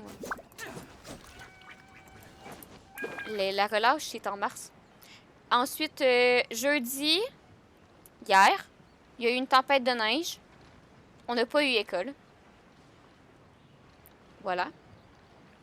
Et aujourd'hui, ben, je suis allée à l'école. Voilà. Voilà ma semaine. Puis, en fin de semaine, je suis en convention cosplay avec Nox puis West. Ça va être très drôle. Je voulais dire relance. Oui, c'est la relance. Oui. Puis j'ai fini mon cosplay, mais je peux pas vous dire c'est qui que je fais parce que j'ai aucune idée de comment le personnage s'appelle parce que c'est Nox qui me dit Vicky, je veux faire un cosplay en duo avec toi. Moi j'ai fait OK. J'ai aucune idée c'est qui le personnage. J'ai jamais écouté la série dont le personnage est dedans. Mais je m'en vais en fin de semaine faire du cosplay. Voilà! Puis hier, ben, j'ai dormi 4 heures. Comme je suis très énergique. This reminds Paimon a bit of the Crux clash. C'est beaucoup moins sérieux. Yep, we still can't let our guard down. Even now, Paimon has a sneaking suspicion that Blade hasn't told us. Incroyable, incroyable. Still, even if he's way past the point of redemption, it's hard not to feel a teensy bit sorry for him. Are you ready? Ready? Okay. All right then. Successor of Ishin art, Kaedahara Kazuha. Successor of Amenoma art, Amenome Yuya. Amenome Honored to Yuya. cross blades with you. It is my honor also.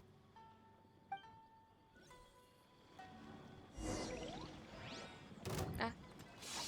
The wind knows me.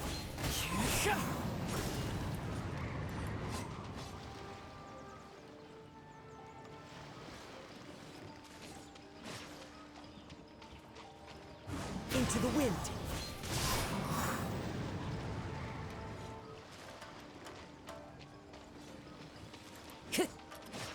The wind knows me.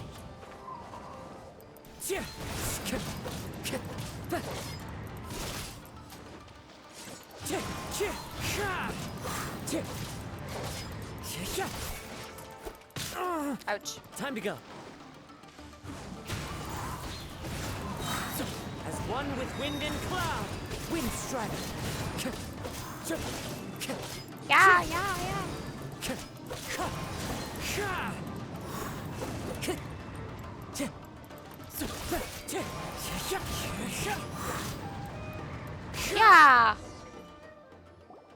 Yeah. Thank you for the experience. Although he appears battered and broken, in your hands it seems he's regained a glimmer of brilliance. His sense of savage cruelty has completely faded away. But that same sense of determination remains strong. You also fought well. I'm sure he relished the experience. There are a few things that I shall leave him to tell you himself. I must apologize to you for all that has transpired. Pourquoi l'épée parle, elle a pas de bouche? You need not seek my forgiveness, nor do I have the right to forgive you on your victim's behalf. It is too late for all of that. I do not wish for forgiveness. I only hope that you will see my transgressions as mine alone and not let them stain the legacy of Ishin art. I strayed far from the straight and narrow path, but the Ishin art still has a worthy successor in Kaedehara Kazuha. I beseech you, please understand this. Yes. Le I too maquillage. trust Mr. Kaedehara to do the right thing. Thank you, successor of Amenoma art. Ok, il parle avec la bouche de... This blade has also told me that he has Qu'est-ce que another wish. He would like to visit the Amenoma smithy. Maybe we can go back there together. What does he want to go there for? I'm not sure, but I think that all this is about to come to an end.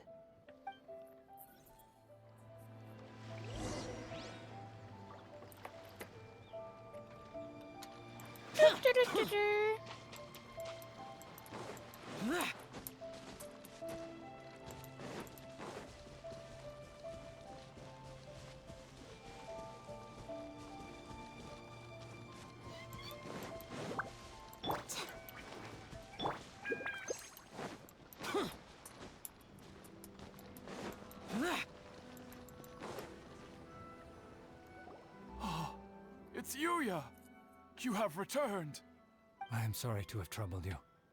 It's all thanks to them that I was able to return safely.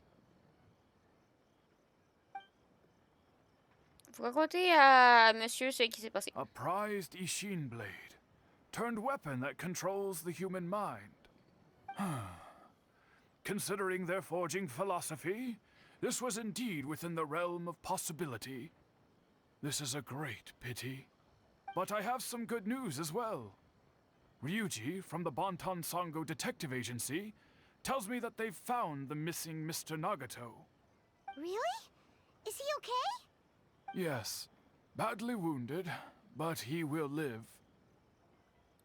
And now that Yuya is back, it seems like the final ending to this story is a happy one after all.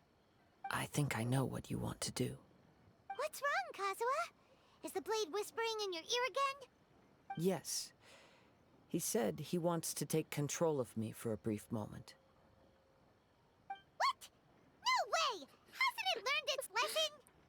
He tells me that he's thought of another way to fulfill his maker's wish. And he assures me that he won't use my body for anything nefarious. I have decided to let him do it.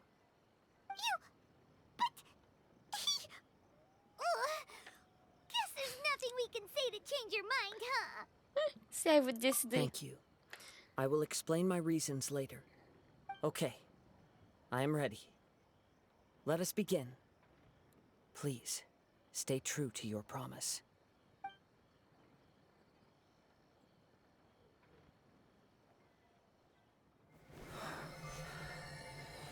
Puis là, Harakiri. Paf! My power is almost spent. Without him, my eventual demise is inevitable.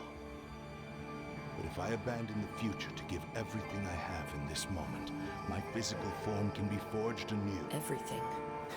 You mean... Yes. The cost is my entire consciousness. Qu'est-ce qu'il a fait?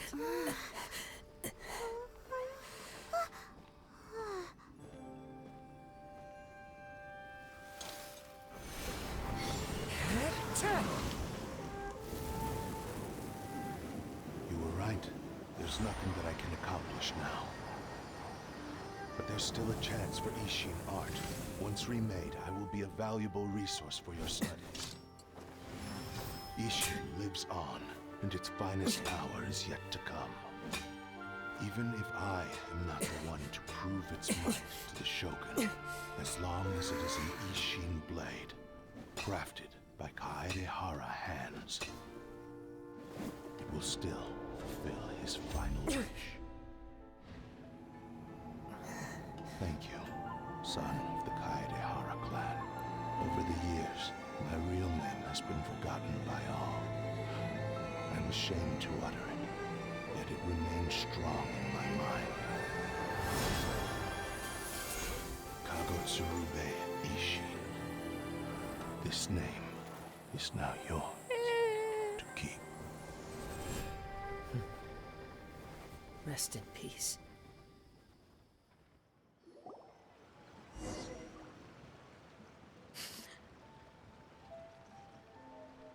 So, that's why he said it had to be done in that order. His consciousness will disappear forever after fulfilling the bladesmith's wish. Kagotsurube Ishin.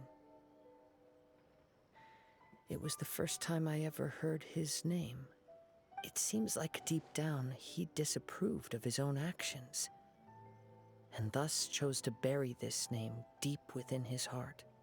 Only in the final moments, before his consciousness faded, was he willing to entrust it to another. Seems like he really wanted to fulfill his maker's wish. The same fervent ambition that gave him the motivation to keep going forward also fueled the stubborn determination that blinded him to the path ahead. Speaking for myself, I'd rather see him recognize and atone for his mistakes than see him punished for them.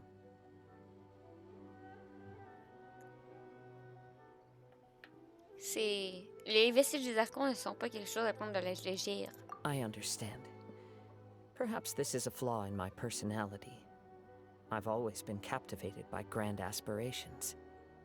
Hearing his wish to rival the divine light touched something inside of me, just as the sight of those who fought to repeal the Vision Hunt decree did. Your quest to face the gods and trace your sibling inspires me in the same way. After everything I've seen, perhaps these pursuits fascinate me a little more than they should. Oh, Kazuha. I will continue to support you from this point on. Know that you will have my assistance whenever you need it. Merci. Wait! Shouldn't we also go update Kujo Kamaji? Oh, you're right.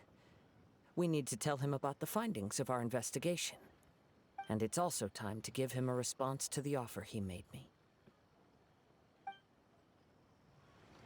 Bibou! Prends-toi de la peine!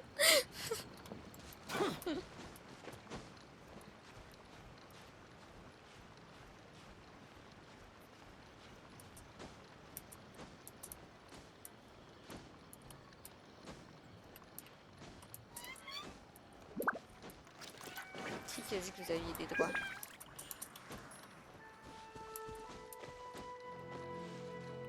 Qui vous a donné des droits? Non, c'est une dictature. C'est ça que je me disais. Je me rappelais de pas vous avoir donné des droits.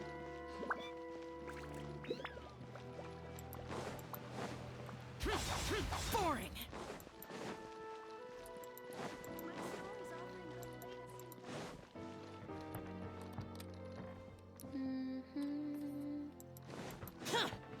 Useless.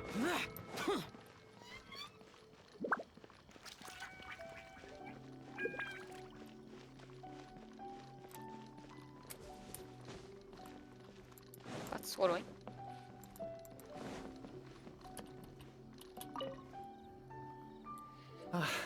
You've returned. I hear that the issue has been resolved. Though this was a treacherous investigation indeed, we're most fortunate that no lives were lost. The Tenryou Commission has already attended to the danger at the warehouse. The investigation into Amanome Yuya should conclude soon. I do not believe he will be charged with any crime. Wow, you sure kept your ear to the ground. Then we needn't recount all the details again. Now, as to your earlier offer, I wish to give you my answer. Please, take a look at this blade. What's this? Kagotsurube Ishin, a weapon crafted using a long-lost blade forging art of the Kaidahara clan. By means of a series of fortuitous events, I was able to recover and restore him. I also promised him that I will continue to study and pass on the secrets of Ishin art. And so, it looks like I will likely continue with my journey across the nations, learning more about this blade as I go. I see. I understand. The Kaidahara clan has always been a family of bladesmiths, so it is only proper for me to continue on this path. Were I to accept your goodwill, I may find myself embroiled in conflicts between the shogunate and Sangonomiya. That would not suit me. You misunderstand. That was most certainly not our intent. I am aware, but I still desire to continue walking my own path. Very well, I can understand. Then let's pretend this offer was never raised. However, if you should ever change your mind or find yourself in need of the Shogunate's assistance, please do not hesitate to inform me. Great. Thank you for your generosity. Where will you travel to next, Kazuha?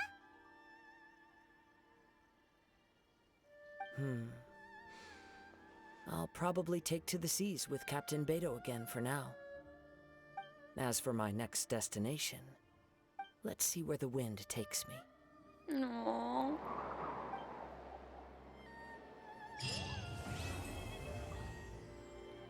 Bon, on l'a fini. You must have a whole bunch of questions after our last conversation with Nahida. Paimon was ready to ask her a million more questions, but didn't want to seem too pushy. Like, about these descenders. So, does that just mean people like you who come traveling to Teyvat from someplace else? And as for your brother... so many questions. Let's go find Nahida and see what else we can find out. Comme la semaine prochaine, j'espère que vous êtes prêts parce qu'on va avoir du plaisir. On va embarquer sur la quête des archons. Mais là, on va aller faire des boss. Des boss.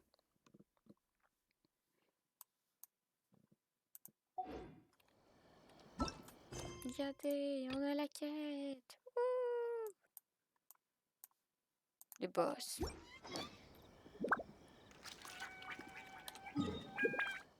On va aller.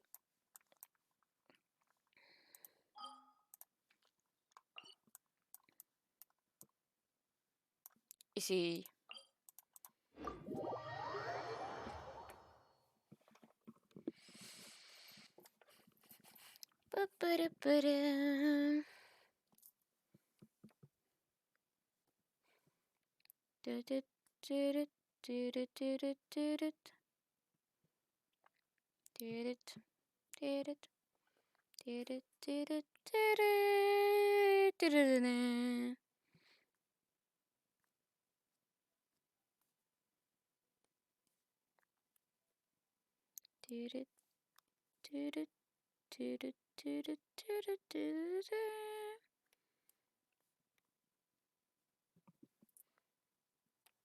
Qui est-ce qu'on pourrait exécuter? Raph. On exécute Raph. Pour ne pas être présent ce soir. Les enfants d'abord. Let's go.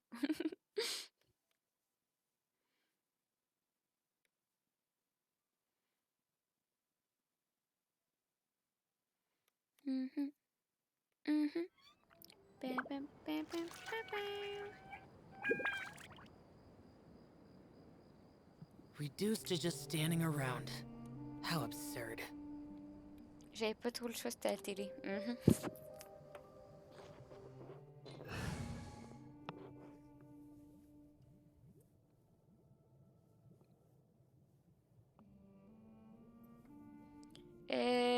Bon.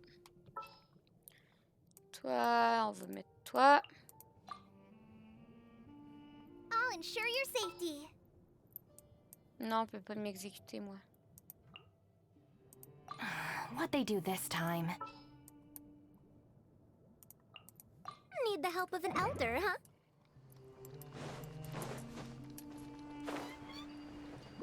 Parce que si on m'exécute, moi, il n'y a plus de life. Puis j'ai pas fait le testament. Donc, voilà. No execution.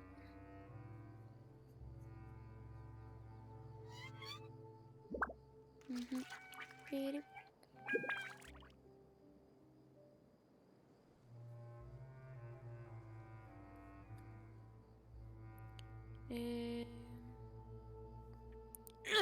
Celui-là sera pas long.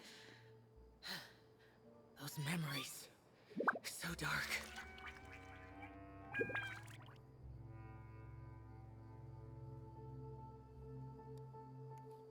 Ok.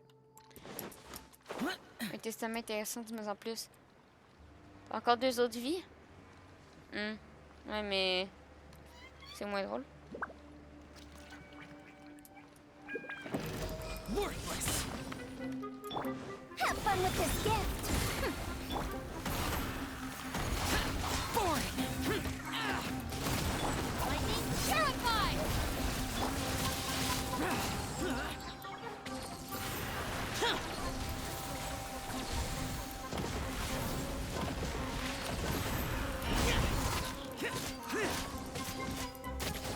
Useless. Our bond is strong.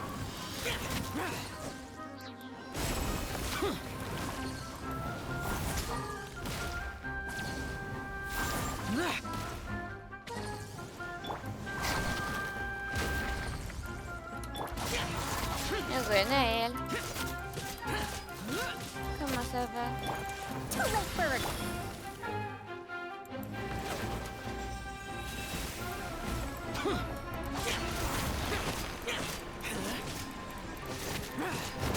Useless.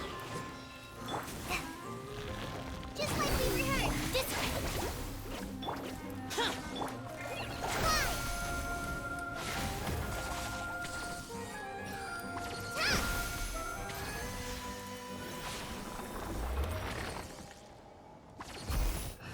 Quel est votre animal préféré? Le fennec après le chat. La réponse basique. Anything I can help you with? Domestique ou non? Domestique le chat, non domestique le fennec. I'll lead the way. Follow me.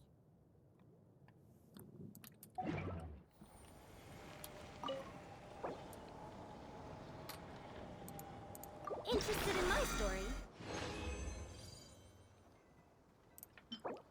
Donc 3. 1, 2, 3. 1, 2, 3, 4, 5. Il me manque encore. J'ai découvert une passion pour les luttes. Les luttes, c'est trop bien. C'est trop bien, les luttes. Well, Madame Farozan's land. Sauf que ça peut t'arracher un doigt une lutte.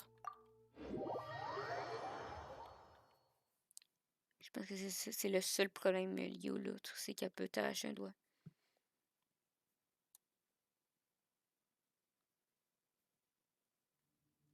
Hey, how should we circle back here again? Un dragon, ça compte Melika qui... Honte à toi.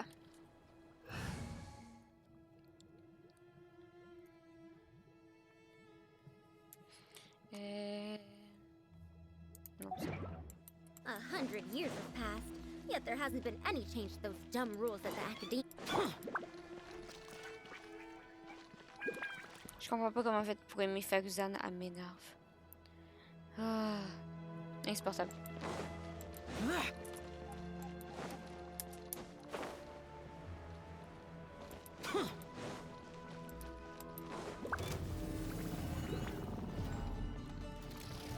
Evil conquering!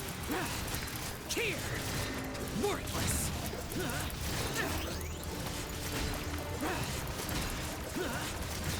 Here! Worthless! Boring! Gears of the storm!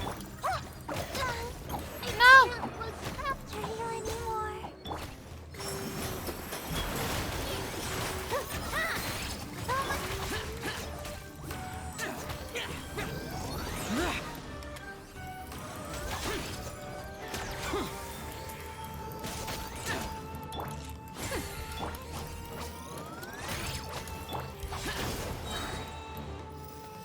Disappear! Worthless! Worthless! Worthless! Here!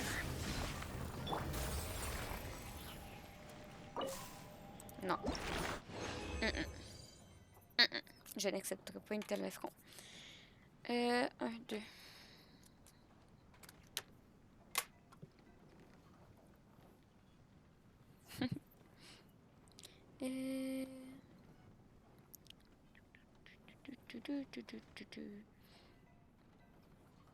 C'est pas grave, hein, pas le Faruzan n'est pas si bien que ça.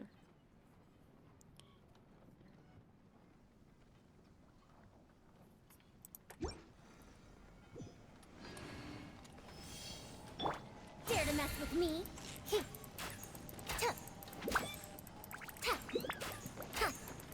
C'est assumé, Miko. We'll see about that. Ensuite... Ah, ça me tente pas de faire le dragon. Non, ça me tente pas de faire le dragon.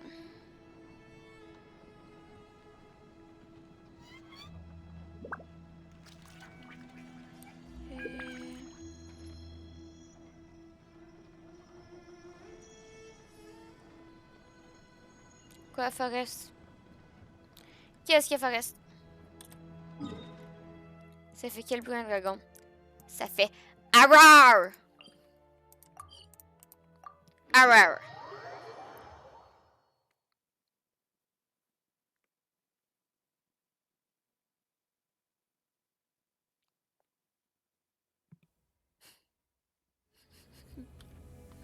Ça fait Rar! Rar!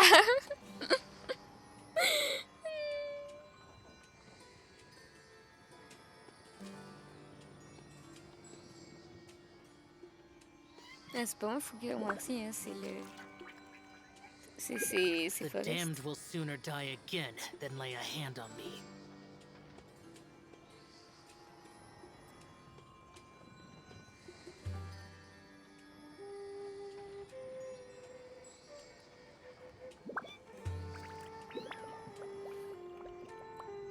Le fais, s'il te plaît, j'ai pas entendu. Rar! Arar!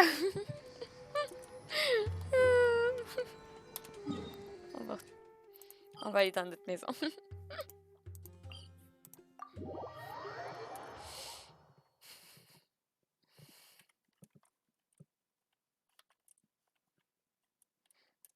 Non, je vais aller me coucher.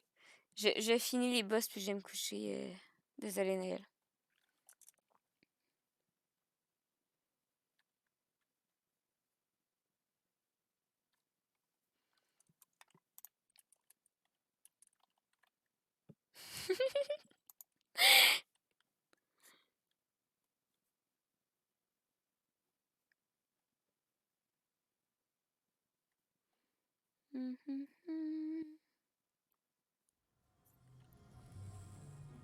J'ai essayé avec une vidéo, mais j'ai essayé ces champignons.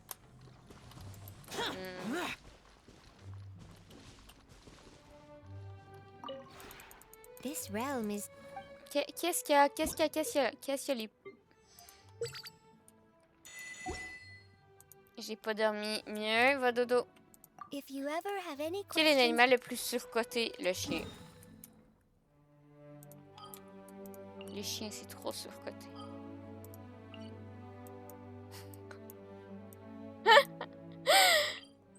Direct dans le chat, le chat, le chien.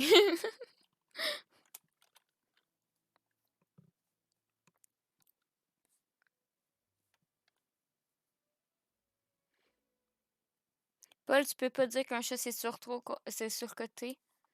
Le panda, on est connecté. Paul, mon chat s'appelle Paul. Tu peux pas dire que... Paul, si tu dis que les chats c'est surcoté, tu es surcoté. Je suis désolée, mais tout ce qu'un chien peut faire, un chat peut le faire. Comme...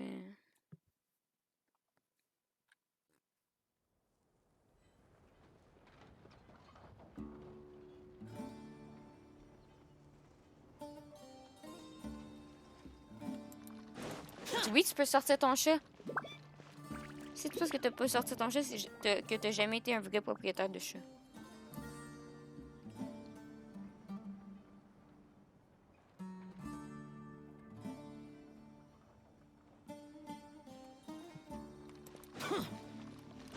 Même s'il porte un nom aussi magnifique que le mien, j'ai comme pas honneur. S'il faut utile pour aimer certains... S'il faut être utile pour être aimé, certains humains auraient aucune chance. Naël! C'est vrai. Le mien, il sortait quand il a joué. Un jour, il est revenu. Est-ce que tu l'as pas mis un harnais et tu l'as pas mis de laisse?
Oui, tu peux jouer avec un chat. Mon chat ouvrait des portes, Paul. Paul, le chat, ouvrait des portes. Genre, avec ses pattes, il avait compris comment il pouvait tourner une poignée.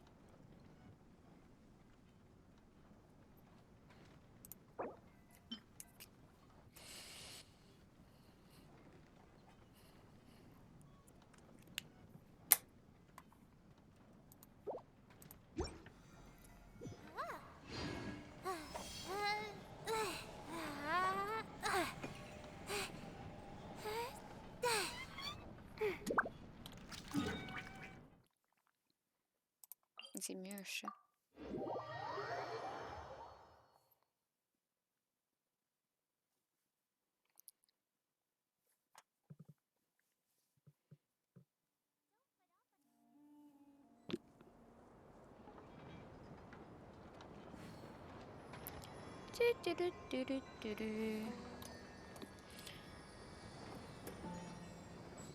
Un chat, c'est trop bien.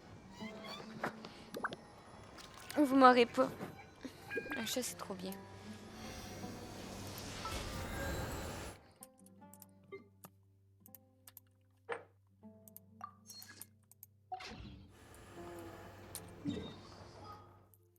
Un chat, ça s'approprie ton chez toi, ton chien et tout, ça pisse à tous les coins de mur. C'est sûr que c'est pas l'idée du chat qui est bien. Non, hey, Paul, j'ai toujours eu des chats. Genre, avant que je sois dans la coloc que je suis là, j'avais toujours eu des chats.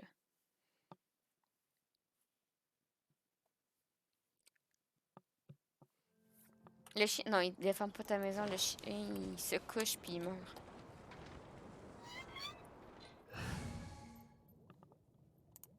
Ton chat, il va être assez intelligent pour faire du bruit, pour faire peur à la personne qui vient kidnapper chez vous.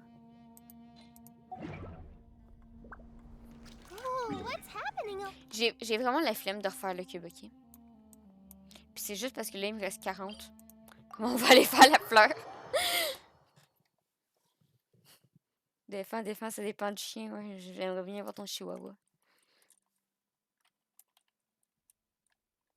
Non, mais c'est ça, le chat, il va aller te faire tomber un vase, puis le cambrioleur, il va avoir peur.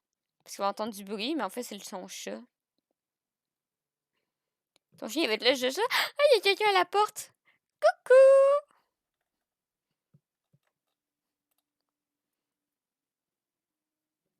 Voilà.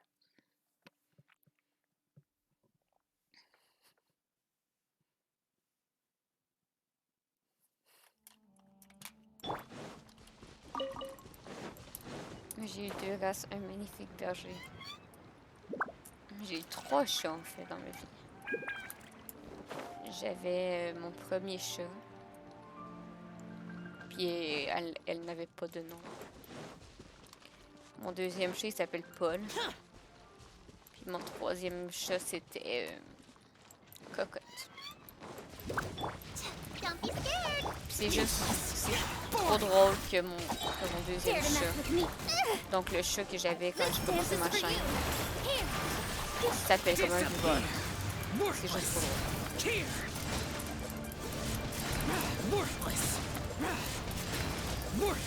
Un chat, c'est vraiment juste un truc comme dans le portefeuille. Comme un enfant.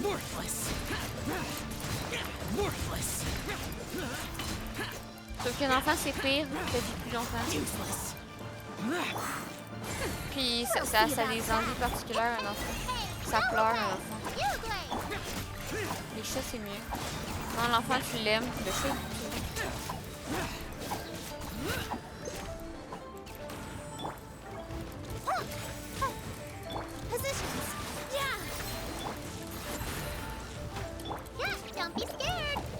un enfant, c'est un cas.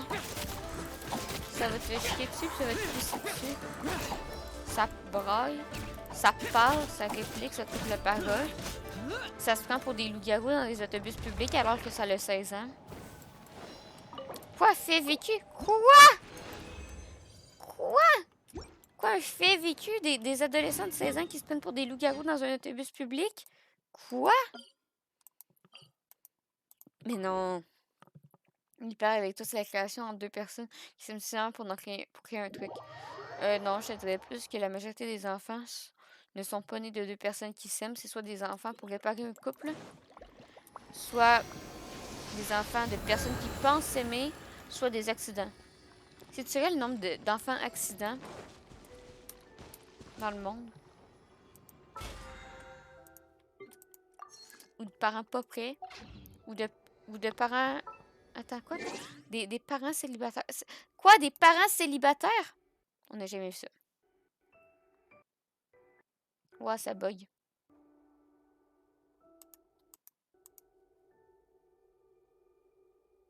Merci. Tu penses que majoritairement, c'est pas des enfants voulus pour de bonnes raisons? Non.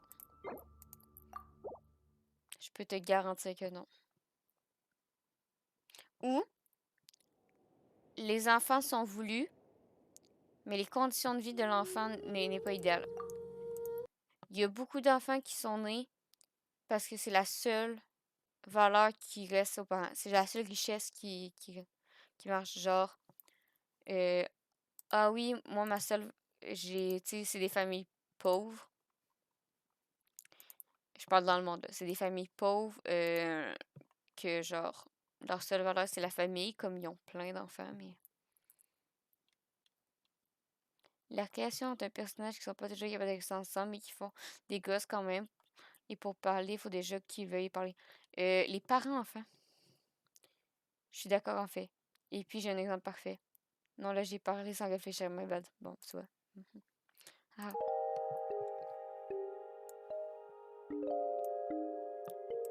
Est-ce que j'ai déjà dit que je voulais pas d'enfant? Je pense que oui.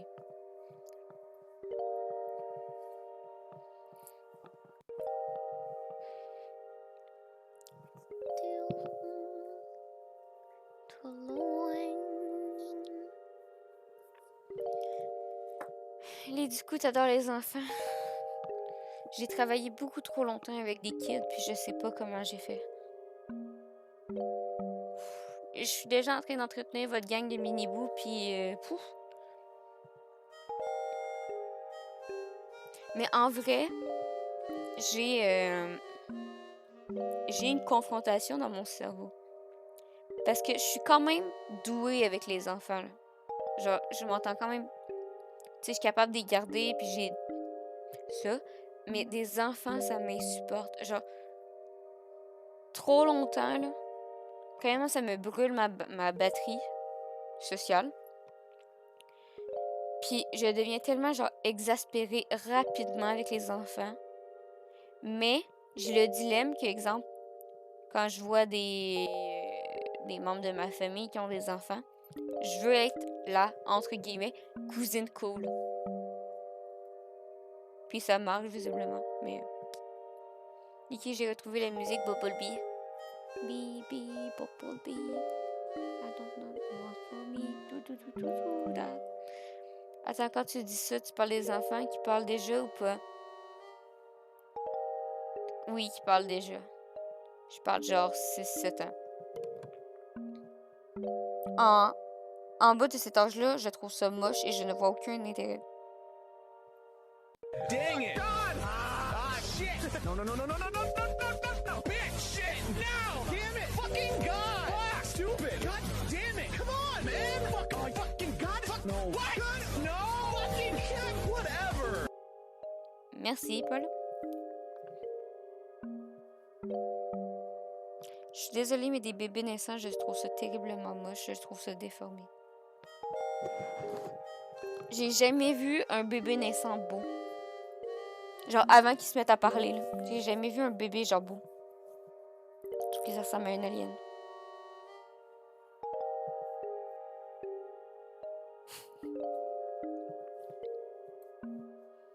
Mais Paul, c'est un soyeux licorne. C'est l'exception à la règle.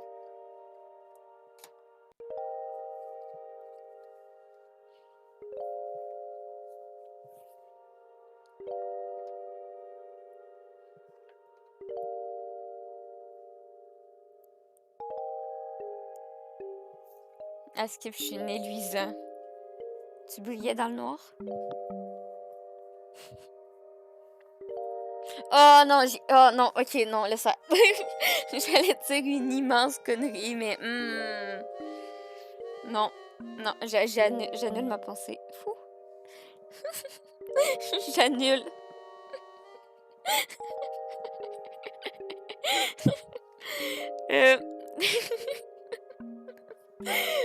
Ok. Premièrement, j'aimerais juste vous dire que ce n'est pas... je connais ça à cause de justement de Mock et de Rosu, ok? Ce n'est pas moi qui ai découvert ça par moi-même. C'est eux autres qui m'en ont parlé, qui faisaient des jokes là-dessus, puis ça m'a juste marqué que genre... C'est une vieille joke qui est sortie, ok? Mais s'il est luisant... T'as pas... Je le fais. Tu sais... Il y a des... Tu sais, quand on revenait du sujet de tantôt, là, des plastiques qu'on parlait tantôt. Très dangereux, le plastique pour les tortues. Le plastique... Ben, il il y a des plastiques qui brillent dans le noir. Vous la sentez venir? Mais il y a des plastiques qui brillent dans le noir. Puis encore, j'accuse totalement Mokirozu pour cette connaissance. Puis là, si Paul il est luisant, ça veut dire qu'il brille dans le noir. Ça veut dire que potentiellement, ces géniteurs, ils ont essayé le plastique qui brille dans le noir, mais que ça n'a pas marché. Comme ça a fait un bébé qui brille dans le noir.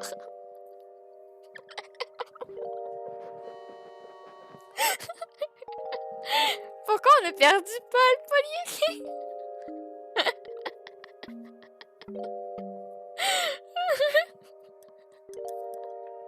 Je suis vraiment fatiguée, Camille.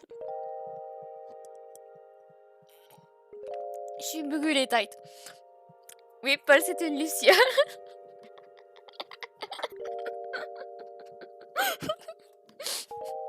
Paul, c'est une luciole.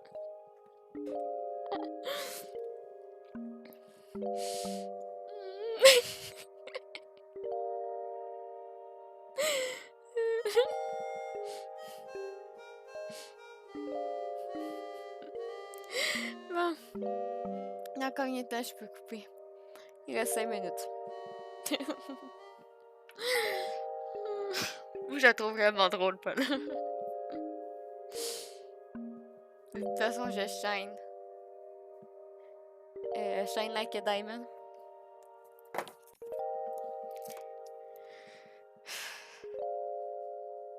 Non, mais l'un n'empêche pas l'autre, Paul. C'est juste que quand tu y réfléchis...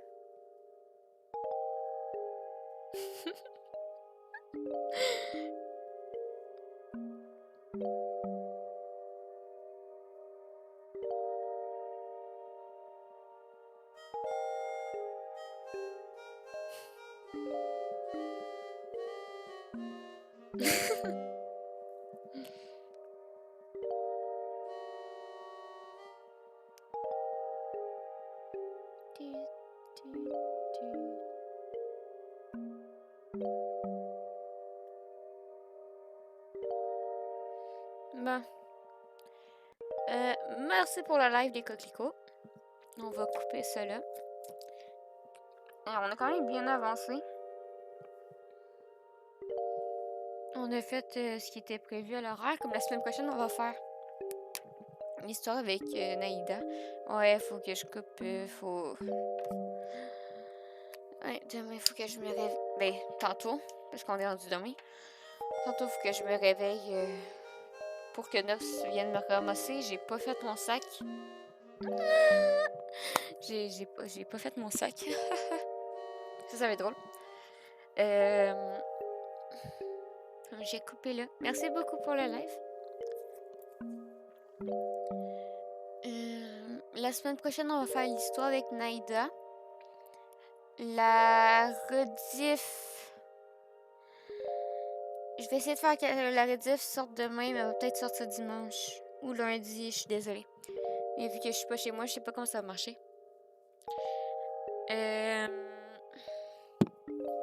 Je vais sortir des TikTok.